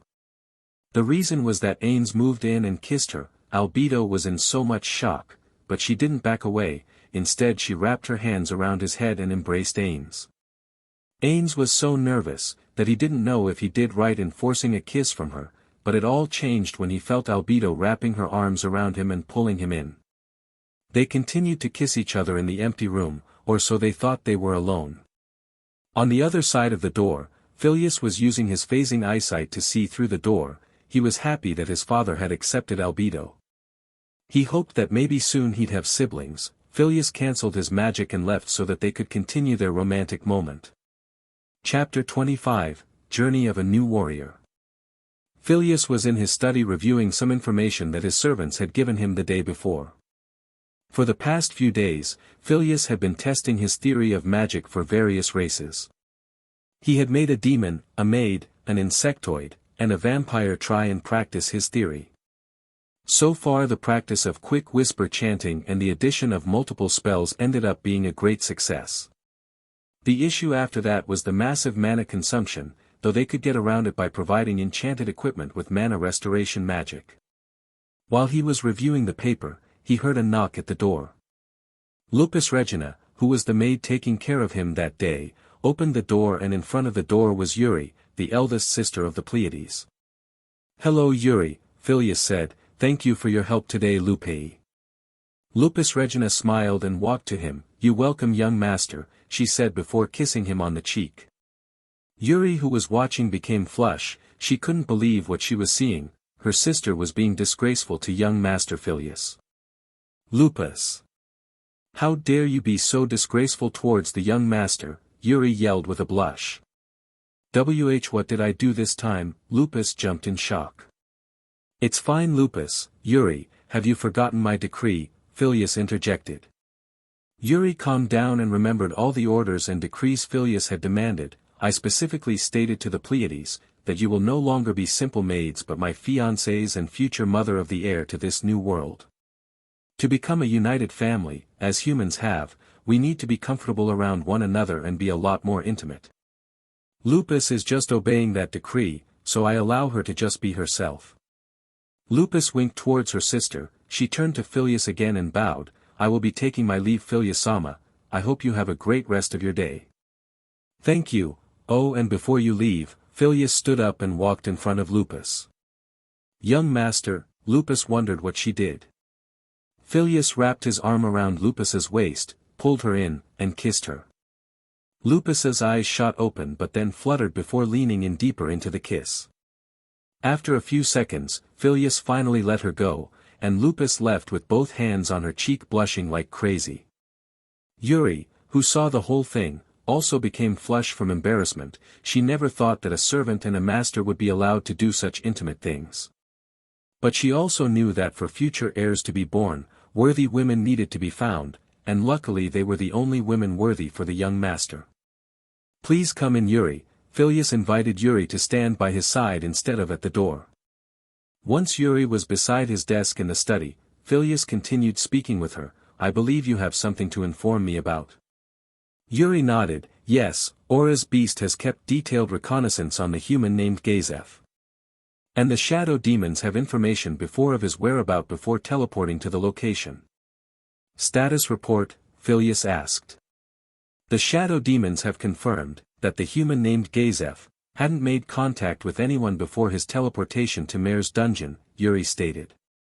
"I see, that's perfect." Phileas smiled internally. "So tell me the report on his condition currently."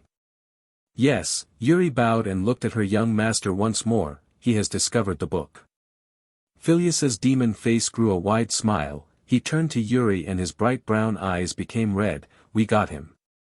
Earlier that day, Gazef had read the spell and had teleported to that location. When he arrived he was stunned by what he saw. All around him were rock walls and canyons. The vibrant red, yellow, and orange colors blended to create a beautiful new color. As he walked to the cliff's ledge, he saw everything and was in awe. Jarr! He stood still when he heard that noise. Immediately he sensed a killing intent. Whatever was behind him wasn't friendly. He slowly grabbed his sword and prepared if anything happened. He slowly turned his head to the side and there he saw it. The thing behind him was a giant monstrous insect. It was half his size. It had a jaw with sharp razor teeth and 2 massive claws. It also had a stinger just like a bee and could also fly. Quickly reacted and instantly slashed right through the insect monster. That was surprisingly weak. Gazef wiped his sword and placed it back inside its scabbard. He started walking a bit but then he heard a buzzing. He looked around but he didn't see anything. He stopped walking and realized where that sound was coming from behind him. He slowly turned his head, he turned around completely and his eyes opened wide. Behind him was a swarm of those insect monsters. Gazef sighed, motherfucker. Back in the Riestai's kingdom. King Ramposa was sitting in his study reviewing some documents about the nobles. He sighed and turned to his maid, Luzon. Where is Gazef today? If I remember correctly, you gave him the day off, the maid named Luzon said. Oh, did I now? I must have forgotten. I hope he enjoys his day off, King Ramposa said as he continued with his work. Back with Gazef. Gazef was huffing from exhaustion, his body was dripping sweat from all over, his clothes were drenched due to all the sweat. He had many wounds on his body, mostly scratches, and bites from facing the swarm of insect monsters. Thankfully their attacks didn't involve poison. The swarm of insects he faced was all sprawled around him, some were split in 2 while others were beheaded or cut into pieces. He was in the center of all the dead monsters. Since he felt no more monster presences, he fell on his ass exhausted. Bzzzzzzzzz. Gazef's eyes opened wide once more. He turned to his left and from the corner of a rock wall, he saw another swarm of monsters. Gazef quickly got on his feet and started running away. You have to be kidding me. The warrior followed the path he had in front of him. It was just the ledge of the canyon, but it was the only path he had. Running as fast as he could, he made it to a dead end. He saw a bridge right in front of him, or it looked like one. The bride was actually a 5-inch wide bridge that went from one side of the canyon to the other. The head warrior knew that if he took that path, the swarm of monsters would surround him and overwhelm him. He would either die from falling or be killed just trying to cross. Think, damn it, think. Gazef looked at the ledge and then at the wall on his left side. When he looked up at the wall he saw an opening that was about 10 feet diagonally above him. He quickly measured it and confirmed it was wide enough for him to fit inside. 3 minutes later, the swarm of bees continued their path thinking that their target might have run away. The buzzing sound of flying bugs was getting fainter and fainter. Gazef popped his head out from the hole to see if he was in the clear. Finally, Gazef sighed of relief. I wonder where is this place. Gazef noticed that he was inside a small cave. He was barely at the entrance so he didn't know what could be inside. Should I go in deeper? He asked himself. He did have some equipment, but he didn't have a torch. All he had for cave exploration was a luminescent plant that glowed in the dark. Let's see what I find. Gazef started crawling deeper inside. After a while of crawling he started hearing some wind. The wind would indicate an opening of some sorts. As he continued crawling, he could feel the fresh air and the moisture it had. Finally, after crawling for a bit more, he made it to the end. When he reached the opening he was amazed by the sight. Inside the cave opening was a lush garden of green vibrant plants. The ceiling had some holes which let sunlight in, lighting up the cave. The cave walls were covered in dark blue and purple flowers. They looked so beautiful as if the gods themselves granted them blessings.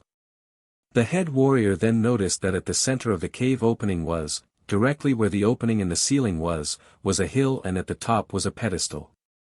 Gazef carefully walked to the pedestal. As he took the first step forward, all the plants in his way started parting away as if letting him through. He started walking up the hill. As was getting closer to the pedestal, he noticed something strange. Around the pedestal was a circle with a diameter of 5 feet. Within the circle there were no green plants. Instead, all the plants were black as if life was sucked from them. Even the ground was dry as sand. Gazef wondered what this phenomenon was. He knew something like this wasn't natural. He turned to look at the pedestal. Around the pedestal were 2 types of vines. One was lush and had flowers while the other side had black dead vines. On top of it was a giant book about half his size. The book was covered by two hands made of stones. One of the stones was that of a skeleton's and the other was that of a youthful hand. Both hands could be only described as works of art. Not even the best masons in Riestais could do such work. That's how incredible this stone pedestal was. Gazef stood before the pedestal and carefully inspected it. He wondered who would have created such a book. First, it was half a human's height and it was in this remote area. He knew the Guardian sent him here, but he was just told that here he would find the tools he needed in order to save his home and his king's kingdom. I wonder if the Guardian knew this was here. He says he guards the River of Souls, so maybe he doesn't know about this book. Gazef carefully touched the book. He placed his hand on top of the book but nothing happened. I see. Gazef using both his hands grabbed the book, and immediately the book shrunk. Gazef was startled at first, but when he realized it was just magic that made the book shrink, he relaxed. He felt like the mass of the book fit him perfectly. That's some convenient magic. Gazef looked at the cover of the book. The book had an old leather cover in the center. The cover had an angel and a grim reaper back to back of one another. The book cover had golden corners and had a strap that kept it closed. This seems valuable. Gazef carefully picked it up and put it away in his pouch. I'll read it later. Right now I need to find that armor.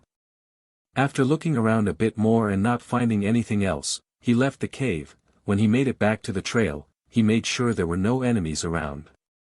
He looked at the 5-inch wide bridge. Gulp, he carefully took his first step.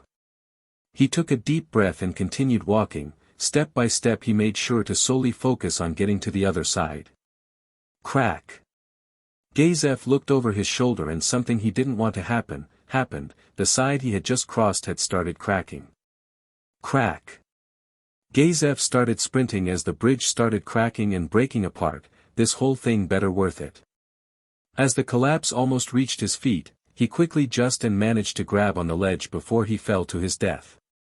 Damn it, Gazef yelled at himself. He realized that he was heavier than he thought. Returning back to reality, he swiftly pulled himself up to the ledge. After sighing with relief, he stood up and continued walking down the path. He walked for about an hour and 30 minutes.